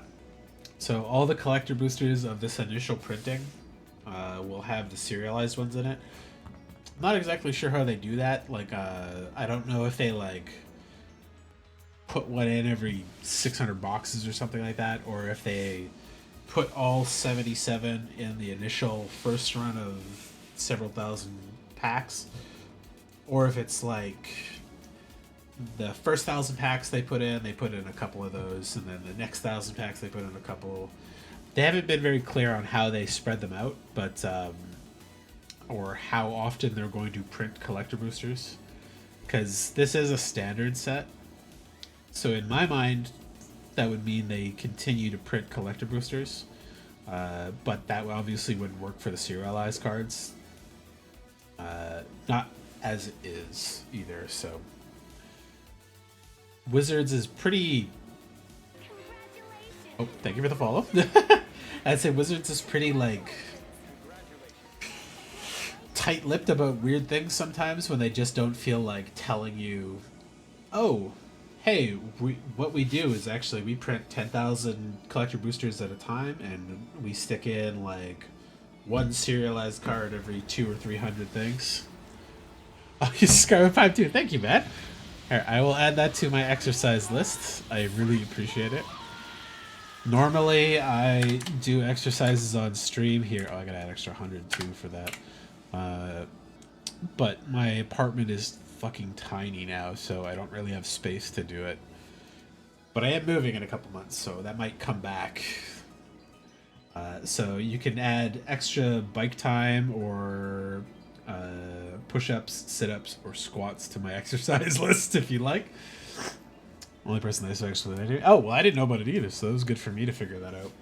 I looked at those collector booster prices and I was like, fuck that. I'm not buying those for a while. Like, I love FF, and I'm going to play a bunch of the pre-releases, but I'm going to wait on the collector boosters. I might buy like one, but that's going to be like 150 bucks Canadian. Like, here, let's actually see what the price is. Face games. Magic the Gathering, sealed product. They're already pre-ordering Edge of Eternity's bundles? What the fuck?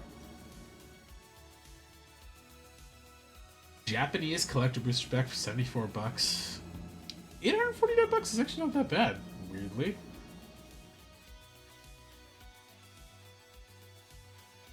Pre-release packs are out of order. I paid 60 bucks for those for my pre-releases I paid for already. That's not bad. That's actually like weirdly not bad prices. Definitely gonna buy like one collector booster. I might buy Japanese because I don't give a shit about the cards as much. I might just keep them because that's why that one's cheaper, because it's the Japanese kind. I see. I want the gift bundle. I want the fancy dice. What's the spin down look like in this one? No, they don't have pictures for it. Final Fantasy gift bundle spin down. Oh, that's kind of boring. I was hoping for like a cool color or like a fancy effect or something, but oh, it's blue. I kind of like the weight one better. Yeah, okay. You'll probably buy one of those mega boxes? Yeah, I mean, like, if you just want to buy one, seems like a decent enough deal for it, but, like, I know these are getting scalped like fucking crazy right now, so, like, the thing I wanted to buy was, like, I wanted to buy the Commander set, so I could just box them up, keep them as, like, a deck to play with, because, I sold most of my Magic collection last year, because, I work in animation, and I've had animation in general has had a rough year or two recently. So I was out of work for like 13 months, 14 months almost, and I was like, well, no better time. These things aren't making me any money. Time to sell them and pay my rent for a couple months. So I sold most of my collection, and I haven't really like collected any Magic since then. But I was like, I'll probably collect some of the Magic one pretty heavily while it's in print, and then I'll like hoard that to myself and keep that as like a keepsake, but not really get heavily back into paper Magic again. So you purchased the FF Starter Kit, just keep because of that. Yeah, I'm definitely gonna grab like starter kit, and I'm doing a bunch of pre-releases to play, so I'll win some prizing and stuff. But I wanted to grab the gift bundle because this one comes with a collector booster and 9 packs usually, and then you get the like fancy spin down and some foil lands and usually a promo card too, so they're a good deal. But the getting some of the commander decks would have been pretty fun, so I could just like give a pre-made deck to some people that like Final Fantasy if they want to play a game with me and stuff. Definitely not getting this collector's edition stuff. $1,500 is too much shit. That's my rent for the month, man. But assuming they still print some of these for a while, I'll probably pick up a couple of the collector boosters later. Try to get myself some of the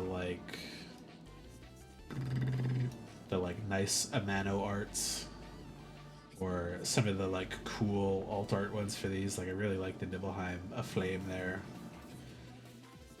I'd like a serialized Chocobo, but I think if I got it, I'd probably just sell it. I have to imagine these are going to go for a couple $1,000 a piece. And if you're getting one of the good numbers, like number 1, 69, 7, or 77, price is going to go way up. So, but I'd be happy with like a colored Chocobo. And I want the Buster Sword. That Buster Sword art looks fucking amazing. Not a big fan of these arts as much. They feel a little generic-y to me, but I wouldn't mind some of my favorite characters in that art either. I'm not going to make the effort to collect all of these though. I have a couple like randomly expensive cards that I picked up for cards I like. Like I have the Japanese Nicol Bolas that looks like a spider. Paid some cash for that one. I really wanted the Yoshitaka Amano Liliana Dreadhorde Giant because I really like the art for that one, but it's like $700 too. So that's one of those things like when I've got cash, I'll buy it eventually kind of thing. It's made hard because I looked over YouTube, no one's saying anything with the Mega Box, so I was like, I didn't even know about that because I looked over their whole like product thing on WotC's website, and I saw all the different things they were selling. I was like, okay, I'm not buying collector boxes for a while. That's too much. Might buy the pre-release, the starter kit because 2 decks for $60 is not bad at all.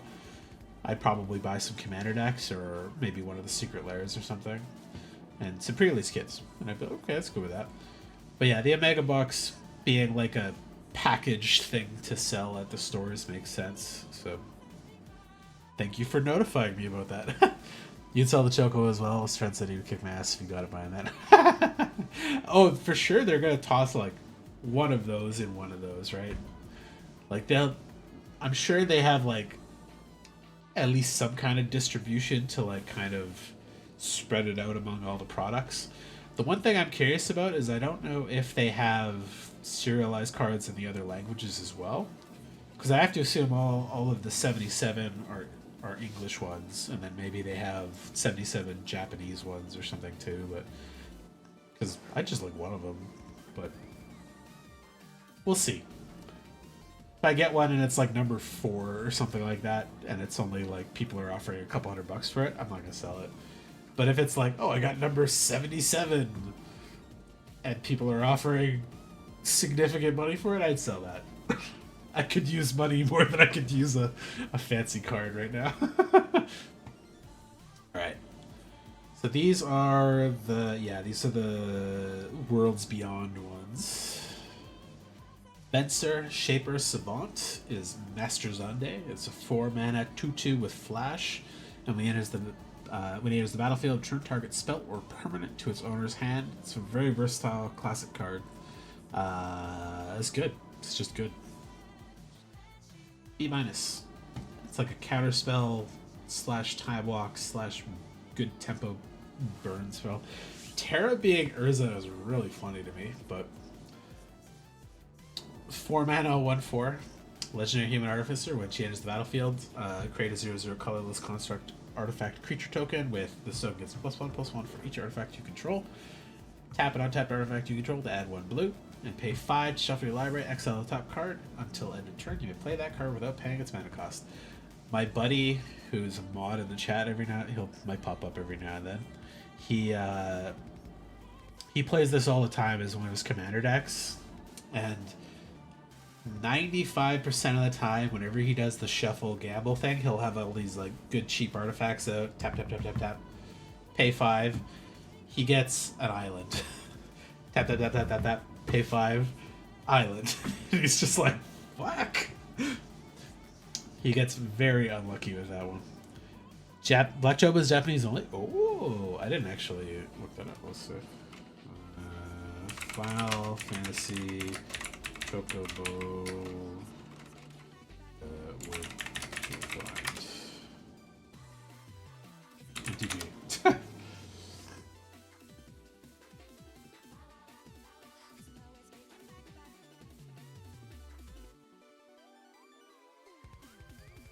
Yeah, 777 would have been the number I wanted for.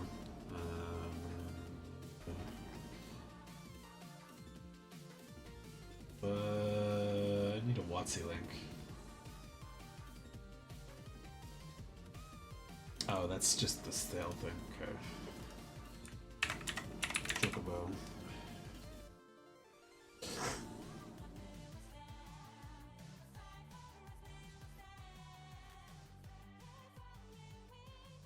Non-serialized version of the Traveling Chocobo are mechanically identical. Serialized variants images are just running on card custodians. Haha. dedicate section. There you go. Jazz Golden Chocobo and the colorful Chocobo cards. Serialized Round Chocobo depicts elusive Golden Chocobo and the rarest, most sought after Magic Gathering card in Final Fantasy. Blah, blah, blah, blah. Only found in English language boosters, each copy being unique. Okay, so only English ones have that. That's probably why the Japanese collector boosters are half the price. They don't have the chase cards. The Neon Ink variants are only appear in English. Regular one shows up in all boosters. And the black one only shows up in Japanese. Okay. Interesting.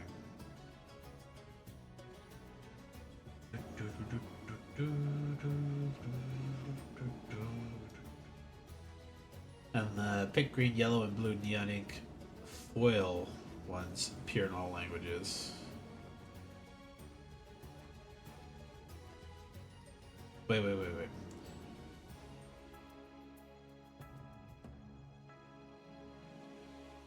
Oh, okay, I see what they mean. So these can show up in all languages, but they only show up in English. So if you open like a Chinese pack, you could get a green one in the collector booster or something. I see. That's what they mean with that. But this one only comes in Japanese. Appearing in all languages of collector boosters, but it only comes in Japanese language. Okay. Got it. I understand now.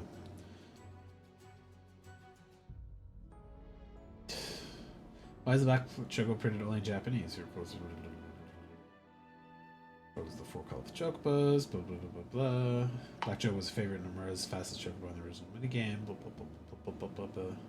Oh, so I see. They made that as a nod to him. Okay, that's funny. Okay, so you can still get the black one in the English boosters, but it's only printed in Japanese writing. Okay, that's fine with me. I'd be fine with the Japanese Black Chocobo. Good to know. Also, sorry for the distraction again. Back to the tier listing. Terry Bradford as Urza. There's a lot of artifacts in this set. I think that's very strong. I'd so much to put that as an A because I think that's easier than Go-Go's, but Counterspell, classic, good stuff. C plus, no, B minus. It's just strictly good. The Fairy, Mage of Zalfir, 2 blue. So really hard to cast. This is non-planeswalker Teferi. Creature cards you own that aren't on the battlefield have flash. Each opponent can cast spells only anytime they could cast a sorcery.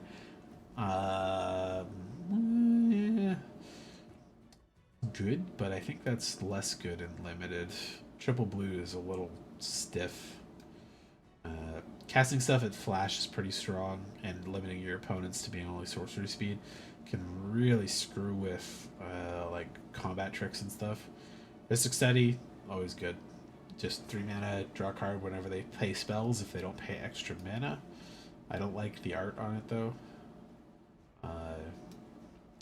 I'm really hit or miss on a lot of these like through the universe cards because when they use the 3D renders with just like borderless black on colors, I'm not a big fan of it. These arts look a lot better, but the renders, some of them are really old looking, don't really suit it very well.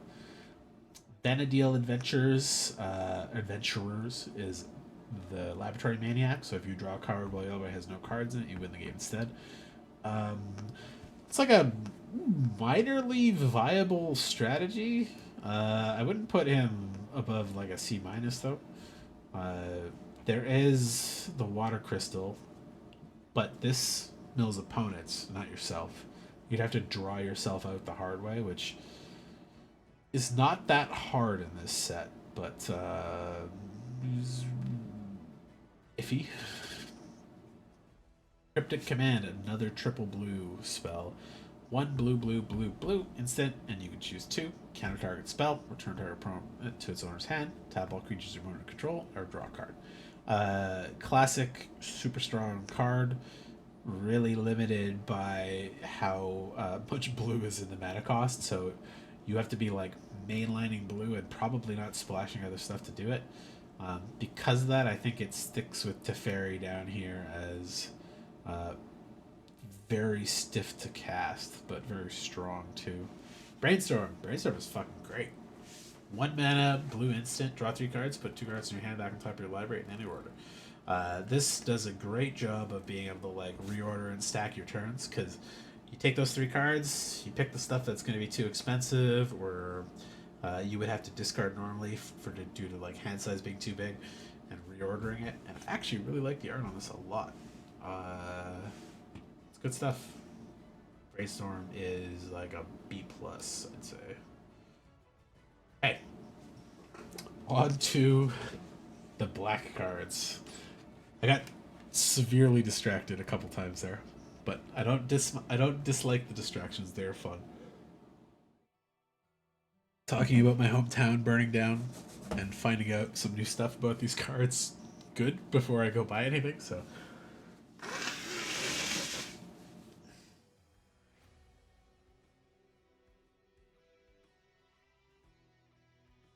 Okay, so starting with Fang, Fearless Lassie, and she's the only meld card in the deck, which I don't think this shows me the back of. Can I see the back? No. Okay. Bring her up here, because seeing the meld is kind of important.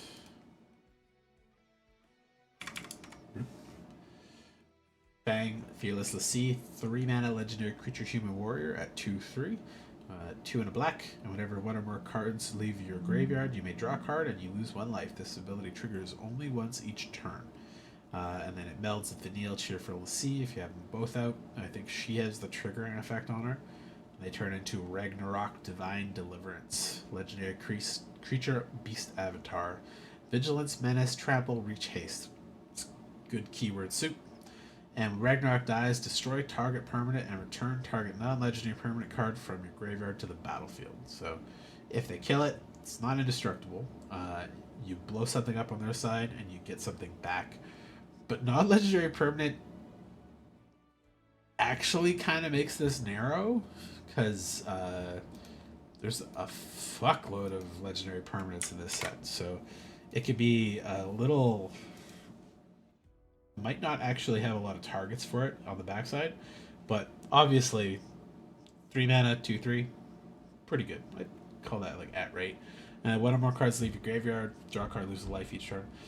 That will matter more obviously in the green-black graveyard matters kind of decks.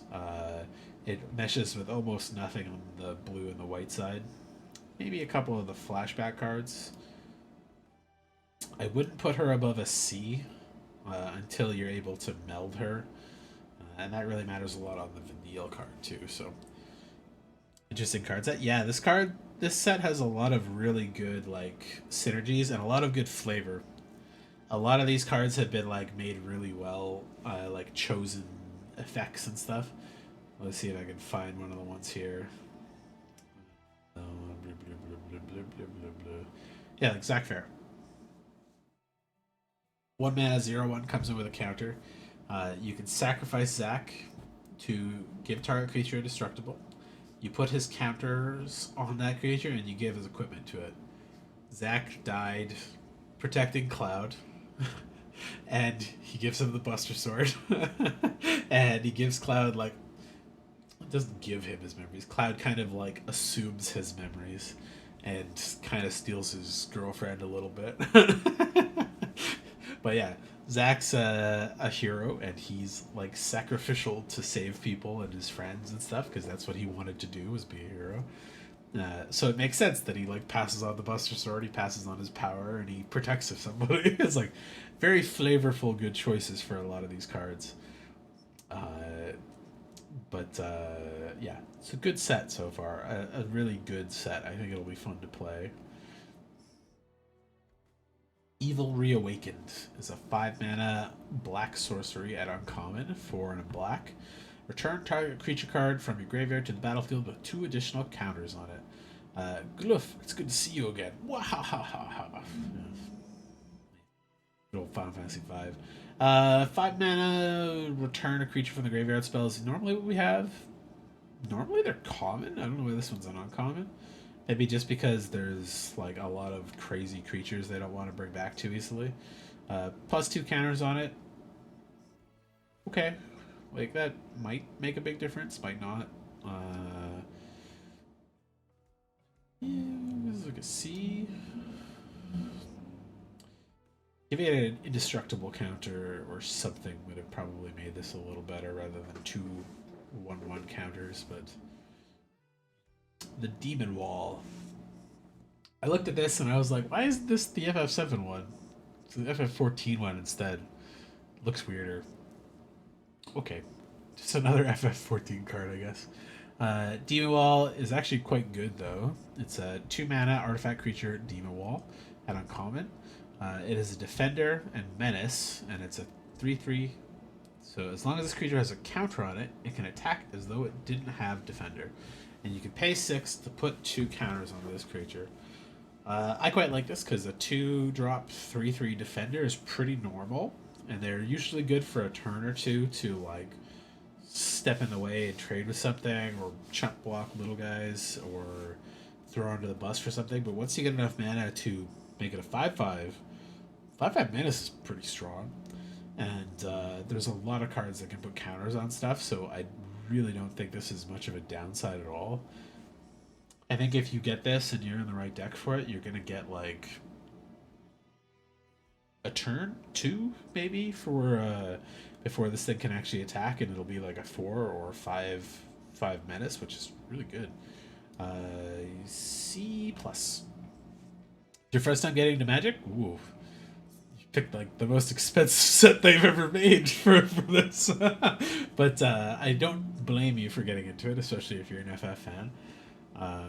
It's a great card game. The company that owns it is very money grubbing though, but it's a really fun card game. It's the first card game, and still probably the best, I'd say. It's got like a ton of variations and possibilities to it. Like 50,000 cards have been printed over time, so like there's a lot of combos, a lot of fun interactions, and a lot of ways to play that you can play with all different levels of stuff. So really good game. I'm glad you're getting into Magic. If you haven't played it yet, you can play Arena for free if you want some practice before the set comes out next week. And Mitgo is not free, but it's also a good place to play if you want to play like cheaper than paper a little bit and get some practice in. But it's where all the like I'd say competitive players go, because you can earn like pro season and pro tour points there when you win like drafts and stuff. So heard they dropped the amount of packs you get in collector boost box to like $800. So it's like yeah. So normally I think collector boost is when they started. You got 24 packs, and I think you get 20 now. Might be 15 actually. Let's see. Collector booster FF packs. Let's see a box.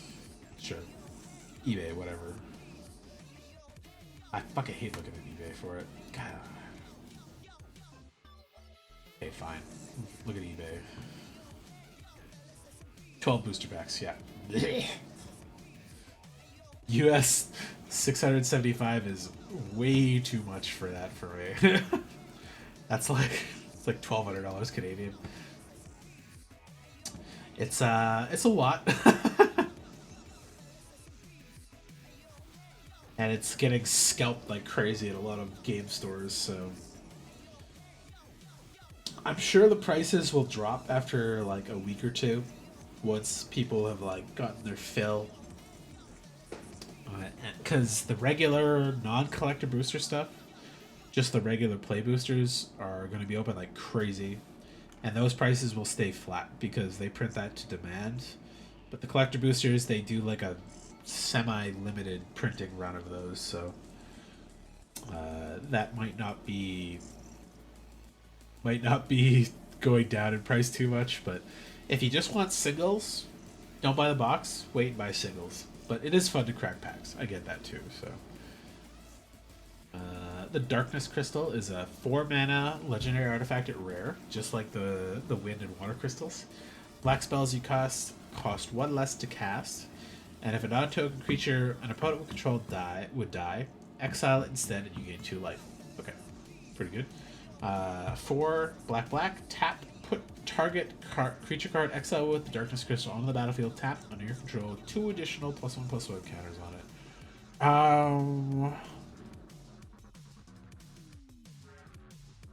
This one kind of sits in the spot like the blue one does, but it's better than the Water Crystal. It's not as good as the Wind Crystal, though. Because this will get you a win eventually, especially if you're just stealing your opponent's best creatures that you've been killing with spells over and over. But the Wind Crystal doing like triple duty of making it cheaper to cast creatures, gaining you extra life, giving your creatures flying and lifelink to gain twice as much life on attack is really strong. This one, quite strong too, but also really expensive, but you're only getting 1 creature at a time, and it's tapped, so you don't really get to swing with it or block with it right away. You gotta be kind of smart about how you use it.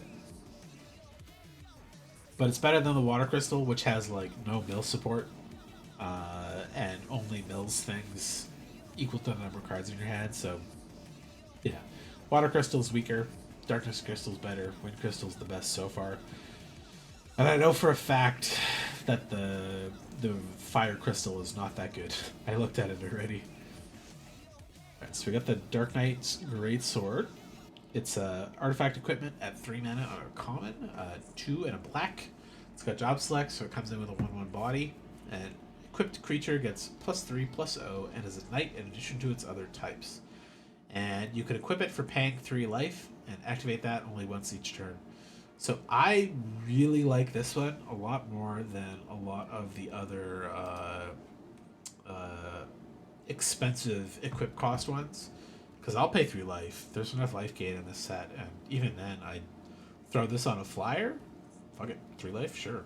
I'm swinging in for 7 in the air or something like that, right? But 3 mana for a 4/1, I'm okay with that. That's a good trade for me. And it leaves behind an easily equipable big power buff. This is stronger than most of these have been. And it's not that expensive either. That's why your broke ass person started getting looking at that cheap $50 mega box. Makes sense. Yeah. If you haven't if you wanted to, you could look for your local game stores and see if they're offering like pre-releases for like $60 or something like that. Because practice a little bit this week if you haven't played Magic before, but get the basics of the game down. Go buy a pre-release kit and play at the store or whatever. Normally, they do pack per wins. You get 6 packs and a promo card and a dice and a little box to go in. And what you do is you take it apart. You build a deck best you can, 40 cards out of the 6 packs you open and stuff you get there. And then you play other people. It's usually fairly beginner friendly because it's where a lot of new players get their first like gameplay experience in, and you get a nice pile of cards for what you get. And because they're normally like a lower competitive level, and it's a new set, so a lot of people are a little more forgiving about stuff, you can go there, play that, and normally what people do is split the packs. So if I'm playing with somebody, I might say, I'd like to play for it. Do you want to split it instead? And they say, oh, I'll split. Okay. And then you guys each take a pack anyways. Or if they're like, yeah, I'll play for it, then you go, okay, cool. Winner takes the 2 packs instead. But won't be getting the super fancy cards in there. I know some of the cards do show up in there, like the showcase, like the borderless ones, and some of these ones will show up in there, and some of that other all art ones will show up in there.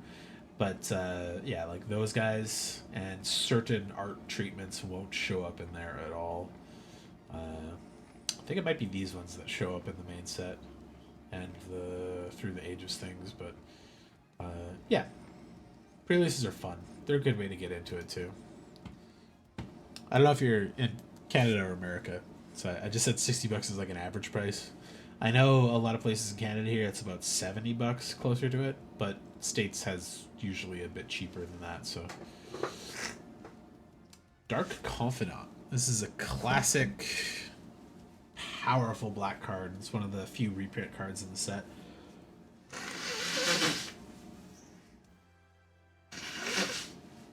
Probably going to be one of the more expensive cards in the set too. 2 mana creature, human wizard. It's a 1 and a black, 2/1. Beginning of your upkeep, reveal the top card of your library.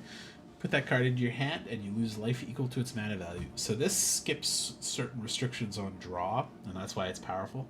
Because some cards say you can't draw more than one card a turn. If you would draw the second card, you just don't draw it, or you discard it instead. This does not draw, because you're just taking the top card of your library, revealing it to show however many mana it is, and putting it in your hand. You're not drawing. It's different. But it can also really kill you if you got really expensive cards. Like if you're like, oh, it's my 10 mana super creature. Oh, fuck. I just killed myself with the life loss. But people run it in a very low cost, low to the ground, 1, 2, 3 mana kind of deck. So you don't lose that much life and you get your best cards faster. So Dark Confidant is great. It's a B minus. Yeah, B minus. There's enough expensive cards in this, and in Limited you might play some really expensive stuff, so might hurt you more than it helps you. America? Okay.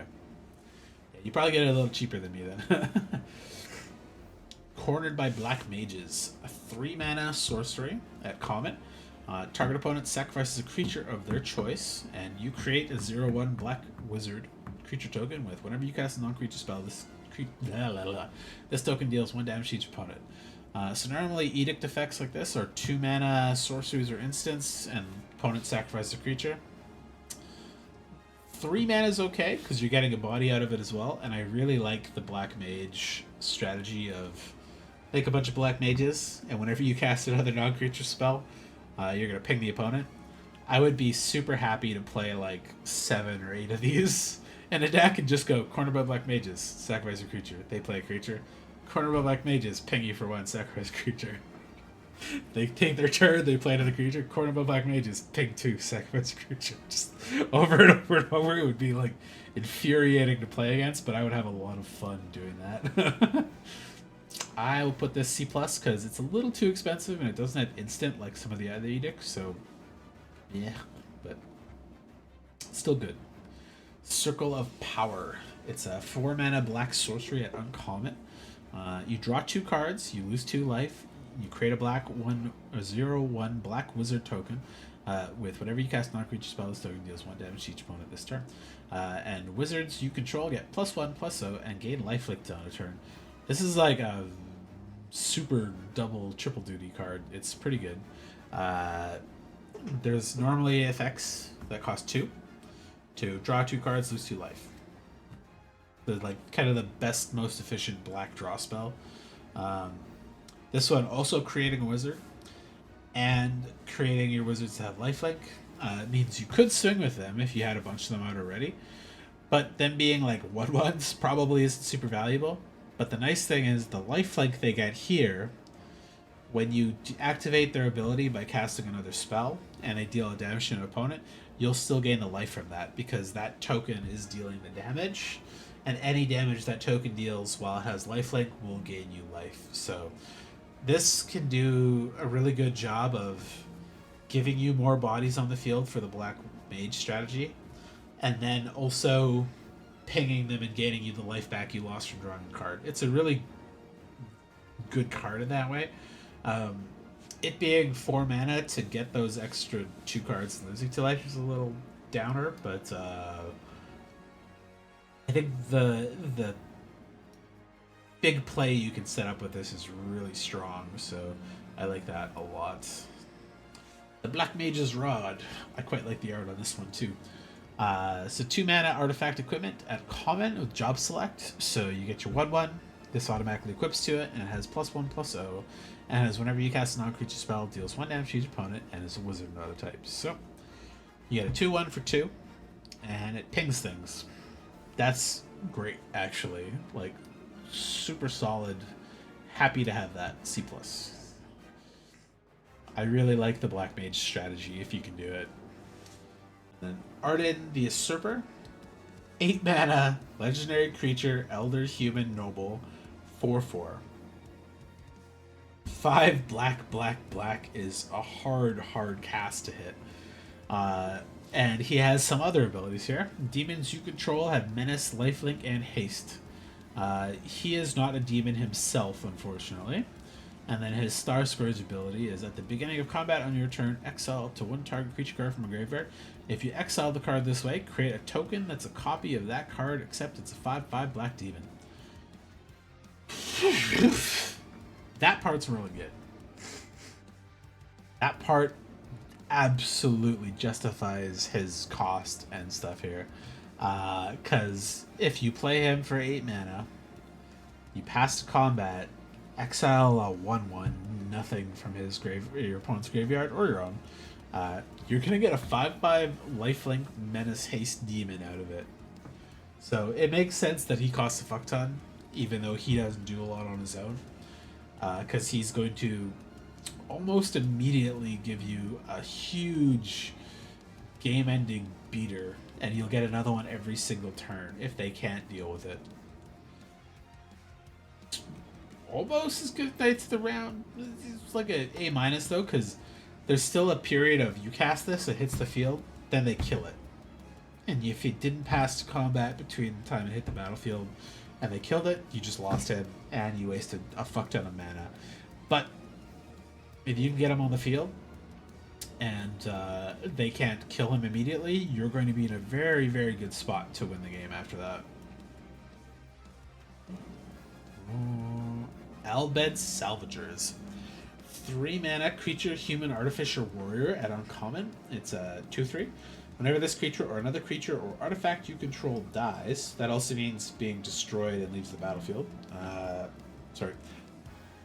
Destroyed and leaves the battlefield, not destroyed and leaves the battlefield. Leaving the battlefield doesn't count as dying, but destroyed and leaving the battlefield does. So target opponent loses a life, you gain a life. There's not that many artifacts that let you sacrifice them, but there are plenty of artifacts in this set and plenty of artifact creatures in this set.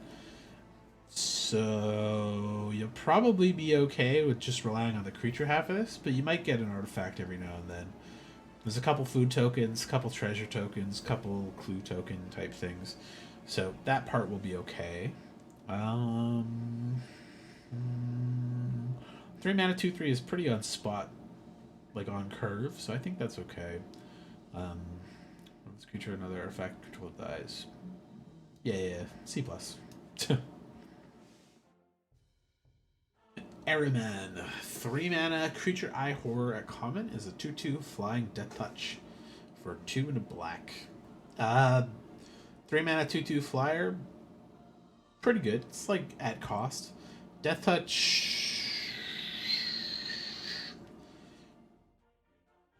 I don't know if I'd consider that like a huge upside for a flyer, because normally you want those to stay alive so you can continue chipping in for damage with them. The second ability he has, pay 3, sack another creature or artifact and draw a card. That's the good one. Paying 3 to stick some extra card draw and stuff, and trigger stuff like your Albed Salvagers is what's going to make those go well together, because you could sacrifice your unusable artifact or something, like your bad equipment that doesn't have a creature attached to it anymore if you want, or say a token that you just want to draw a card with, like use this instead. Do I hear like sound in the background? What is that? It's just other than the music. Yeah, the death touch part is a little odd because it does allow you to continue to be aggressive in the air, but it almost assures that they're just going to chump block it with like a 2/1 or something with reach. At least it will always trade with whatever it goes through. Normally I like death touch on like cheaper creatures that I can swing in a couple times and then just hold it back to throw it under the bus and kill the biggest thing they swing at me with. But I think it does a pretty good job of being an aggressive thing that enables your sacrifice strategies, though. Seymour Flux. He's a 5-mana legendary creature, spirit avatar at rare. He is 5/5 for 4 and black. And beginning your upkeep, you may pay a life. If you do, draw a card and put a counter on it. Seymour Flux. That's really good. It's also a little expensive, but a 5/5 for 5 is just straight cost. And he does enable you to draw and get bigger. He doesn't have Menace, Trample, Lifelink, any of that, which is a little bit of a downer. But drawing cards, putting counters on him is strong. B minus. Yeah, strict B minus. Deadly Embrace. 5-mana, sorcery at rare. Some weird art from FF16. I don't think I didn't play FF16 yet, so I don't remember who that is. Or what dominant she's supposed to be. Destroy target creature and opponent controls, then draw a card for each creature that died this turn. Yeah, worst, it's 5-mana, kill a thing, draw 1. Which is not terrible, but it's a little expensive. At best, you did a good combat and you paid an expensive removal spell, which means you're not playing this before combat, which limits your draws and combats a little bit, but swing at everything, hope they block 2 or 3 things, blow up whatever their best creature is they didn't block with or didn't die in combat, draw 2 or 3 cards. Good if you trade with a couple things, because then you'll get at least 2 to 4 when they double trade kind of thing. Zodiarch Umbral God. 5-mana legendary creature god at rare, and it's a 5/5 for black, black, black, black, black. Gotta be really heavy into black. It is indestructible, and when Zodiarch enters, each player sacrifices half the non-god creatures they control of their choice, rounded down. Whenever player sacrifices another creature, put a counter on Zodiarch. So if you got Penta Black, you can play a 5/5 half the board sweeper. If they got 4 creatures, they sacrifice 2. If they got 3, they sacrifice 2. If they got 5, they sacrifice 3. If they got 6, they sacrifice 3, kind of thing. And whenever they sacrifice a creature, get a couple of counters out of it. So it's a pretty good one if you're heavy into black. But to the non-god creatures, there are a fair amount of gods in this set, actually.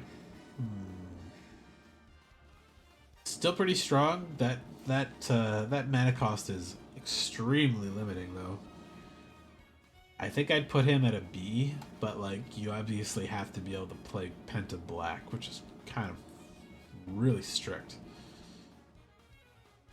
Xanye Galvis. I actually quite like this guy a lot. So he's a 5-mana legendary creature, human noble warrior at rare. He's a 4/4 for 3 black black, and my first friend is his first ability there. When Xenos Ye Galvis enters, choose a creature an opponent controls. Until end of turn, creatures other than him and the chosen creature get -2/-2. So he's gonna semi-board wipe most of the field if they're little creatures.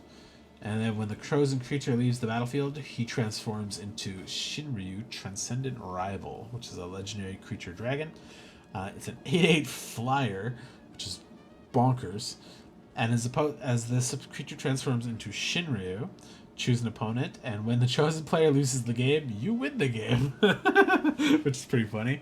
That's a little more particular to Commander, so you could pick somebody that's like very near death, and then just like punch them with your dragon, your 8/8 flying dragon, and then win the whole game.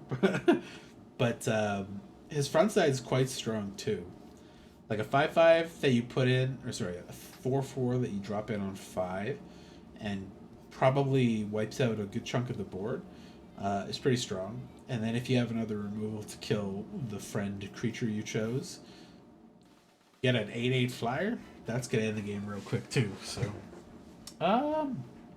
yeah, both halves of him are good, and I don't think he's very hard to turn into the other one. So, E+. Actually, I'm gonna move Zodiarch down to B-. Hard to cast is really hard to cast. Vincent's Limit Break. 2 mana instant at common, 1 and a black, and it's a tiered spell. This one's an interesting one. So, until end of turn, target creature you control gains. When this creature dies, return to the battlefield tapped under its owner's control. And then this is a separate part. And has the chosen base power and toughness. If you pay 0, it turns into a 3/2. Pay 1, turns into a 5/2. Pay 3 additional, it turns into a 7/2. So it gets the power upgrade before it dies. So if you pay 2, you could turn your 1/1 or 0/1 black mage into a 3/2. It would not come back because it's a token, but you would be able to trade up with some stuff. So this is kind of like a weird pseudo combat trick. But if you have a good creature, like say, I don't know, 2/1 Dark Confident, and you've got 5 mana for this, you swing them with the Dark Confident for 2. They block it with their big thing, just thinking they're going to absorb it and chump it. You pay 5, you make a 7/2, you kill their big thing, then the Dark Confident comes back, you can continue drawing, stuff like that. Also, you could just use it to pump stuff and punch things. Or in response to a combat trick or removal on their part. In that case, don't pay for the extra shit, just pay for the 2 to make it come back to the field. I like the versatility. It's a C+.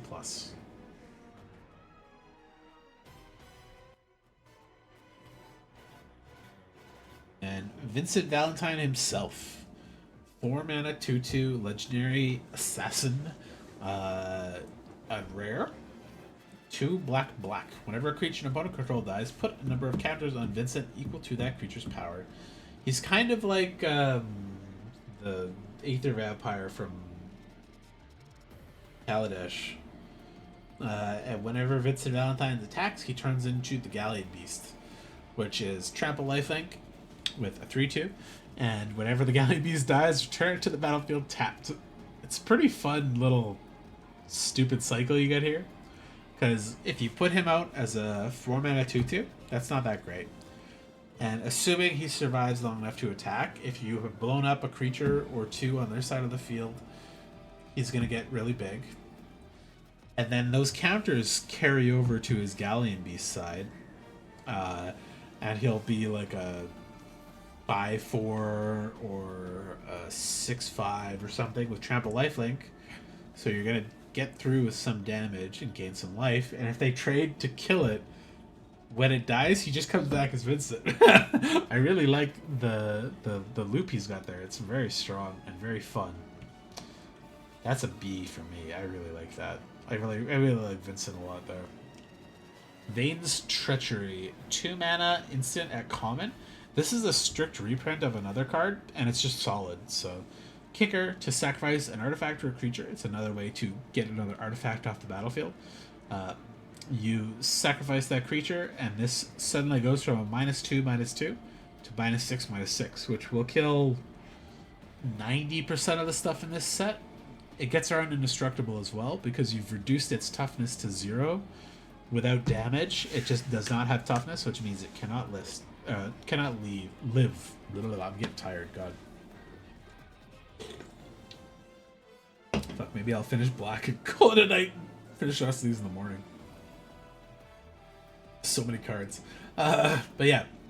2 mana instant -2/-2 is pretty strong. 2 mana instant -6/-6 is very strong.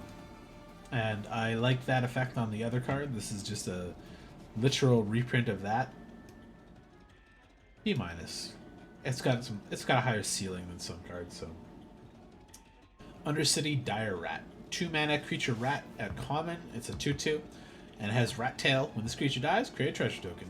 Nice. And treasure tokens are the ones I was talking about before, where you tap them, sacrifice it, you get an extra mana, and the artifact would die or be destroyed, essentially, because you're sacrificing it. That would trigger some of those Albad Salvagers. I'd call this C+, because a straight up 2/2 that just gives you value and dice is good, especially in black. Toneberry, classic Toneberry. It's a 1 mana creature, Salamander Horror at uncommon. It is 2/1, and this creature enters tapped with a stun counter on it. And during your turn, this creature has first strike and death touch, which means it will 90% of the time gets straight through every single time you swing with it, because opponents aren't going to block it. Unless they have an indestructible creature or a creature that also has first strike on it. Because this will just kill them before they do damage to it. It's great. It's a little slow because of that stun counter. Unless you have another way to untap it. I think that's a little bit of a downer for drawing it not off your opening hand. But I would stick this in C+ pretty easy. I'll happily play that turn 1.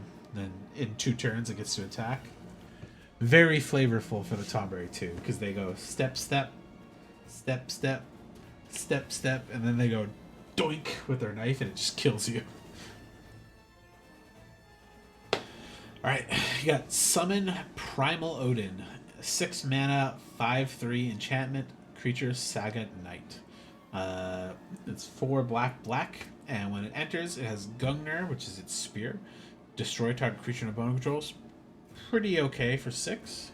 Then he has Zentetsuken. Whenever this creature deals combat damage to a player, that player loses the game. So, when he swings, if they don't block it, they will die. So if you blow their only creature up and they don't have another creature by the time he gets to attack, they are dead. He also hits for 5/3, which is, big enough. So... hopefully you have more removal to let them win let yourself win the game there.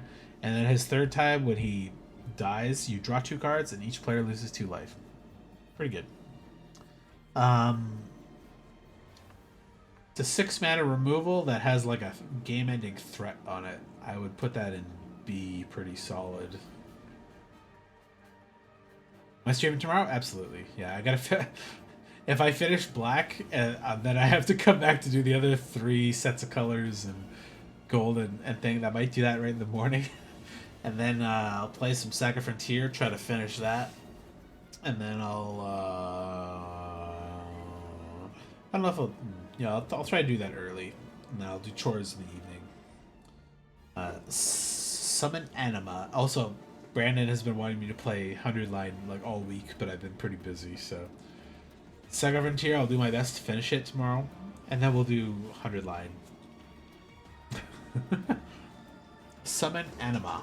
6 mana, 4/4 menace, enchantment creature, Saga Horror at uncommon. So 6 mana, 4/4 with menace. Okay. Not great, but okay. But the 3 Saga triggers, draw a card, lose a life, draw a card, lose a life, draw a card, lose a life. That is better. Draw 3 cards, lose 3 life over 3 turns. And then his final thing, each opponent sacrifices a creature of their choice and loses 3 life. Very good. Yeah, it's just good. B-. I like the eventual sack creature if they haven't properly removed it or dealt with it by that, and him just enhancing your draw for a couple turns is really nice. Alright, so this is side quest Hunt the Mark. It's a 5 mana enchantment at uncommon. 3 black black. When this enchantment enters, destroy up to 1 target creature. At the beginning of your end step, if a creature died under an opponent's control this turn, create a treasure token, and then if you control 3 or more treasures, transform this enchantment. This is a pretty interesting one, because you might want to just keep this around on its front side for a while by killing some of their creatures, and you get treasures. It's not limited to 1 a turn, so you could... Oh, well, sorry, it is limited to 1 a turn, because it's only if a creature died under an opponent's control this turn. So you don't get that when you kill them, you get it at the end of the turn, which means you won't get that backside for at least 3 turn cycles, unless you already have a couple treasures, so a little harder to get to the backside than the other ones. But you have on the backside legendary creature Yasmat, Ultimate Mark. It's a legendary creature dragon. It's a 5/6, and you can pay 2, 1 in a black, sacrifice another creature or artifact, and he gains indestructible till end of turn, and you tap him. It's a kind of a downer on the backside. I think this is the first side quest I'm not that stoked about. But it is still removal. Like, pay 5, blow up a creature. And if they don't have a creature, you can still cast this. It's not losing its luster in any way to do that. But you would be missing out on that extra treasure as well, which, yeah. Well, the removal is good. The dragon is kind of mid. Shinra reinforcements. Go generic soldiers. 3 mana creature human soldier at common. It's a 2/3. When this creature enters, mill 3 cards and you gain 3 life. So there hasn't really been that much graveyard matter cards in black so far, but there's a couple, and this is one of the first cards that actually has mill on it, and it's not in blue, which is weird. 3 mana 2/3. It's about right. Mill 3 cards, gain 3 life. Could be good for the life gain stuff. Could be good for the mill stuff. I don't think it's a downside to have that in black, but I'd still probably just put it at C. It's not that special. Does Water Crystal... Yeah, it's only for the opponent on both half of those. So. This is a rare one. Crumbling Siege. This is a 3 mana creature mutant horror at uncommon. It is a 3/3 for 2 and a black. This creature enters tap. Whenever you cast a non-creature spell, you may pay black. If you do, return this creature from your graveyard to your hand. Semi-permanent recursion is pretty nice. The fact that it enters tapped, I wish it just came back to the battlefield, but I think paying 1 to bring it back to the battlefield is too cheap.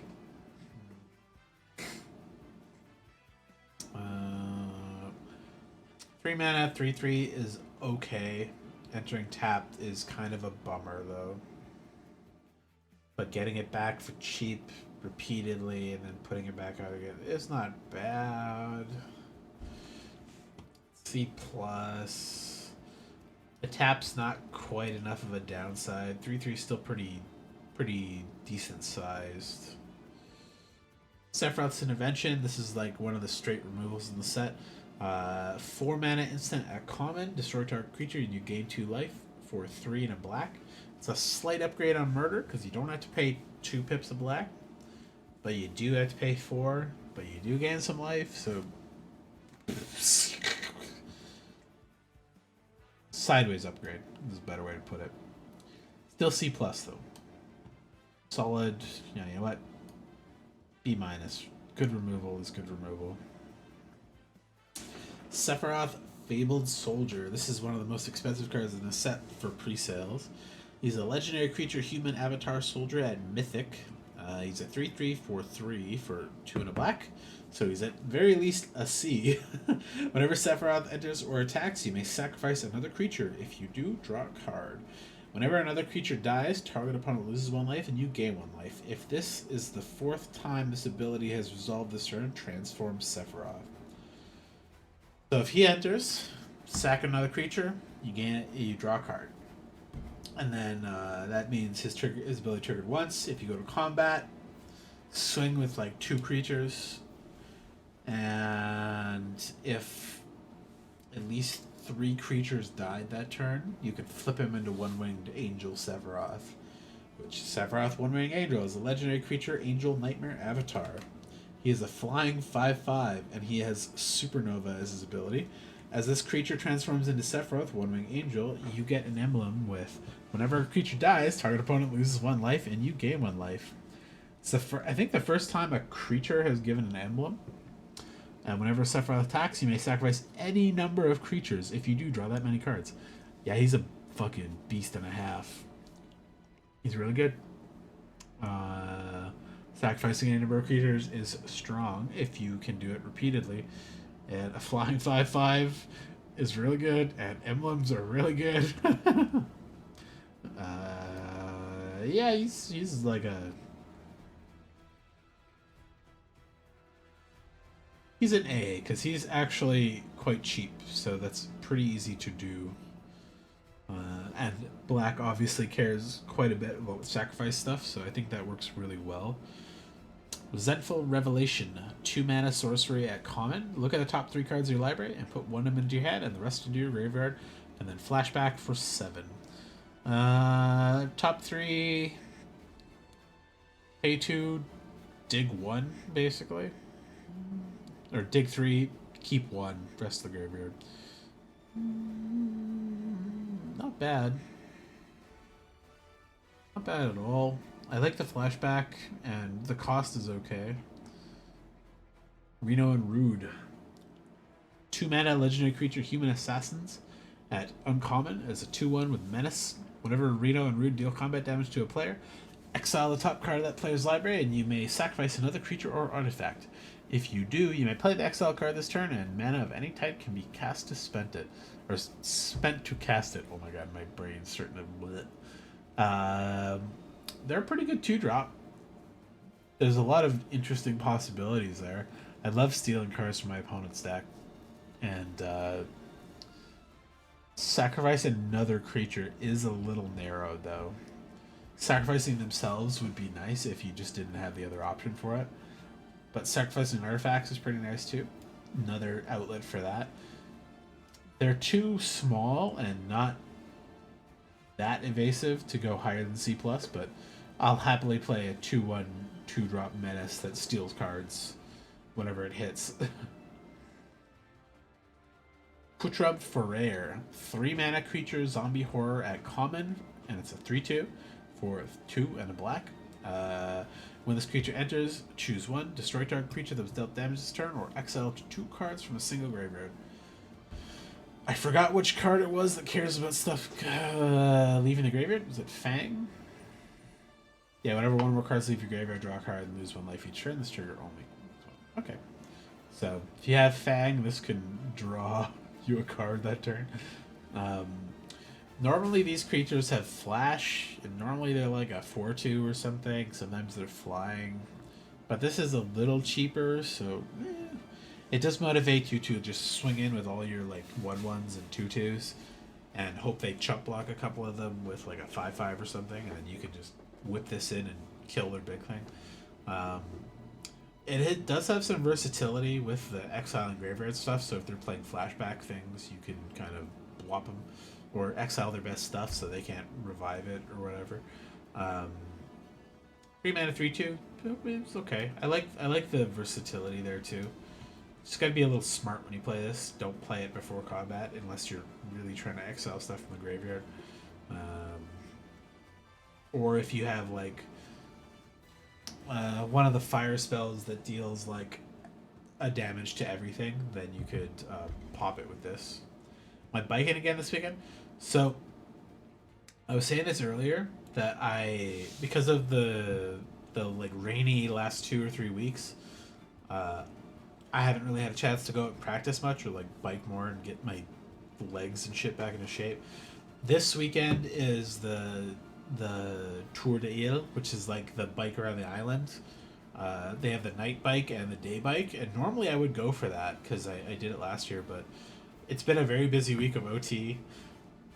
2 weeks of not biking when I meant to like bike a bit more to build my stamina up, and also the fire stuff, so I'm just exhausted. And then I forgot about the bike thing, and I was like, no. Probably not biking this weekend. It's supposed to have rained like all this week, and it just hasn't. It's been like a hot, sunny day every day it's supposed to rain, so I haven't been like ready to, but I've been like, okay, I'll go to work with like my coat and jacket and umbrella ready, and then it hasn't rained, and I'm like, alright. So probably not biking this weekend. I'll probably wake up, finish this set review, and then I'll play Saga Frontier, and then maybe some 100 Line, and then probably sleep again. Poison the Waters is a 2 mana sorcery at uncommon. All creatures get -1/-1 till end of turn. Or target player reveals the hand, you choose an artifact or creature card, and that player discards it. The -1/-1 is narrow because there's not a lot of 1 toughness creatures. There's some of the black mage things, which can kill your own things, kill their things. That'll trigger Sephiroth probably if you got the right setup for it. I think the Chocobo birds are 2/2s. The knights are 2/2s. The one 1/1 might be narrow. This is cheap though. It's like cheaper than the -1/-1 effect normally is, but it's more expensive than the target player reveals an artifact creature card from the hand. So it's a weird one. I'll call that a C. The Phantom Train. I fucking love this stupid boss. 4 mana artifact vehicle uncommon. It's a 4/4 for 4, 3 and a black. It has trample, which makes sense for a train. Sacrifice another artifact or creature and put a counter on this vehicle. It becomes a spirit artifact creature in addition to its other types until end of turn. So this has no crew cost. You just have to sacrifice things to make it a thing. And it gets bigger every time you do it. So sack a rat, sack a dude, sack a artifact.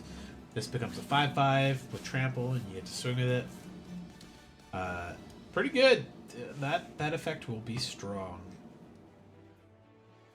Okay. No. C+. Overkill. This card already has fun combos in sets outside of this one. It really is overkill. 3 mana instant at uncommon, 2 and a black. Target creature gets -0, -9,999 till end of turn. It's an overkill. So there's a fun combo with a card called... What is it called?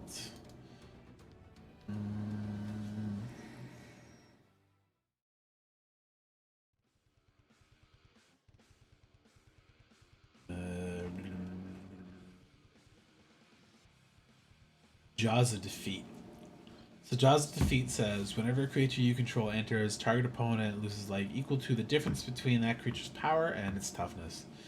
And if that creature enters, that effect goes on the stack, and you cast Overkill on it, it will become -9,999 minus whatever its toughness is. So if it was like a 2/1, like Reno and Rude here, it would be -9,998 and 2 power. At the last known information when that Jaws Defeat card enters. So you would make that opponent lose 10,000 life. But Jaws Defeat isn't in this set. It's a different set. But it's a really fun combo I like with that. They're both pretty good cards that you could easily run in black. This kills indestructible creatures, so very valuable in this set because there's a good handful of indestructible creatures here. This is basically unrestricted removal because most creatures will just straight up die to that. Unless they have hexproof. And this will kill indestructible ones, so I'd consider that B-. Ninja's Blades. 3 mana artifact equipment rare. It has job select, so you get a +1 or you get a 1/1 token, and the equipped creature gets +1/+1. Is a ninja, and in addition to its other types, has whenever this creature deals combat damage to a player, draw a card, then discard a card. That player loses life equal to the discarded card's mana value. That's a nice spin on that effect normally. So like, the Dark Confidant lets you draw a card, but you lose life equal to the mana value of that card. This does the same thing, but the opponent loses life equal to that card's mana value. Pretty good. It doesn't get an increasing in combat, like it doesn't get stronger each time. So this is better when you put it on an evasive creature with menace or flying or something. But it comes in for 3 mana as a 2/2 that has that effect on it. If you get to drop like a 10 drop or something out of that, that's very strong. I really like Ninja Blades a lot. I would put that in B-. Namazu Trader. 4 mana creature fish citizen at common. It's a 3/4 for 3 and a black. When this creature enters, you lose a life and create a treasure token. Whenever this creature attacks, you may sacrifice another creature or artifact, and if you do, surveil 2. Double duty as graveyard filler and artifact creator and sacrificer. It's not bad. It's interesting. It's C+.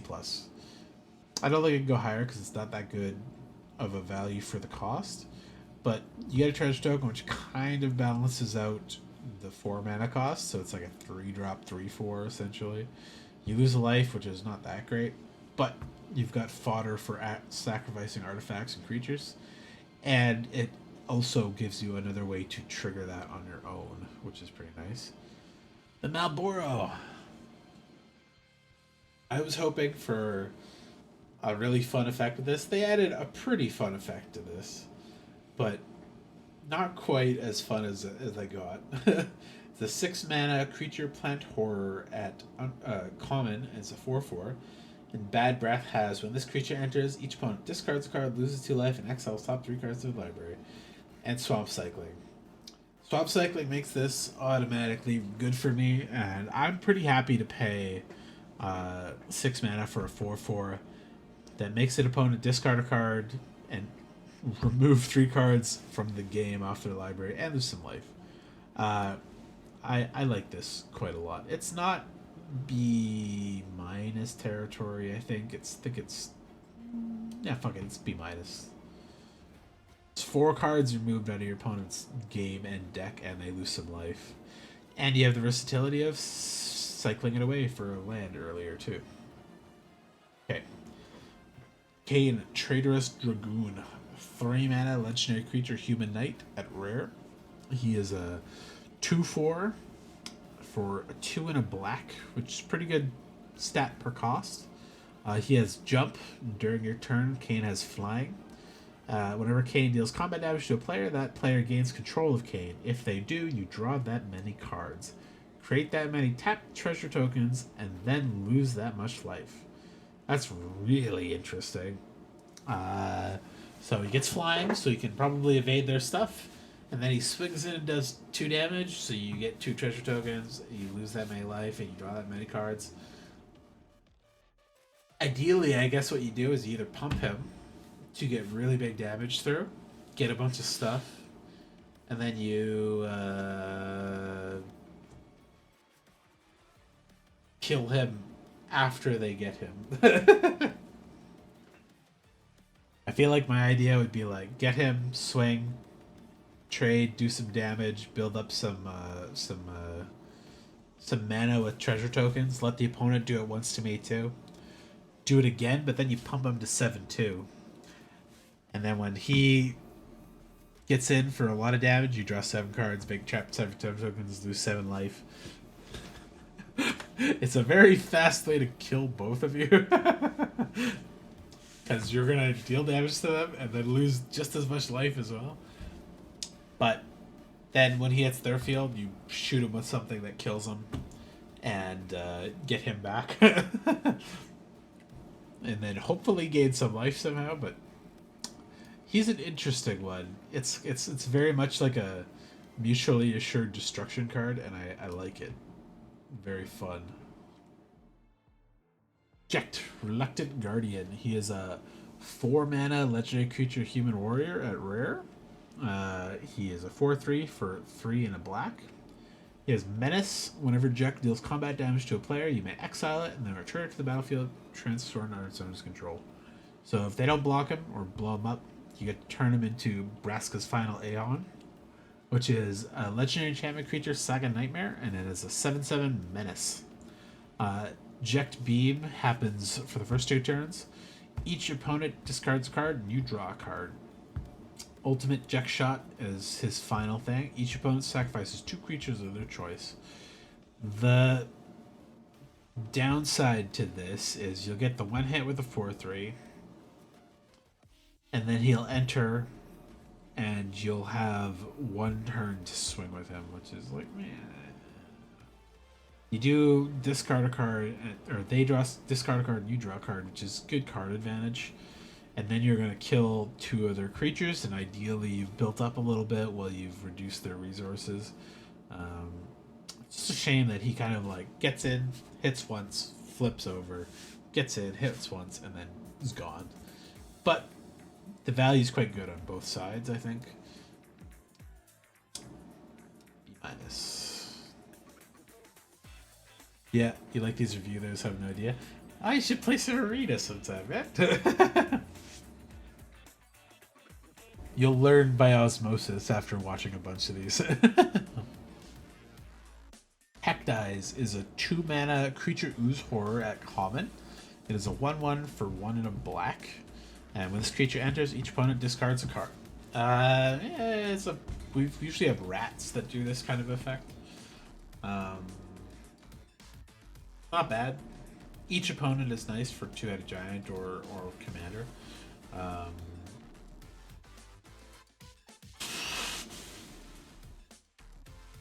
Yeah, it's like a C.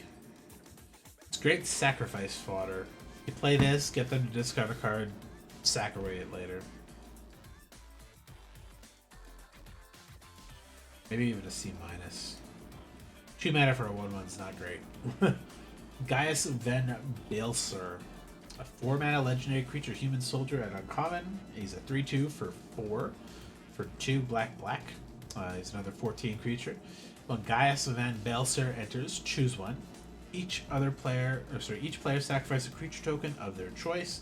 Each player sacrifices a non-token creature of their choice. Each player sacrifices an enchantment of their choice. So, ideally, when you play this guy, you choose the one that they have that you don't have. So if they have an enchantment and you don't, choose the enchantment, they sack their enchantment. If they have a non-token creature, you can sack this guy and their creature. If they have tokens and you don't, sack the token, get rid of their token. 4 mana 3/2 is a little overcosted, but he's got pretty versatile removal on there. Probably C+. This card's freaky looking. It's another 14 card. I have no idea how this is relevant to anything, but the art's freaky. The Final Days. This might be when before they started Realm Reborn or something, and the world was exploding. It's a 4-mana sorcery at uncommon, 2 black. Create 2 tapped 2/2 black horror creature tokens. If this spell is cast from a graveyard, instead create X of those tokens, where X is the number of creature cards in your graveyard. So for 4 mana, you're getting 2 horrors. That's like totally at rate. Flashing this back for 6 could have like 10, 11, 12. That's really good. That's a game-ending thing for real. The C side, the regular cast is just a C. The flashback is like a B minus, depending on your deck. So, C plus.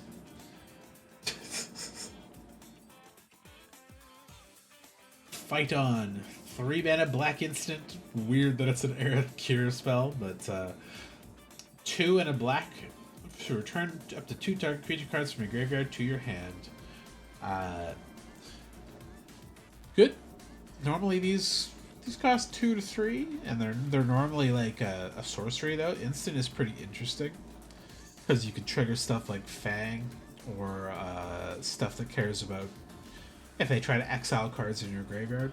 I still wouldn't play this normally unless you really had stuff you wanted to trigger Fang. This is like a C minus kind of card, but Fatal Push. I love Fatal Push. Fatal Push is great. Battle at the Big Bridge is a pretty good art for that. 1 mana instant. Destroy target creature if it has mana value 2 or less. And Revolt. Destroy that creature if it has mana value 4 or less if a permanent you control left the battlefield this turn. So great cheap removal that gets a little better if you can sacrifice stuff, which is not unrestricted removal, but still pretty good removal. Dark Ritual. Classic. 1 mana black instant, add 3 black mana. So if you get this might be a good way to fix for Zodiark and his fucking penta black mana. Normally this isn't that good in like limited, because you're just playing a spell to do a thing.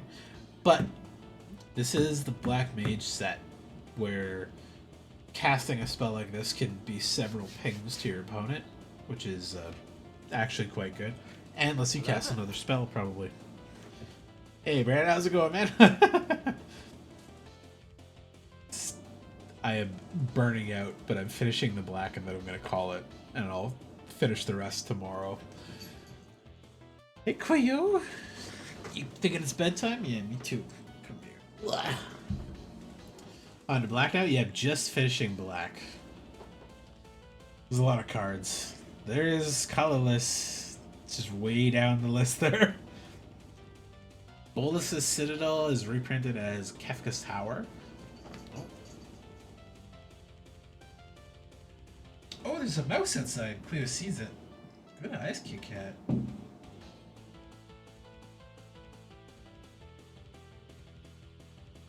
She like immediately caught it moving around in the gravel and just jumped off to look outside. I guess that's a rat. That's bigger than a mouse. Big tail too. Not that big though. Just like a normal sized rat out there. Like the second time I've ever seen a rat here. Anyways, Kefka's Tower, the legendary artifact. You may look at the top card of your library at any time. You may play lands and cast spells from the top of your library. If you cast a spell this way, pay life equal to its mana value rather than pay its mana cost. And then tap, sacrifice 10 non-land permanents, and each opponent loses 10 life. I love Bolus's Citadel. It's triple black is fucking hard though in limited. But it's really good. If you get it, you're probably gonna win the game. If you can land that. I guess if you got Dark Ritual, you could pop that pretty easily, but Arden Izunia, 3 mana legendary demon rogue as a 2/3. This is Varvagroth Bloodsty Sire. I don't know how to say it right. As a death touch, boast, pay 2, 1 and a black. Target player searches the library for a card and shuffles that and puts that on top. So you can search yourself, search their stuff, but boast only is activated when you attack. So he has to swing, and then you can boast to get the ability. 3 mana, 2/3 death touch is pretty strong, and the boast ability is pretty strong too. C+. What about lands? You gotta finish that thing? No, fuck that. I'll get up pretty early, and I'll immediately jump back into this because there's a lot of cards. They take a long time to review these too. There's a lot of new shit and a lot of talking on all of them. So, Crick, Son of Yawgmoth, is reprinted as Emmet Selch Asian. So 4 Phyrexian, which can be paid as black, or 2 life, 2 life, 2 life. Is a legendary creature, Phyrexian Horror Minion, 2/2 with lifelink. And for each black in a mana cost, you may pay 2 life rather than pay that mana. And whenever you cast a black spell, put a counter on Emmet Selch. So another way to cast Zodiark is if you draw this guy, which would cost you a lot of mana or life, and then you'd be paying 10 life to cast Zodiark as black. But Crick is pretty good, and he enables a lot of bullshit in other formats. He may or may not be that good in this set if you get him, but because yeah, 7 mana for a 2/2 lifelink is you really need some big spells on the back end to like cast, or a bunch of cheap black spells to be like, oh, I pay 2 life, get a thing. Pay 2 life, get a thing. Pay 2 life, get a thing. Pay 2 life, get a thing. I pay 8 life, I draw 6 cards. Pay 2 life, do thing. And then he's like a 9/9, swinging, gets the life back, but yeah, it's a little expensive for my taste, but still possible. What you doing there, Cleo? You got bored chasing that mouse? Rat mouse? Oh shit, it stopped. I stopped playing. No. Man, I ran through most of my fucking playlist doing that today. Okay.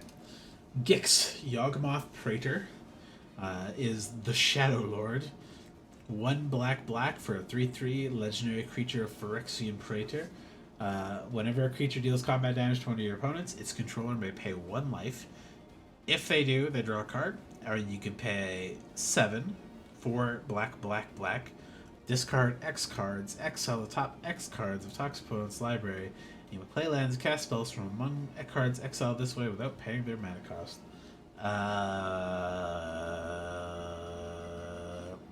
This one's always worded so weird, because it's applicable to other opponents that are attacking other opponents as well. Because if your opponents are losing life by somebody attacking it, they can pay life and draw a card. But in one-on-one, it just means your creatures dealing combat damage to your opponent. The paying 7 thing is pretty good. If you've got a lot of cards in hand, you could just discard like 6 cards and then just like play 6 of your opponent's cards for free, which is pretty strong. But you know, you need a lot of shit to get there. He's easier to play than some of the other ones. I like the draw on him too. It's good. I'd put him at B minus. Diabolic Intent, 2 mana sorcery is Shantoto's Coercion. As an additional cost to this, cast the spell, sack a creature, search your library for a card, put that card in your hand, then shuffle. That's a tutor. Pretty decent tutor. And it works with the sacrifice theme in the set pretty well. I would B minus. They did a good job with these being pretty on theme for the set, even if the card that they're covering is not like a great choice for it. Like Terra being Terra Bradford being Urza Lord High Artificer, I don't think fits thematically, but the effect fits very well thematically in the set. So it's an odd choice. Cleo's all riled up about that mouse. She's like circling my chair, looking for it. Where is it, Cleo? You wanna go eat that rat? Oh, I see it's over there. I see him. Can you see him? Her tail's just flipping around like crazy. Deadly Dispute. 2 mana instant is Barren Rivalry.